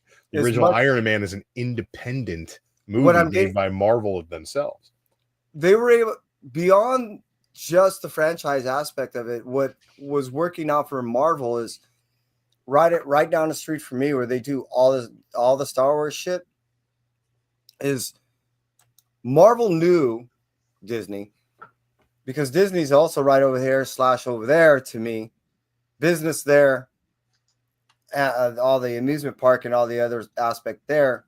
What I'm getting at with all this is Disney knew if they made the deal by acquiring all the Marvel stuff, they in turn get the Rowley, which in turn sold to NBS, which would be acquired by Disney if they end up buying Marvel for what was it, 3.2 bill. So aside from the actual franchise and the stuff that just looks on the surface as comic books, they got land, they got studios already built into the works. So what it worked out for them is they not only ended up buying the franchising and already had the money to back it, but they already had everything pre-staged and set up. No one like a fucking Image or a Boom Studios or anything could ever even imagine to come up with these billions of dollars like this. But they, because of how all this insider fucking shit is, already knew how all this was going to be. And because of the money and influence that they have, was the reason why they were able to capitalize on this type of deal. You didn't hear that from me. Right. But at the same time, the original Iron Man was made by Paramount Pictures, right? Was distributed by Paramount Pictures. Marvel produced it themselves, right, on a budget of $130 million and made almost $600 million worldwide. So it was a character with strength. Make money on the franchise to invest the 3.2 bill to go ahead and acquire Marvel, which got all that other shit with it. That's all that was. It was a matter of being able to make proof that certain deals, if they were made, could be profitable. And it was over a long term, which now again, them owning MBS, which is now turning into all this Hackman Studio shit, which is turning into like hundreds of trillions of dollars at this point. Over the long course of the next 30 years, don't get me wrong, is looking like it's a fucking monopoly of what they got going on, both with the studios and now what they're starting to get with some of these properties. It's getting crazy. And that's why you're hearing a lot more crunch on the lower end on what's happening with the individual abilities to tell the stories the way you want, and or have the ability to go, I want it to be a 6-issue mini. No, you got 5. Make it happen. Yeah, more, again, back to the old practices, what they used to do, but with a lot more authority. Look, my thought process on this is pretty simple, and that is that Disney didn't make Marvel. Marvel made Disney. Marvel made Disney in the same way that Star Wars has made Disney, because the quality of those Star Wars properties that Disney has released say absolutely nothing about the vast amounts of money that they've fucking made off of them, right? When you go to Disney World now, people are going, you go to Star Wars land? Right. Star Wars this, Star Wars that. The only thing that they failed with Star Wars really so far is that hotel, because they just priced most people out of it and made it too niche an experience. But these are the properties that make this company what they are. I think that looking at the most successful superhero movie of all time, I think has to be Iron Man, because not only did it make a ton of money, but it spawned a multi-billion-dollar deal Iron Man for Marvel, which also made maybe $100 billion for Disney at this point, based off of merchandising and ticket sales and brand deals and all these things, attractions, right? Whatever. I totally agree. Yeah, the strength is in the IP, not in the parent company. I think if anything, definitely at this point, yeah, Disney has shown that even the Star Wars IP, the strength is in the IP, because they keep trying to destroy it in so many ways, and it keeps persisting until something good shines through, like Skeleton Crew or Andor, while that there's just all this other Star Wars atrocity going on left and right. Now, I would assume, also agree that at this point, certain characters, much like an Iron Man, a Thor, have solidified themselves alongside. Maybe I'm not saying at the same height, but definitely with the same destiny of not being forgotten, much like your Superman or your Batman. Because of that, they've definitely solidified their ability to be held in such a longevity. Now, they're not going to have the head start that a 80-year, veteran, much like a two DC characters of Superman and Batman have, but we won't be around to see what actually happens in 80 years, how society then looks upon any of these characters, if at all, right? For all we know, it might be the frog of Thor fucking, and everyone thinks that's the shit. So, or Alf, who knows? I'm just saying. There was just a very long period of time, right, where in the 60s, Marvel had a presence on television, right? In the 80s, Marvel had a bit of a presence in television when you look at like the Incredible Hulk and like those spin-off stuff. Like in the 90s, the Marvel animation had kind of a foothold, right? But it shifted from being, your basic Avengers, Marvel superhero stuff to being Spider-Man and X-Men pretty much only, and everything else kind of like they were put that Iron Man show out that failed miserably. They put that Fantastic Four show out that got canceled pretty quickly. Is considered one of the best shows, but a lot of that stuff didn't really resonate the way that some of their other stuff did. But there are swaths of like history where Marvel wasn't in the zeitgeist in the way that Superman and Batman. All right, Mark. Definitely. So I totally agree. I just think good night. But I think that as far as you can't discount the reach that Disney and Warner Brothers have given these properties, but I think I still stand by the fact that having something to reach out with is more important than where you can get it to, right? You got to have a good product. If you can put a shit product, if you got a shitty product, but if you have a backing, like this, the thing, this what makes it special. Disney can lose $1 billion. Yeah. Right? We've seen it. Yeah, they lose hundreds of $1 million every time they reach out with something that's not a quality product. Yes. But when they reach out with something that's quality, they make $1 billion. Yes, but you make $1 billion, but you losing $1 million on everything else. You can also have to agree that other portion, I think, I'm piggybacking off of what Jigs is saying, is that a lot of other companies, they can't afford to even take that risk. Yes. Who else can take that risk? The thing is, you're looking at companies that very often make a $70-80 million no one movie. else is making that risk. Who else? You're not listening. You didn't let me finish. Oh, that's what you've been doing all fucking night. Just because my words are better than your words. That's what you've been doing all fucking night. Look, there are plenty of companies out there that make movies, right? Yeah. A24 makes movies. They make movies at a much lower budget than your standard superhero fare, right? But they make movie after movie after movie after movie after movie, right? If they purchased one of these properties, like let's just say A24 decided that they were going to start making Hellboy movies. Mm-hmm. Instead of making 4 $50 movies, you make one $200 movie, right? And it fucking collapse. What happens? No, What happens? What happens if it collapses? Fall apart. They lose that money. Yeah, but they fall apart because they're like, hey, we invested too much money and we can't recover. Where are we recovering that from? Where do you think the risk factor comes in? Do you think the risk factor comes in with the fact that you don't believe it's going to be a quality film? Or do you think the risk factor comes in because you don't believe in the power of the property? It could be a little bit of all of them. Sure, you're going to mitigate all of your risks when you sit down. But I'm asking you, do you think one of them is primary? No, it depends. It all depends. Part of it really dictates where my position is, because if if how I'm am I like, going to if push I'm a this? CEO that put my ass on the line for this thing, and Yes, I hit I'm people up and pushing. investors Yes. for money, I may never be able to make another. I may never be able to ask for money again for another film again if it flops. But here's the thing: is if you have 6 issues of a series, right, as a comic book. Oh, Right. okay. Let's just and this is just thinking from like a comic book superhero adaptation point of view. Sure.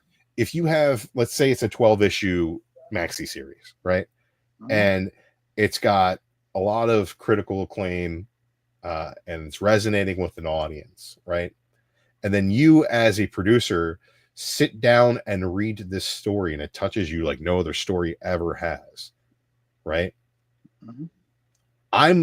I'm supposing right now that that's not happening, right? These producers aren't finding these properties that are like mind-blowingly like this is going to change the industry, because that's not how it happens. Well, that's the thing, is it doesn't happen. No, I mean, how and I know I've done specials on this, and I know really people don't watch my shit, but how it happens is this. Damn. Is a let's say you are fucking, I don't know, who you want to be, Paramount? There you go, you're Paramount. Sure, I'll be Paramount. You are told that you have a budget for the year of 2025 of this amount. And let's make that budget really simple. Let's make it $100 million.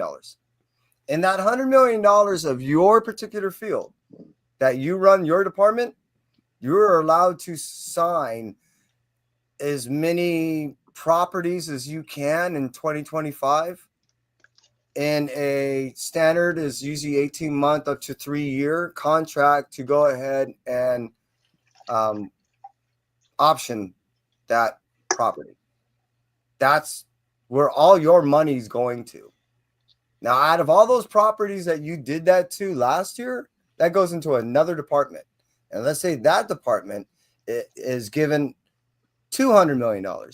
That department is allowed to develop whatever they can out of that $200 million out of those choice things. So they throw those out of a few people are looking for shit. This is the kind of the way they started back in the 50s. So they go to, I'm just making a stupid analogy of how they used to do it to understand, a vault of all these different type of movies they want, sci-fi, love, horror, whatever.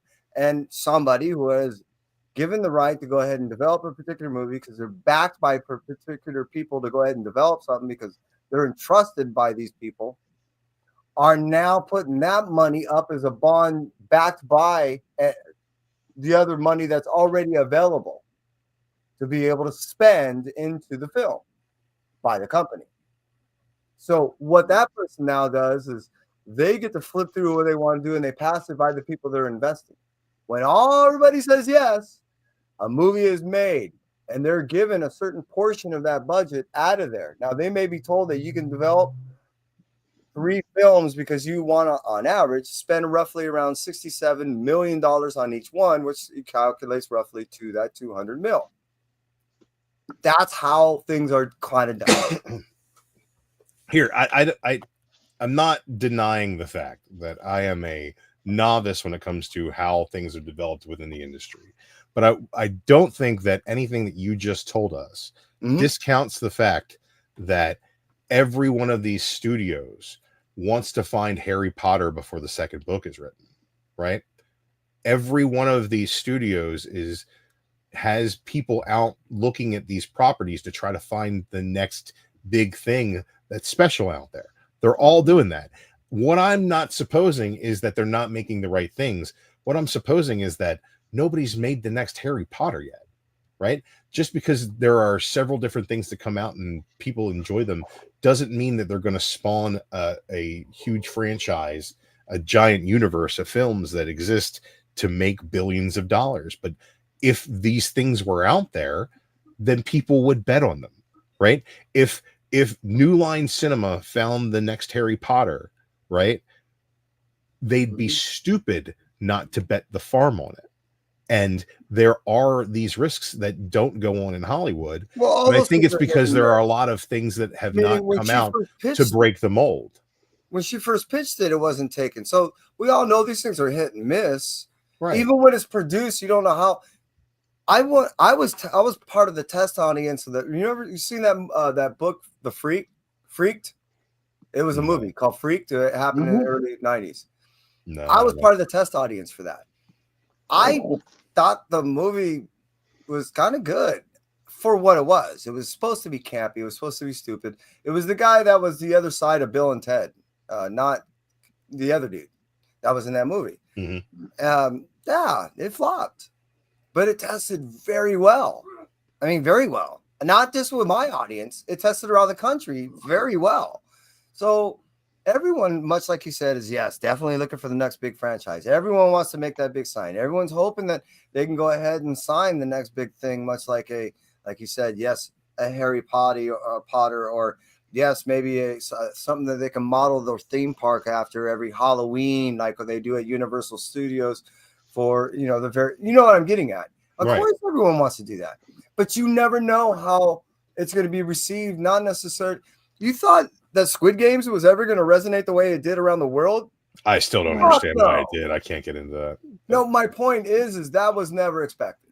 Same thing with. See, I would actually expect that more, because the concept of anime and like these game shows, like that is something that does resonate on a large. They never expected it, and if you were to, they're wrong for not expecting it. Speaking of movies that I hate, that were not liked, remember the movie they follow those people, the Blair Witch Project. Yeah, Fucking hated it, but look how well received. Do you think those people actually made it thinking that was going to be what that was? I would say that's even more niche, because that was an independent film that was like they didn't put the Blair Witch wasn't a risk that was brought to them as a final, like a festival. The point I was really making on that, not necessarily the risk, but hoping to go ahead and sign on the next big thing that not only are you instantly recognizing for a while there were shirts and all this other shit that was coming out, but you instantly recognize it for what it is because of what it was, meaning the impression and everything. And of course everyone wants to sign that, but you never know how it's going to resonate with the public. So it's always a risk to make these investments, which you never know if it's going to turn out to be the next Harry Potter. You hope I just think that there's a situation where everybody just thinks that, like, especially with optioning when comics get optioned, people are like, oh, it'll be a great show, it'll be a great movie. Not all the time, because a lot of times these comics that we enjoy them for the way that they present a story that we already know, I think, in a different medium with a different twist. I think there's a lot of comics are not reinventing the wheel. I agree. I think that the concept of like elevator pitches for comic ideas is always like this one thing, but this happened to it. You know what I mean? Like, oh, it's Batman, but he's a lady. Like, all right. Or like, it's Batman, but his parents are alive. Like, it's like, okay, you take something mix it with something else and kind of make this amalgam thing, right? And I think that works really well in a medium like comic books, whereas like for a wider audience, you're talking about taking two niche things or two things that have already existed, like chocolate and peanut butter. Like, not everybody's going to like both, and not everybody's going to appreciate how that comes together. And then not every body's going to be able to legally agree on where certain ideas for these certain properties fucking came from, and who has the rights to produce them, and why something that you can do in a comic book as parody doesn't work as parody in film, because you're looking for a different audience. I just think that, like, or the delivery doesn't work because dude, of the for as simple as, like, we've talked about Spawn a couple times being kind of hollow, but as a character design, as a recognizable name, why don't we have a Spawn movie? I saw we've had a Spawn movie. We had a Spawn movie. The one that Todd McFarlane says that he's been working on for the last 12 fucking years. Well, supposedly I saw a clip just yesterday of something that wasn't supposed to be released. I saw a 2-second clip of fuzzy animation. So there's fuzzy animation. Fuzzy, not anime. Fuzzy cinematography. So here's the thing, I think, with Spawn, though, is like we keep getting these ideas that Todd's put out where none of them are good. He's like, oh well, it's more like a ghost story, and Spawn's not really even in it. Like, what the fuck would you say that out loud, dummy? Like, is that something you said to somebody so they would greenlight a budget you had in mind for this thing because you couldn't do a CGI fucking Spawn? Like what? Why hasn't this thing happened yet? Right?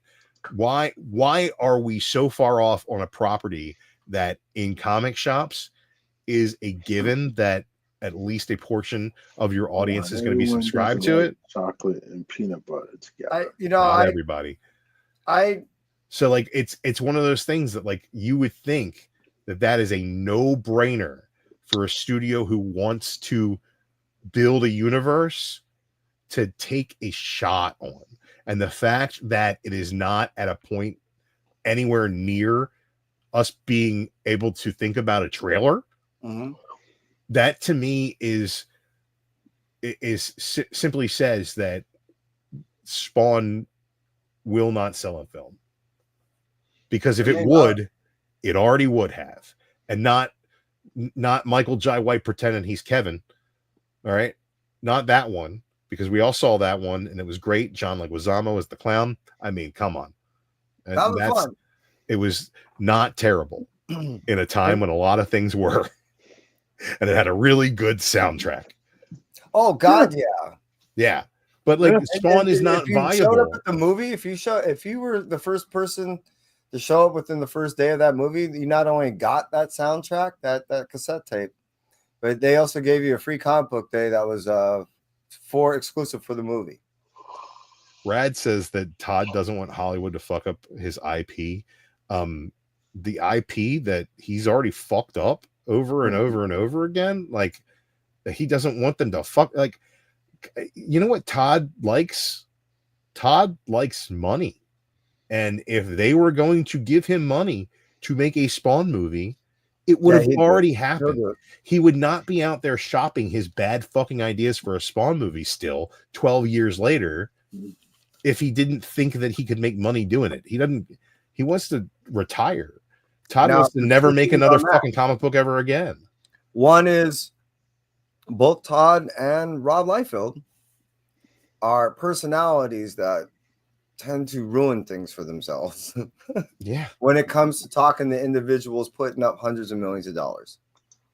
If it wasn't for the fact that what's McCall standing in to do Brad, when's the last time people were talking about Spawn and the content of Spawn and the story of Spawn and how good Spawn is? When's the last time anybody said, you know what story I love? I can't wait for the next issue of Spawn. I mean, I'm just saying. Rad's reading Spawn, so he's one of the It has to be. You're too close, man. You're too close. You got to back up away from that Spawn. Can't see the forest through the Spawn. He's reading it. Then you should know, Rad, since Spawn is your favorite, you should know that this is what everybody else thinks of Spawn.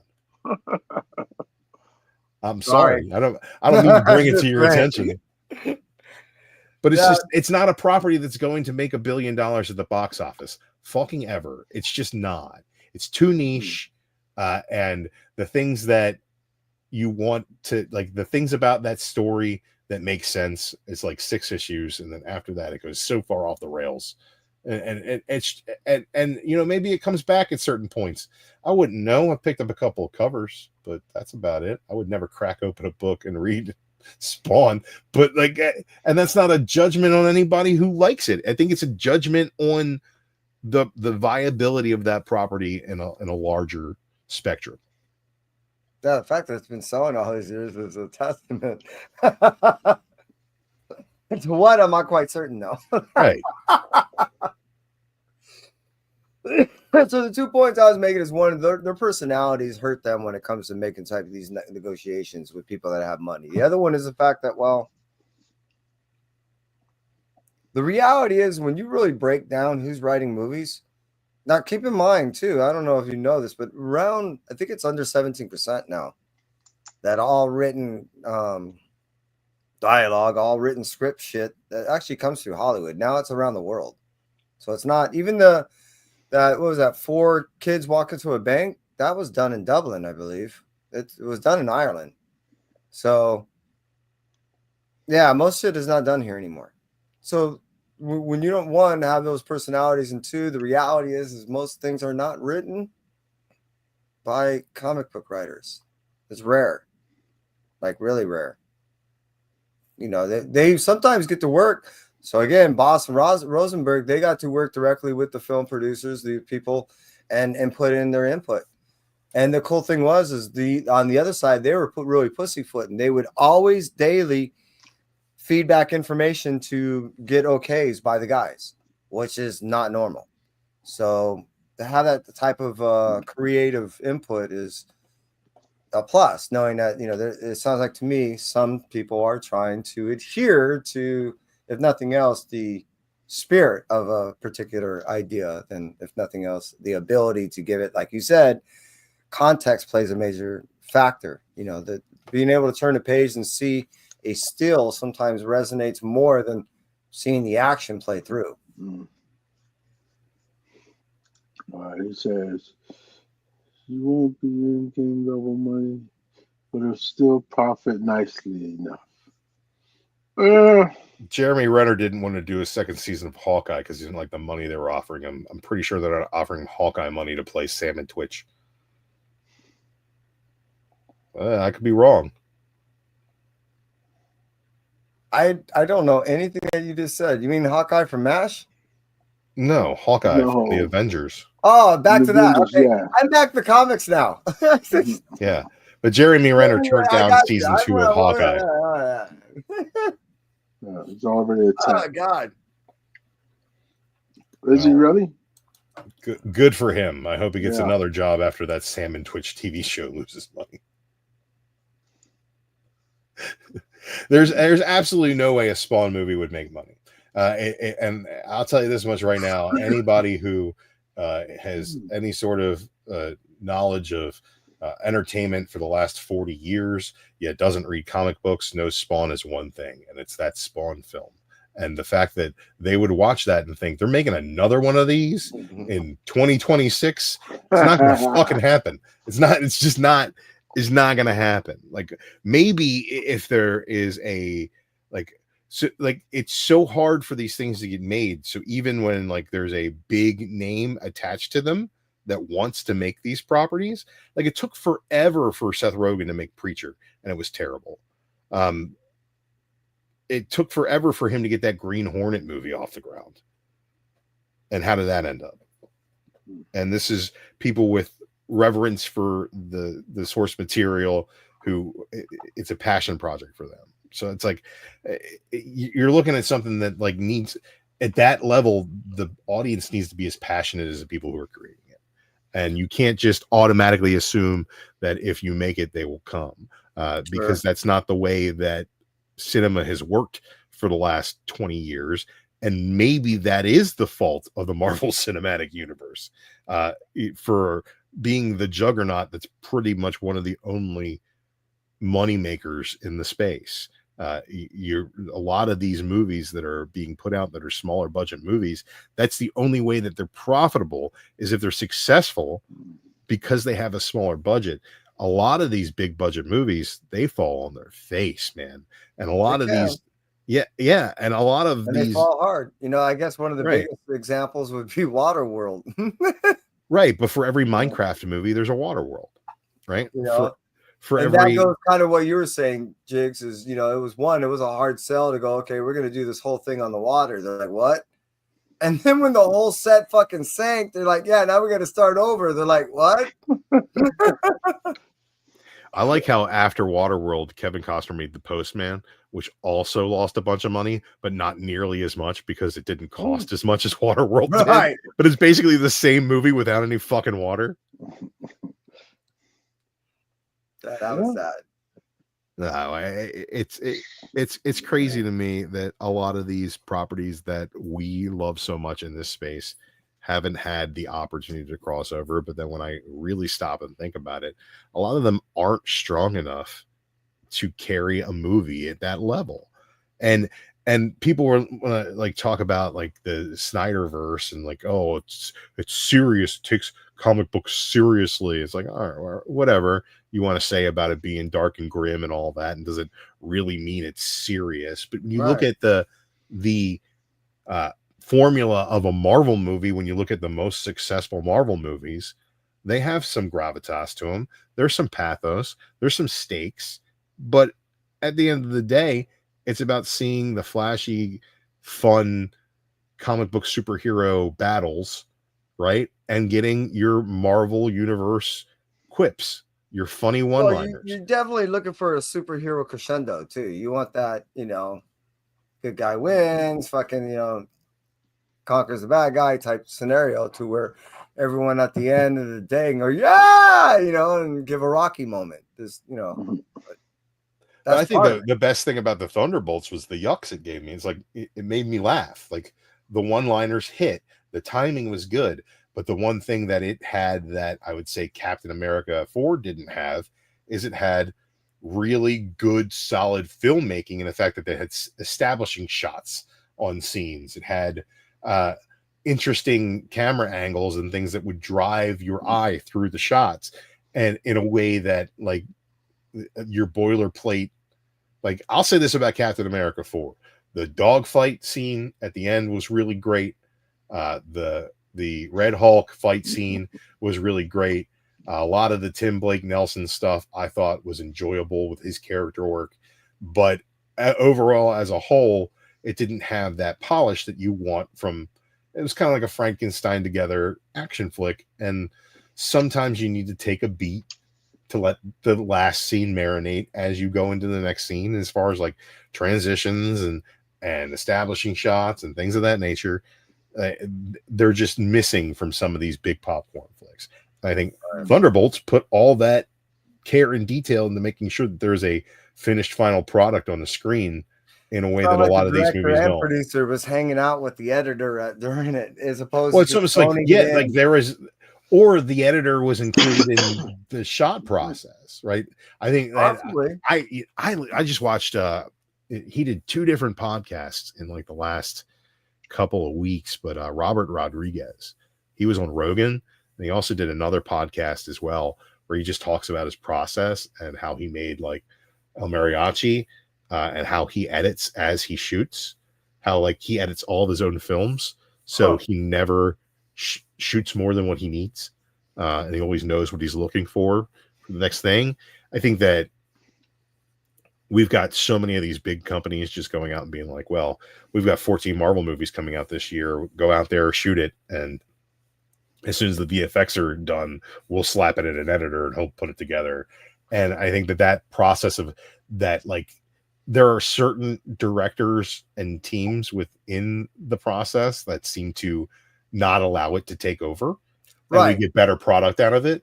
And there are a lot of, there have been times where what you exactly just described. There are a lot of case. Right. There are a lot of people out there in the industry who just allow the machine to kind of just take it over and do it. Mm-hmm. And it's like, if you got something spitting out automatic product, it does seem like it's more challenging to reach in and be like, well, this step fucked up. Let's take it back a notch and see what we did with it. But I think that a lot of that is just, it's not an artors medium making. Is that you, Diggs? Yeah, it is. What? Don't give me that one shit. What the fuck are you doing? You hear the noise? Trunkling. Gummy bears. Gummy bear. Make sure they're not the sugar-free ones so you don't shit your pants. Wait. Are they like 1% or 3%? Because you can only eat so many of those till you get fucking blasted eye.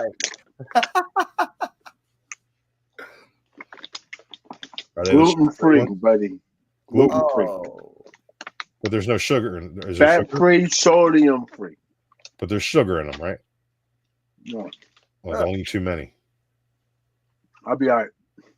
All right. Eat a giant handful of those fucking sugar-free gummies, and we'll hear from you 3 days later when you're still shitting your fucking pants. Fiber, buddy. You got to put a lot of fiber in your diet. Sugar alcohol is not fiber. It is literally a diuretic. Fiber, buddy. You need more fiber in your diet. Yeah. Artificial sugar is a ingredient in the laxatives. Make sure you keep eating all the red ones. Yeah, that way when you shit your pants, it looks like you're fucking bleeding. Oh my goodness. Y'all outrageous. Outrageous. Yeah. Lex Friedman, Rad said it in the chat. He was on Lex Friedman's podcast. And they're pretty much the same interview. He gives the same information, but his process was very interesting to hear about. It sounds he's the kind of guy who's just like, let's just make it. We'll figure out what we're doing as we're doing it. And wow. As long as he has a vision for what he's doing, that's what I say. You got to be laser focused on something like that. As long as you know what you want. The problem so he described it. Is even Bruce Lee was kind of like that. So when he died halfway through the game, they're like, oh, now what? He's the guy that carried the fucking whole thing. He knew it. But you know they got a problem with him because he takes too long. They say he takes too long with his movies. Really? Who? Rodriguez. Well, I mean, sure, but he makes everything independently, so nobody's waiting. But he's just waiting to bid his own thing out. But the thing I'll say is he talked incessantly about how, if he learned how to light, then he didn't need a lighting guy. And if he learned how to work the camera, he didn't need a camera operator. If he learned how to, do some certain effects, he wouldn't need an effects guy. Or he learned how to, if he didn't have one tool, he could utilize in-camera tools to fix certain things or do it differently. And like his whole thing was, there are creative people and there are technical people. And if you're a creative person, the more technically adept you can be, the more that you can find creative ways to solve your problems in that space. So like one thing he did was he broke down one like series of shots that he did on a television show where basically it was a guy who was like jumping up and changing magazines in his gun and like shooting people as he came down. And the way he shot it and the order he shot it in and the level of detail that he knew like, oh, well, I don't need to put this in the shot. I can add it in the sound and people will infer that it happened in the shot and things of that. Doing his own sound, his own editing, his own lighting for so long has given him the ability that when he just knows what he wants, he might just go in there, grab the camera and start operating the Steadicam himself instead of, being like this, trying to explain to somebody, this is what I want. This is why I need it. Did he make mention that if, let's say he was doing a movie of, I'm just taking a number for the example, let's say he was doing a movie with 80 scenes in it, that he knew that scene 3, 9, 17, 42, 88, and 89, or 78 and 79 were all shot in the same room, so he did them all there? Yeah, yes. He would talk about how he would layer the things that he would, but he also talked about reverse engineering his scripts. So like when he started, have you seen El Mariachi? Okay, right. There's a few different things in that movie that he knew he had, right? He knew he had a bar he could shoot in, a restaurant that a friend of his owned. He knew he had a school bus. That school bus comes into play. It's part of a VFX shot later. He knew he had a tortoise going across the road, right? So one of his establishing shots is a tortoise crawling across the road. So it's like he put that in the movie because he knew he had a tortoise, right? So it's like, these are the things I can do. Let me write this script with the things I have, make this story out of what I have, and then I have everything at my disposal. And then I can go through and utilize those things as I need them. So like the famous shot in El Mariachi is them, no, it's a Desperado, of them walking away from the explosion as the explosion, big fireball, and they're walking away. They don't even notice it. The building was too high for them to do the VFX shot they wanted where things were exploding. Like there was shrapnel supposed to come up. So the VFX guy was like, I can give you a fireball, but it's going to dissipate real quick. And it's like, all right, well, I guess we'll just told them to walk away real quickly. And he shot it in slow motion. So the fireball looks like it takes longer and it looks like they're walking at normal speed. Really, they're scurrying away. Right. The fireball's like poof. So it's like, and those are the types of things that like he would use what he had to make the film, because you can't make a movie with things you don't have. It's like you could spend all day thinking, well, I can we can invest more money into making this happen and this happen and this happen. But you're there on the day. Well, I was just curious of if he was shooting one, which most people do, out of sequence, to save 2 budget, and 3.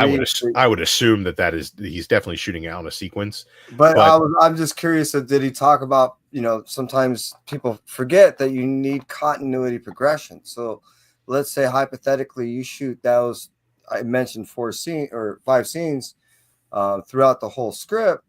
Are you reflecting that? Yes, 2 of those scenes were in the morning, 1 of those scenes was afternoon, the other 2 scenes were at night.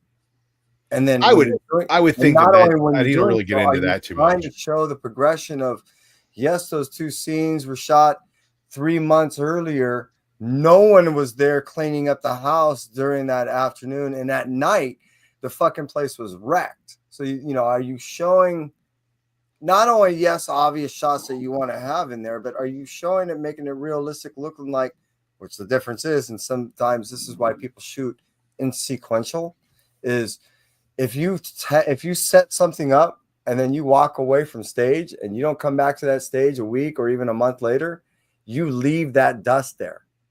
Right. You pull the hot set tape right off that fucking set, and you purposely leave all that dust there. So when people are walking through, it's not thrown in there when a person moves and you see a waft of fucking dust come in the air or anything like that. That's all real. For that reason. And he didn't get into that so much. You know what I mean? He did talk about how he shot El Mariachi in sequence because he edited that in camera. He edited, there was film editing, but like he pretty much he shot in sequence because he was using a method where he pretty much was editing as he went in camera. That takes a long time. You would think. But he also talked about how when he made Machete, he had Robert De Niro in that movie. And the only reason Robert De Niro did that movie is because he shot him out in one day. Like he was only there. He was only on set for like 4 hours or something. He's like, he had one scene where he was in a hotel, and that was shot in the hotel. And his other scene, he was in the hospital, and that was also shot in the same hotel. So it's like he set up the set for the hospital room across the hallway from the hotel room that De Niro was staying in. So he left his hotel room and was immediately on set. But like he said that he's gotten a lot of because of his vision, and he knows what he needs. It's easy for him to set those things up where he can get as much out of these people on as little time as possible. So he's like, some of the people that he's brought into doing movies are people who normally don't have time to do movies. So he worked with Lady Gaga and was basically, while she was on tour, able to get her into a film in an 8-hour day. Into a feature film. So when I was interesting to say the least. Now that it's a dying breed, a lot of the film people are now realizing how integral some of those talents are, in the sense that what we do on a standard soap opera stage to this day, Young and Restless, Bold and Beautiful, General Hospital, is we'll have anywhere from 8 to 10 sets on stage. So you're bouncing back and forth, and you're just repoing the camera from one set to the other and moving back and forth on stage. So we're times shooting anywhere from 3 months out for something to be inserted on a show that's not going to happen for another 3 months, or something that. So we'll shoot in so many different shows at once. They're now finding that they can start doing that in film, and that's what they've been doing instead of what we used to do is do peeling. And what that is you have someone do a set. You come in, you have a set, then you build another set. As that set is being built, you have a shot. As that shot is being done and this set is not complete, you keep hopping down the road. As this one is being done and you're complete with all your stuff, it's the strike crew comes in and peels off all that shit. So you're set peel, set shoot peel. And those practices are expensive because you're more times than not even if you're shooting out of order, it's singular sequential orders. So what they're finding is if they can go ahead and just take a few days and set everything up, do all the shots and knock everything out in a week or two, and then just rip everything apart and just finalize anything that needs to be done as a pickup or any further shooting, it's a little more cost effective. You would So think that it would kinda definitely ties be into the what way you're that they would saying. do like soap operas because everything's shot on video, right? Everything is, I mean, everything these days for the most part is shot on video, but you know, as far as like television soap opera, you're not running a million takes. You're getting what you can out of it. It's going to be as cheaply produced as you possibly can because it's daily content for network television, which is like strangely such a thing of the past now. The amount of soap operas they have that versus the amount they used to have is kind of insane to me. I just remember like when I was a kid growing up, my mom would watch her soaps, right? And then like my ex-wife, when I first met her, she watched her soaps, and it's like you got 4 hours of daily entertainment on NBC. There's 4 different fucking hours on ABC, 4 different fucking hours on CBS. It's like Fox got in the game and started getting a couple on during the day, and like and then you had the, you know, all the shows that were in syndication that ended up on, you know, super stations, cable and things like that. It's like the amount of bullshit fucking TV shows and variety shows to fill in the gaps in there too, bro. And I would also say like game shows like that, like the game shows have to be some of the cheapest produced television that you can just nowadays. You set up the set and then you don't have to change it. Like the variables are the people who are competing, and the questions or challenges, right? Like, but like Jeopardy, if you don't want to spruce it up for the new season, you got to do nothing to the Jeopardy set, and you can watch it in the 80s, you can watch it in the 90s, you can watch it today, and you Part know of it's the fucking appeal Jeopardy. is the predictability for people. That, you know, Right. the people that watch it don't want change. Right. It's like oh, we all remember that time when they had to have a new set with palm trees on it because Wheel of Fortune went to Hawaii. Right. Like, it's like they literally got a those were sound stage actually in remote. Hawaii and they shot a whole year of episodes in 3 afternoons, and then nobody ever saw those palm trees ever again. So I like watching the Game Show Network. There's a certain bar that I go to that, like, if I get there around happy hour, there's an older woman who sits there and watches the Game Show Network, and it just please remind you that Jaleel White has a job. Like, so, Urkel's got a job. So hold on. So run down a list of just give me a 2-second or a solid second beat, but run me a list of those shows that you watch. The only one that I remember the name of is The Bridge. Never worked it. But there are a few out there. There's one that's like that word after another, where it's like let's just say like the first word is race and the second word starts with a C, and say car. It's like, okay, then race car, and then like car Scrabble? would be the next word, and the next word starts with a P, and you'd be a car payment. It's like, yeah, no, not payment, like a car park. Oh yeah, car park. Oh, that's that. Right? So, but you know what I'm talking about, like connection. No, that's what do they call that? Not connect, but yeah, like, but it used to be the puzzle was where they before and relate after, to each other. but they relate. I know you're talking about that. I never worked that show either. Yeah, but that's one that is on all the time. And but I mean, did you? I mean, like, run down the list of shows that you used to watch. That I used to watch, or even watch every once in a while. You know, like on the old repeats of the Game Show Network. See, they don't put repeats on the Game Show Network anymore. Stop it! Really? It's all these new shows that are so weird and different, huh? And they play them in blocks. No, maybe they do repeats of old game shows like in the morning or something. Two game show channels. There's 2 game show channels. Oh, is there? Yeah. Well, yeah. I used to watch a lot of game shows, but like I like the Pyramid Show. Was always good. I used to watch. I used to work that. I liked Hollywood Square, so I always thought that was funny. I used to work that. What's the other Match Game? Right? No, not Match used Game. To work that. Yeah. The one with they would have the old celebrities and they were like sitting on the dais and they were always drunk. Was that Match Game? Oh no, that was definitely Hollywood Squares. Hollywood Squares, they were up in the squares. Yeah, it was hard to get them up there, out of there sometimes too. Speaking sure lifting Bruce Valanche up in the center square was some work. How about like classic concentration? Oh, hey, Kevin, how you doing? I didn't expect the y'all still on. But you just wake up? Yeah, nah, I've been up. I just Cyclotron thinks that I'm y'all such a negative person. I love all these things, brother. I What's like more going things on? than I don't like. Where's there he is? I want to know what Kevin, tell me. Which Not one? you, Kevin, other Kevin. Oh. Basement Kevin. Basement What is Kevin. the What old the game fuck? show? Because Kev's in the attic and Kev's in the basement. What? One's above the other one, Jigs. One's upstairs, one's downstairs. Listen, hold on.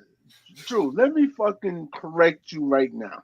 Not gonna happen. All right, listen, yes. It's finally gonna happen, all right? Listen. The top is Kev. The bottom is Kevin. And if that don't work for you,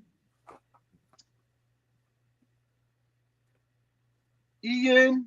All right? Kevin and Kevin.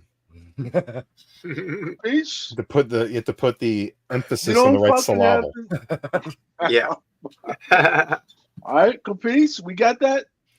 Rad, you don't see Sicko because he's on Twitch. Oh. It's a little purple icon means he's twitching. Oh, really? I didn't know that. Right. Yeah, it means he's twitchy. Wow. Oh. What a twitchy guy there, that guy. Oh, that So is you're really streaming something to every Twitch once in a too. while. Huh? I didn't know that. Yeah, No, always, like for Never over a noticed. year now.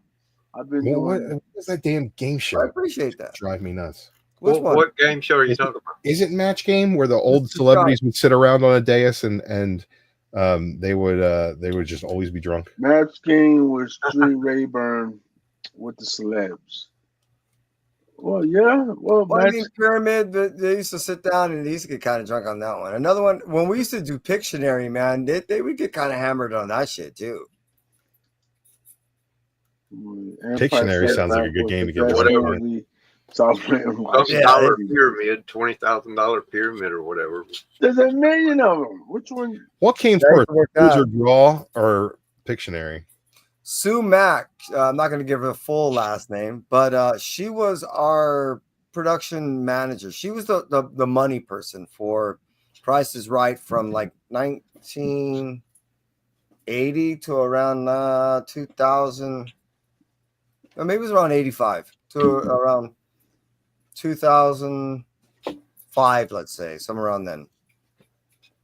She has been most famously answering this question. So when Price is Right over the years has changed, what significantly most changed for you and why? She goes, oh, when we lost our cocaine budget, that just the morale of the crew went down to shit. Drew Carey doesn't grab me by the pussy as much as Bob Barker It used was to. like, oh my Right. God, I can't believe you just fucking said that. Air Spider said Richard Dawson was always a great guest on Match Game. I love Richard Dawson on The Family Feud. He was great. He was fun. When Here's I drink another one red that was- wine, here's a little known Drew Manchu fact. When I drink red wine, I turn into Richard Dawson. I'm just going to go ahead. I'm going to be like, my, what a lovely daughter you have, and give her a kiss on the cheek. I think that's just, I don't know, man. Red wine does that to me. Jesus. Well, I at least know don't it turn keep you into away from my Steve Harvey. daughter too. Fuck. Shit. Look, I'm just giving cheek kisses. I'm kidding. I'm just kidding. Oh, Oh, I've who's been this lovely little lady? for a bit, and your mic isn't its usual self. Well, I sound good on YouTube. I don't understand. I don't know. What are you hearing? You're hearing something different than normal? I What, kind of is it noticed sick? it too. It doesn't sound as You're lacking a little clarity, to be honest. Yeah. Loud? there's no depth. It's like you got no bottom end. Don't talk about his So bottom end. fuck y'all saying, huh? What? I don't know. It just Don't sounds talk about that man's bottom end. more mid than anything else. Yeah, you're mid. It's all about the travel. No bass with you. Oh, I know it might be this. No? Let's see what happens. Let me shut that off. Is your camera picking up your voice? No, I'm on my I hate when that alcohol happens. Discord. Yeah, that might be why. All right. He wants to know if you're connected to the Yeti. Isn't it considered Sasquatch on this side? It's not a Wendigo. You got to connect to your Sasquatch. It's a Bigfoot down here. Here we call them tall Alfs. It's a giant from Melmac. Yeah. I call them Bigfoots. You mean big feet? Big penises. Oh my. Yeah, that's definitely me. Thank God. So Kev, you're Kevin come lately. Yeah. Oh, I was okay, look, actually getting ready to go to sleep, and I'm like, Turn No, the you game get some up. books. You got hop books. on there and go to I know sleep. you got books. You must have books. How do I sound now? Do I Whoa, sound better? listen to you. Look at that gain. Turn up the gain. It's my favorite gain. It's better than Oh, it's built Tide. into the mic right there. Yeah, you get a little gain switch. Yeah, that's what we'll do. But naturally, it's on a 20 dB pad, though, right? It's built in. I don't fucking know. Oh, What am I, It some sort sounds of good, sound that's why. guy? no, it just sounds good. That's No, fine. I bought the Yeti, and it has always sounded good. I don't know what I think it's at the limits, really, of what StreamYards can do with it, to be honest, because I can adjust the gain here, but that's pretty much it. You don't have a something on your computer you can mess with it too? A little mini type Like of a soundboard, MIDI virtual controller? soundboard? Yeah. No, I mean, I guess there may be one. I never mess with it. Huh. Sounds great. This is just the Yeti Blue or whatever they call it. Mine's a The Chinese only reason I got it because it came with the arm. with the Now big the arm's fucked up. Well, what works is Pink Panther. That's what did it. I have to have something stacked here to I rest don't this think it on, even so I'll has a move it. name. Just made in China. And Mike doesn't want to stay up.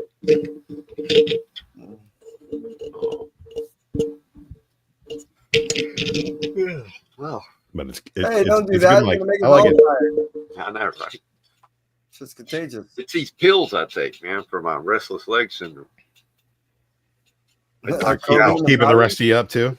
They make, I mean, even if you're wide awake, you yawn like every 3 seconds. Oh man, Oh wow. I think restless leg syndrome is something that they only invented after they found what cured it. They're like, Wait, what does this drug do? Well, it doesn't do what we It's wanted the it to same do, but it drug makes you that they stop. give to people with It makes you stop tapping your foot. So let's make tapping what your the foot a hell thing is that we need Michael to J. fix. Fox got? Parkinson's. MS? Oh, Yeah, it's the same drug they give to people with Parkinson's. Oh. So I guess Huh. they're related somehow. I don't know. Like, sometimes I'm twitchy and sometimes I'm not. Yeah. So Oh, man, I'm always not good. smoking. My leg goes up and down. I'll be playing poker with my buddies, and they're like, dude, stop. You're shaking the whole fucking room. Man, they don't want to get down and shake. That's their problem. Did you figure out what's going on with that mic yet? Apparently you have. Problem solved. Yeah. Brad says his ex had it, and she would kick it. in his We teeth. can't hear you, buddy. When I was a kid, none of my relatives would sleep in the same bed with me. Can you hear him? Yeah, no, nothing. It sounds like he's You gotta got his update your headphones on and firmware. listening to something else. How firm's your firmware? You got to firm up your firmware. Stroke it a few times. Yeah, Oh well, my! you might need some Cialis for that too. I don't Shit, know. a little blue chew for that mic. A little blue Yeti chew. The hymns. I can change. Whoa, look at him go. Oh, he's updating. Oh, in and out, in and out. Yeah, because I got 3 things going. That's why my board. Whoa. Good night, Too much Christy. multitasking. What's going on now? You lost a lot of spectrum, but you're definitely there. Oh, if I get too bad. Whoa, look at him go. That seemed like He's all better. over the place. Hello. Look at Hmm. that. Now batting. Dude, I got like fucking 6 different mics in this bitch. Oh wow. You gonna turn some of the other ones on? How about that one? Do you like that one better? That's better. Yes, Oh, much that's better. great. Yeah. Which one's that Yeah, one? that's not that. This is my That's other off his mic. headphones. No. That was the issue. So when I Stop plugged it. You these have in, one on your headphones? yeah. Hmm. Yeah, because these is the wireless, so they have a built-in mic. Oh yeah, get rid of that shit. Yeah. That's better. Definitely much That's better. great. Thanks, Sicko. It's only been 4 hours. Yeah, it's only been 4 hours. Yeah. And I 5 hours. appreciate Sicko 4 hours coming and letting me 57 know. minutes and 57 seconds. 58, 59, 5:48. Oh, 5 hours. Oh, wow. Wait, what's going on? It keeps ticking. That's what time does. Well, on that note, I'm gonna hop off, guys, and probably try to watch some TV or something. Turn my brain off. Might watch Fan Four Stick again. It was a pleasure. Hey, we had a good chat tonight. I had a good time. Yeah, me too. In the immortal words of JB, don't forget, we had a good time.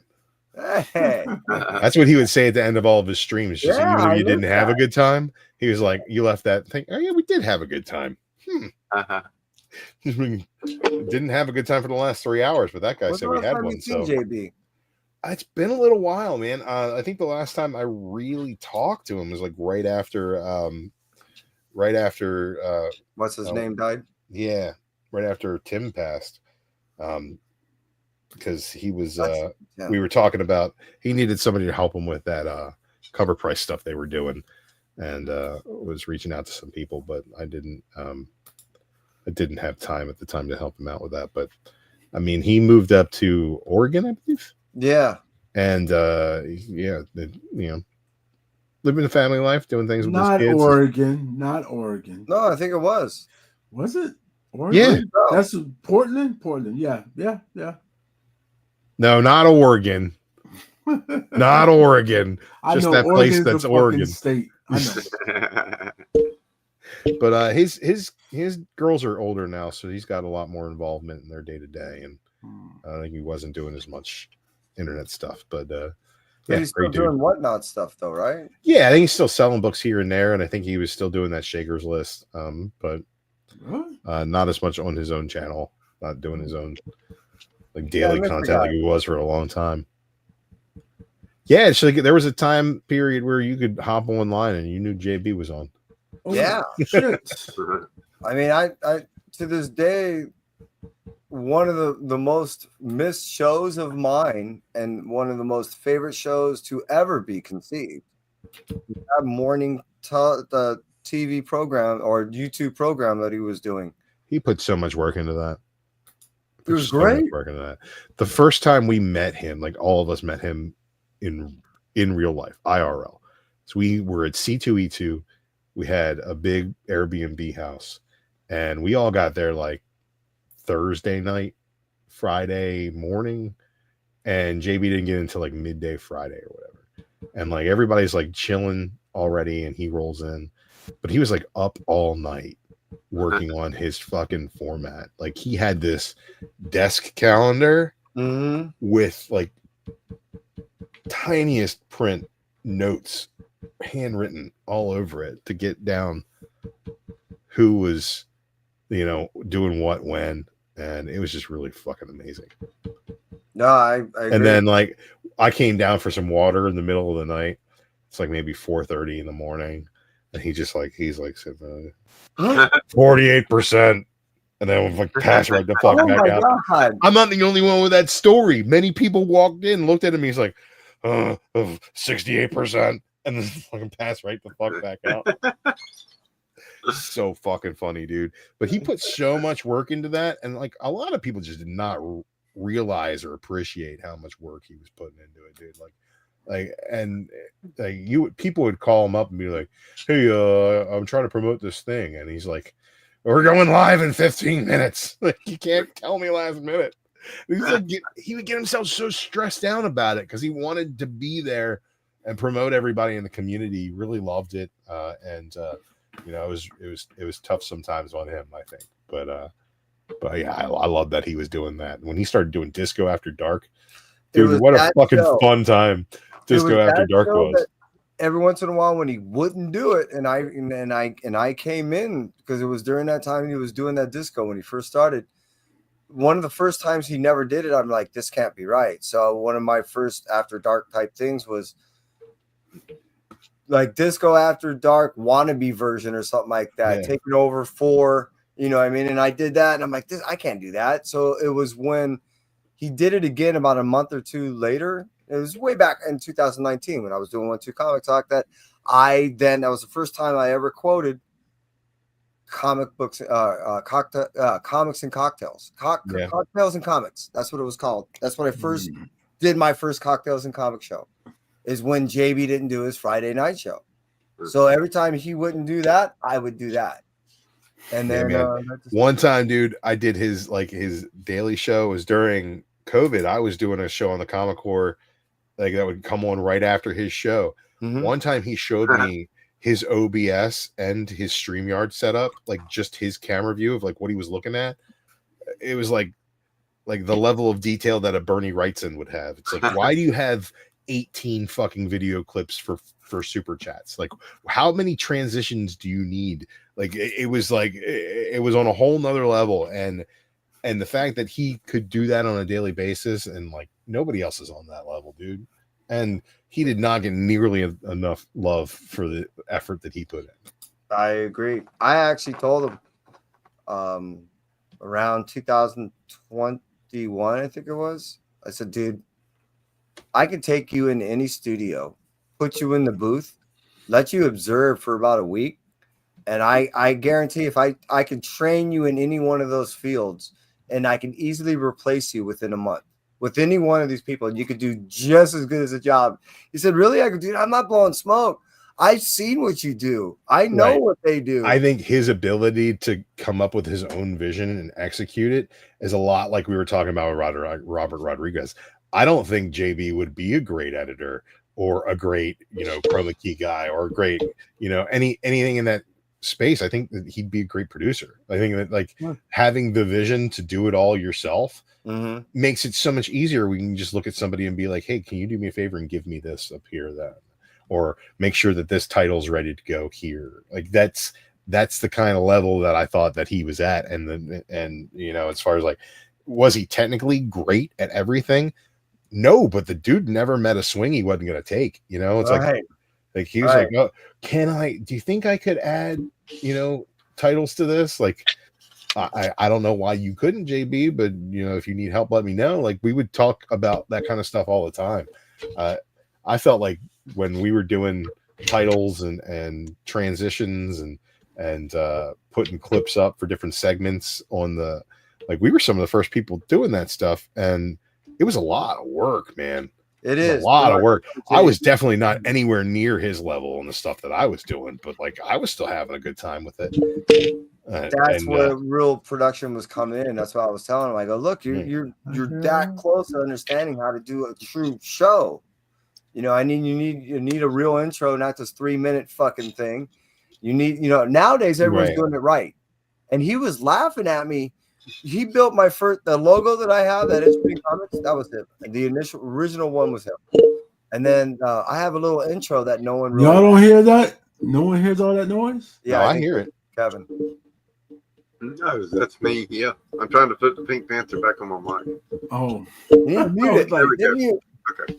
I'm done. And, I didn't even think about it. I don't hear it. No.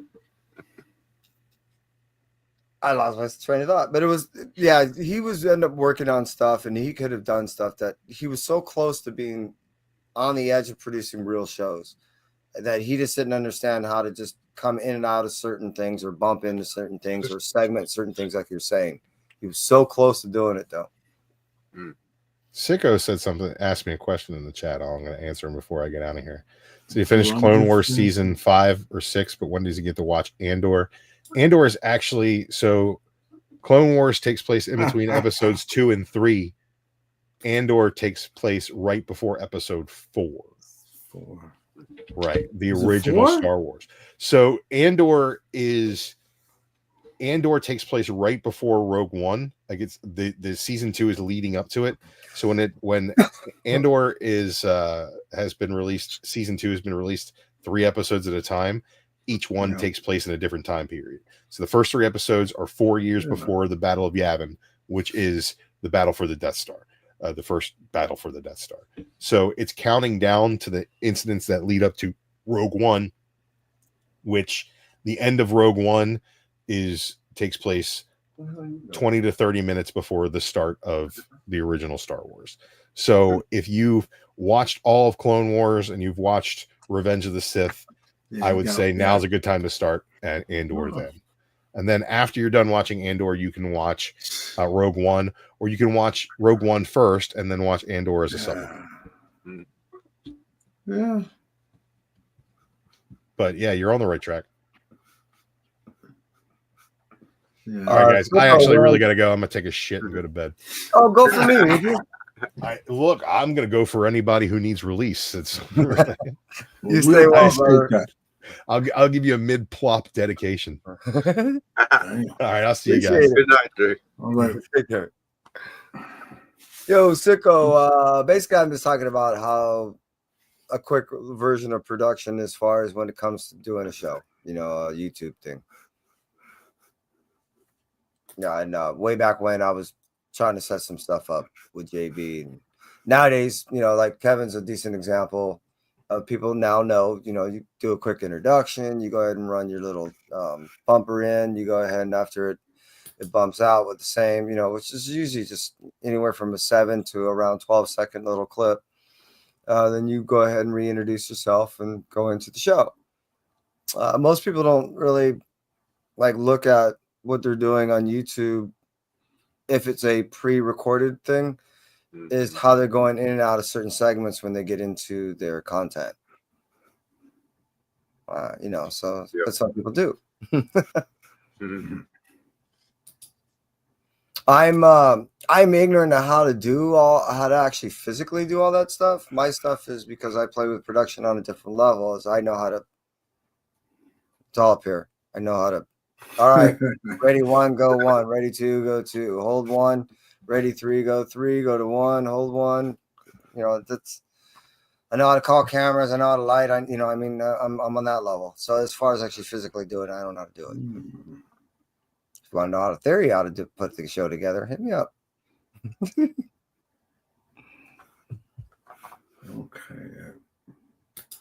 Okay. All right. Now I'm over here messing with this shit. Did you get books today?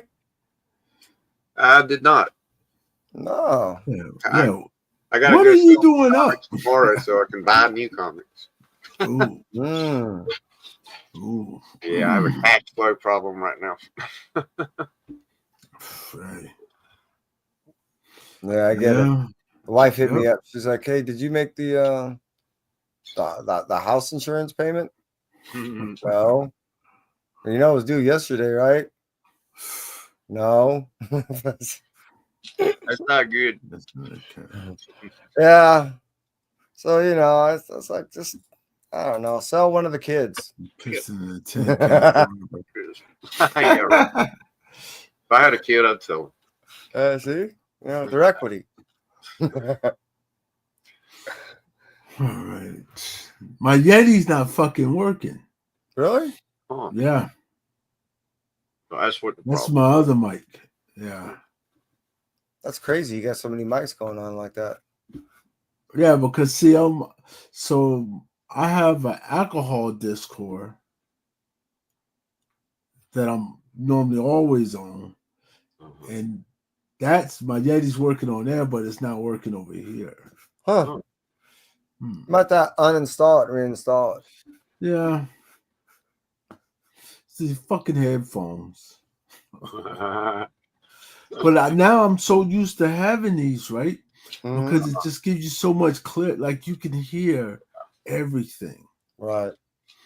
So I like these better than not having them. But for years I didn't have headphones. Yeah.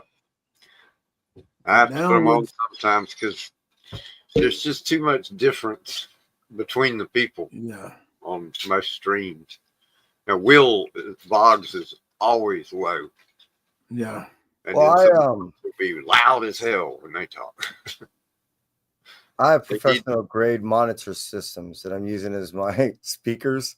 So I Right. got like overkill for my speaker, and they're on like the lowest setting as it can be before it just cuts out. So I mean, the clarity is insane. So I don't, you know what I mean? I'm okay. I don't need headphones. Yeah. Matter of fact, I feel bad that I'm using these fucking monitors for this. But hey, yeah, I really don't mix music anymore, so fuck it. Yeah, because I've always liked not having headphones. Yeah. Right? I don't know. I I don't don't know like what that. the hell. I really don't Yeah. like earbuds. I get headaches because of the glasses, the pressure. Yeah. Yeah. Mm-hmm. Oh yeah, it definitely. You know, it definitely does something. That's why I'm always messing with these shit, taking them off. Right. Because otherwise, you keep them on. It does. It just does something Yeah. here. Yeah, it does glasses. not make me feel good. Yep. I'm always moving these shits, moving my glasses. Right. Yeah, that's why I just rather have the speakers and just, you know, if I could not have the glasses, I'd be good. Yeah. At times I want to see. Right. That's my problem. If it's more than 5 feet away and I ain't got my glasses on, I can't see. But I know what happened. I'm fucking. Well, I mean, to see close, I'm using these. Yeah. To I see take my far. glasses off to read comics because I can see Really? clear right up close. Yeah. But get I more get than it, 5 feet away and it's blurry. Oh wow. I can't drive at all without glasses. Forget that. I'd be running into shit. Yeah, so glasses is way too much. Yeah, it'd be a sensory overload for me. Yeah, you can actually, I was reading Sixtron there, you can actually, on StreamYard, you can go into this, if you're, like, Jigs can do it, you know, now, he could go into each of our settings and adjust the volume level Oh yeah. of our mics. But it's just so much trouble to get everybody balanced out. Yeah, that's a headache. Yeah. Go in there and change everybody like that. I would definitely recommend that if you were to do an interview, you know, or if you have a set panel that you know that's not going to change, right? I would highly recommend that. Yeah. But if you're doing what Jigs does, right, I wouldn't necessarily recommend that. No, not with all you fuckers. Everybody, half of them yelling. Right. Yeah, and then that only works maybe even halfway through it because depending on how drunk some of us get, our volumers. Yeah. Yes. Alcohol definitely affects your volume. Oh, absolutely. Man, this is weird. I feel naked now. My mic, because I'm and that's what I got to do. I got to reinstall it again. Like that, because I know what happened. I guess it was at the beginning, it was working, but you remember I got kicked off. Yeah. So when I got kicked off, my computer reprioritized. Yes. Yes. And now there's a conflict with who's going to take priority. Yeah. Who's going to be the master, who's going to be the secondary, and so forth. Yep. And I got too many and I figured so. And shit like that. That's always been my concern when they talk about, all right, we're going to have nothing but computerized this or that. And it's like, yeah, but when I'm driving down the freeway at 80 miles an hour, all of a sudden I have to hard boot my car. You know, what the fuck? And it's trying to, and this is the problem about all the mics, right? It's trying to say, hey, fucker, which mic are you using? Right. Are you using the mic on your phone? Or are you using the mic on your iPad? Or are you using the mic on the camera? Right. Or the other camera? Right. Or your computer? Or are you using this shit over here? Well, that's what I mean. It forgets who to prioritize who and then put who in successive line. Yeah.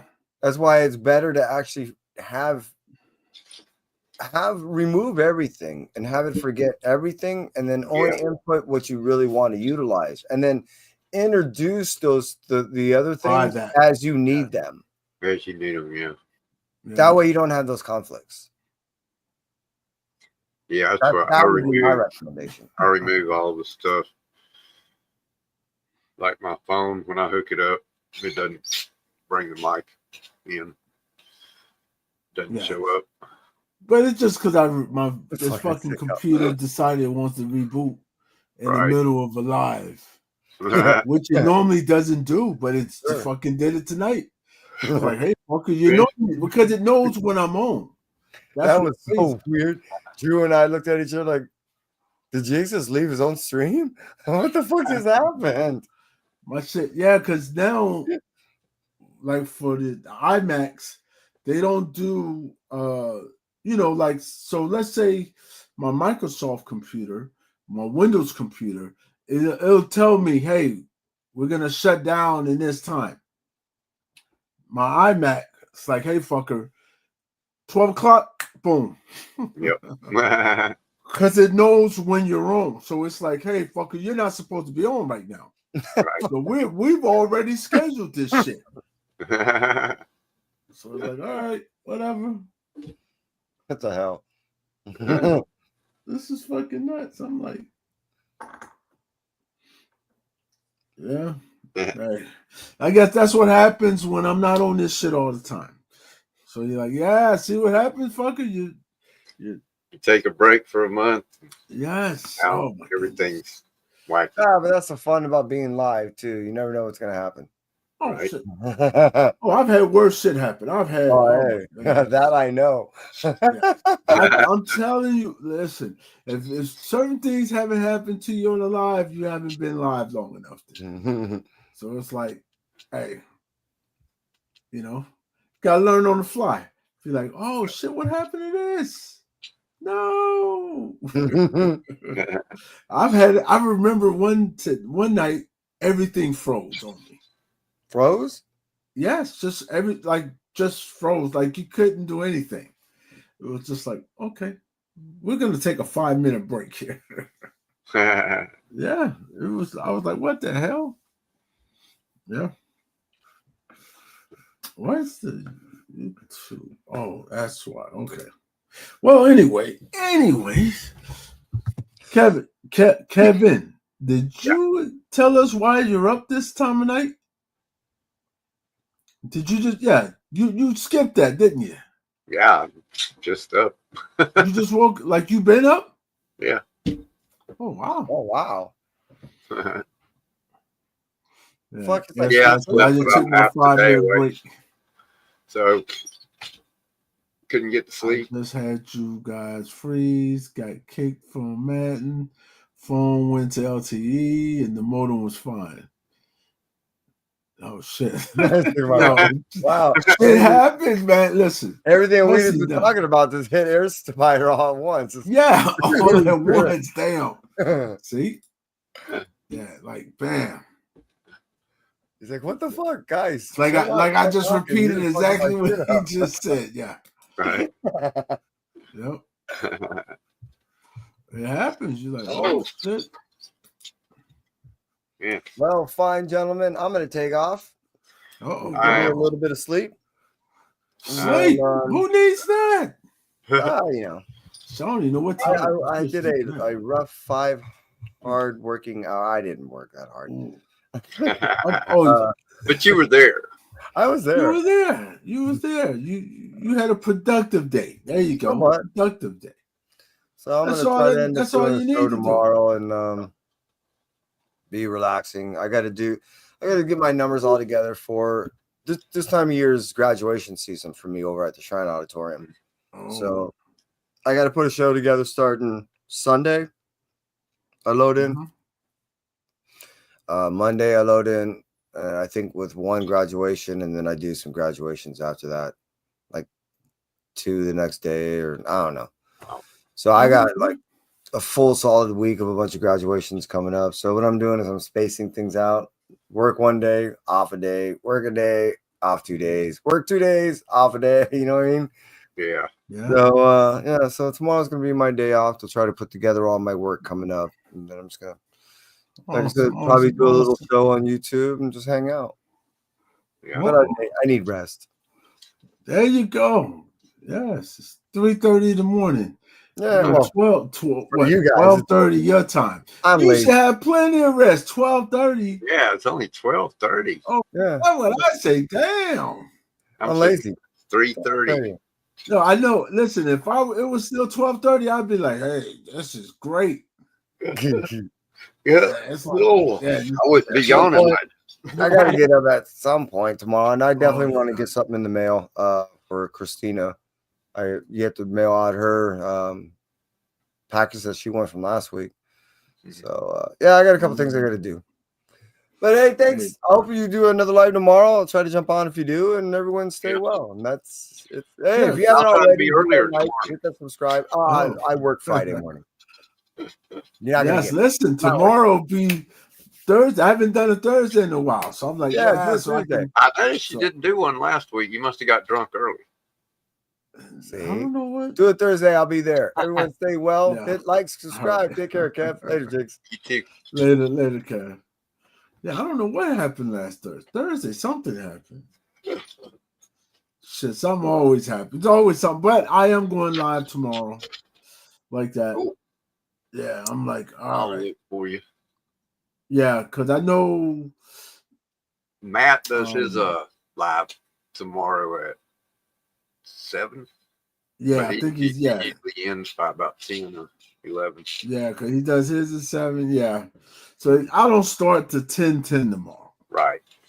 And most times I don't start till everybody's finished already. Yeah. If I'm like, hey, if I push it back, Because what I'm gonna try to just. Tony does one too. Yeah, I think Tony's start at 7. His is at 7. Yeah. Train wreck. Right. So normally I try to be like, okay, Tony, all right, you've been on for 3 hours. You're still going. All right, what time you gonna finish? But most of them don't last too long. So I'm like, all right, we'll see what happens. They don't do the 24-hour streams like you do. I haven't done one in a while. I didn't do one soon though. I might do one tomorrow. Who knows? All right, man. Good night, Jigs. Good night, chat. All right. I'll look for y'all tomorrow night. All right, Kevin. Hey, thanks for coming by. I appreciate it. Yeah, man. I'm glad y'all was on. Gave me something to do while I. Yeah, appreciate it. All right, guys. Well, it looks like it's me. Hopefully, y'all can hear my mic. I do apologize for the wrong mic not working. That's my amateur hour shit. It happens. But while I'm here, I'm going to show you what I picked up today. That's why I always wait till everybody's done. So that way, the last thing you guys get is what I picked up. So that's what I'm going to do. I'm going to show you guys what I picked up today. And we call it a night. All right. So it shouldn't take but 20 minutes, hopefully. All right. So I picked up Green Lantern. This is Absolute Green Lantern. This is number 2. Number 2. I picked that cover up. I picked that cover up as well. As well as that cover. Also picked up Space Ghost Johnny Quest, Space Quest. I picked that cover up. I picked this cover up. This is number 1. As well as that cover. Along with this cover. And the one that looks almost just like it. All right. I also have. I'll put that there so I can put it on top. Absolute Spider-Man number 7. I picked that up. And I'm going to show you some stuff I didn't see a lot of people show tonight. All right. So this is, of course, Mark Spears Monster number 4. So, of course, I picked this one up. I've picked this one up.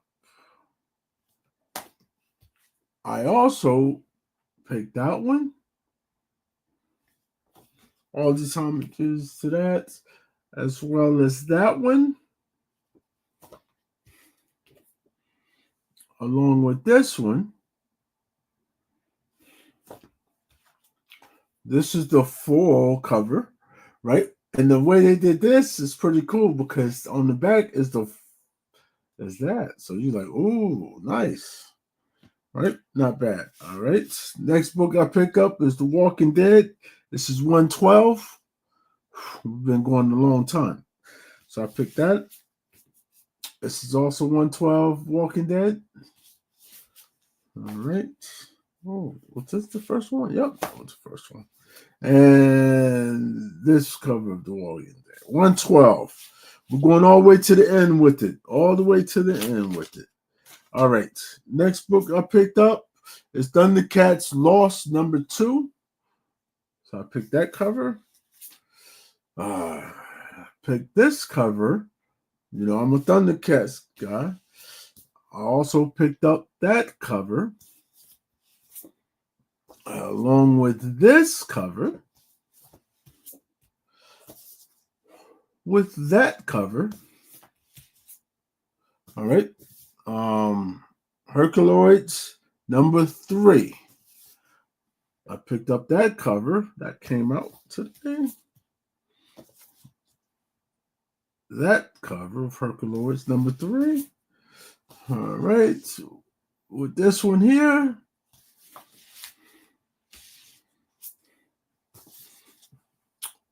With that one there. Damn, I got a lot of covers for this. That one there. All right. Next thing I picked up was Captain Planet and the Planeteers. So that's the 4. Like that. That looks pretty nice. Okay. I picked that one up and I picked this one up. Nice, nice, nice. Next book's another Absolute Spider-Man #7. I picked that one up as well as that cover. Blank cover of Thundercats Lost. All right. Damn, I got more. Thundercats Lost. Oh, this #1. Oh, damn, how many of these fuckers I got? Wow. I got this one here. That's another 4. That's a 4. This is expensive 4. Got another one of these. One of those. One of those. One of those. One of these. One of those. This is a problem. One of those. And I picked up another Herculoids there. All right. All right. Here's another copy of that one. Another Herculoids. Jeez. Another Lost. Another Lost. And the final one. All right. So those are the books I picked up. And I think I showed you guys these at the beginning. I'll just go back over them real quick. I picked up all the heavy metals. All right. I still think these two are my best one covers, really. But there's more. It's like 8 of them. All right. I picked that one up. I picked that one up. Along with that one. Jeez. That one as well. That one there. And of course, blank cover. All right. And just in case you guys didn't hear me earlier, my shop did not have any of my Marvel books, which is crazy, but it happens, right? So hopefully tomorrow or Saturday or something, they'll get them in for me. Other than that, listen, I will go live tomorrow. Tomorrow is Thursday, and what we normally do on Thursday is we just have a good time. The discussion could be anything, everything. Everyone's always invited, as always. The link is always in the chat. It's here for so if you decide that you want to take a chance to come on. We'll see what happens. Like that. Hopefully I get some of the old ones who haven't been on for a long time to come on. Maybe not, maybe new people. You have to check it out and see. Right? Other than that, make sure you guys are checking out my shorts. All right. All I'm doing is the Andy Griffin Show. All right. You should see every episode. I'm on season 3. All right. All right. Other than that, hey, I appreciate everyone coming out, coming on the show, coming in the chat. All right. I appreciate each and every last one of you. And as always, hey, let's do this again. Let's stay safe. One more thing before I leave. This month's an important month for a lot of reasons, but make sure you guys are checking up on your friends, right? This is Mental Health Month, all right? It's important that, hey, that somebody knows that, hey, if you're going through something, talk to somebody, all right? That's important because you never know. You never know, all right? And you might be that one person that can help somebody who's going through a really terrible time in their life and they feel that they don't have anybody else. You can be that person, that voice they need. So just make sure you're checking on people. Send them a message. Hey, how you doing? Everything's good. All right. Other than that, guys, I appreciate each and every last one of you. Y'all have a good night. And I'll see. You know what? Oh, I might throw this. I didn't even do anything special tonight that I said I was going to do. Didn't do anything. I got lazy. Tonight. Right? Oh, I'll wait till next time. But just so you know, this is May. Let me see if I should play. It's probably going to kick me off. I've been driving a Ford since long before anybody chased me in one. I didn't do it to be cool. I didn't do it to make a statement. And remember, I didn't do it. So when Ford told me they were bringing back the Bronco, I only had one question. Does it come in white? The all-new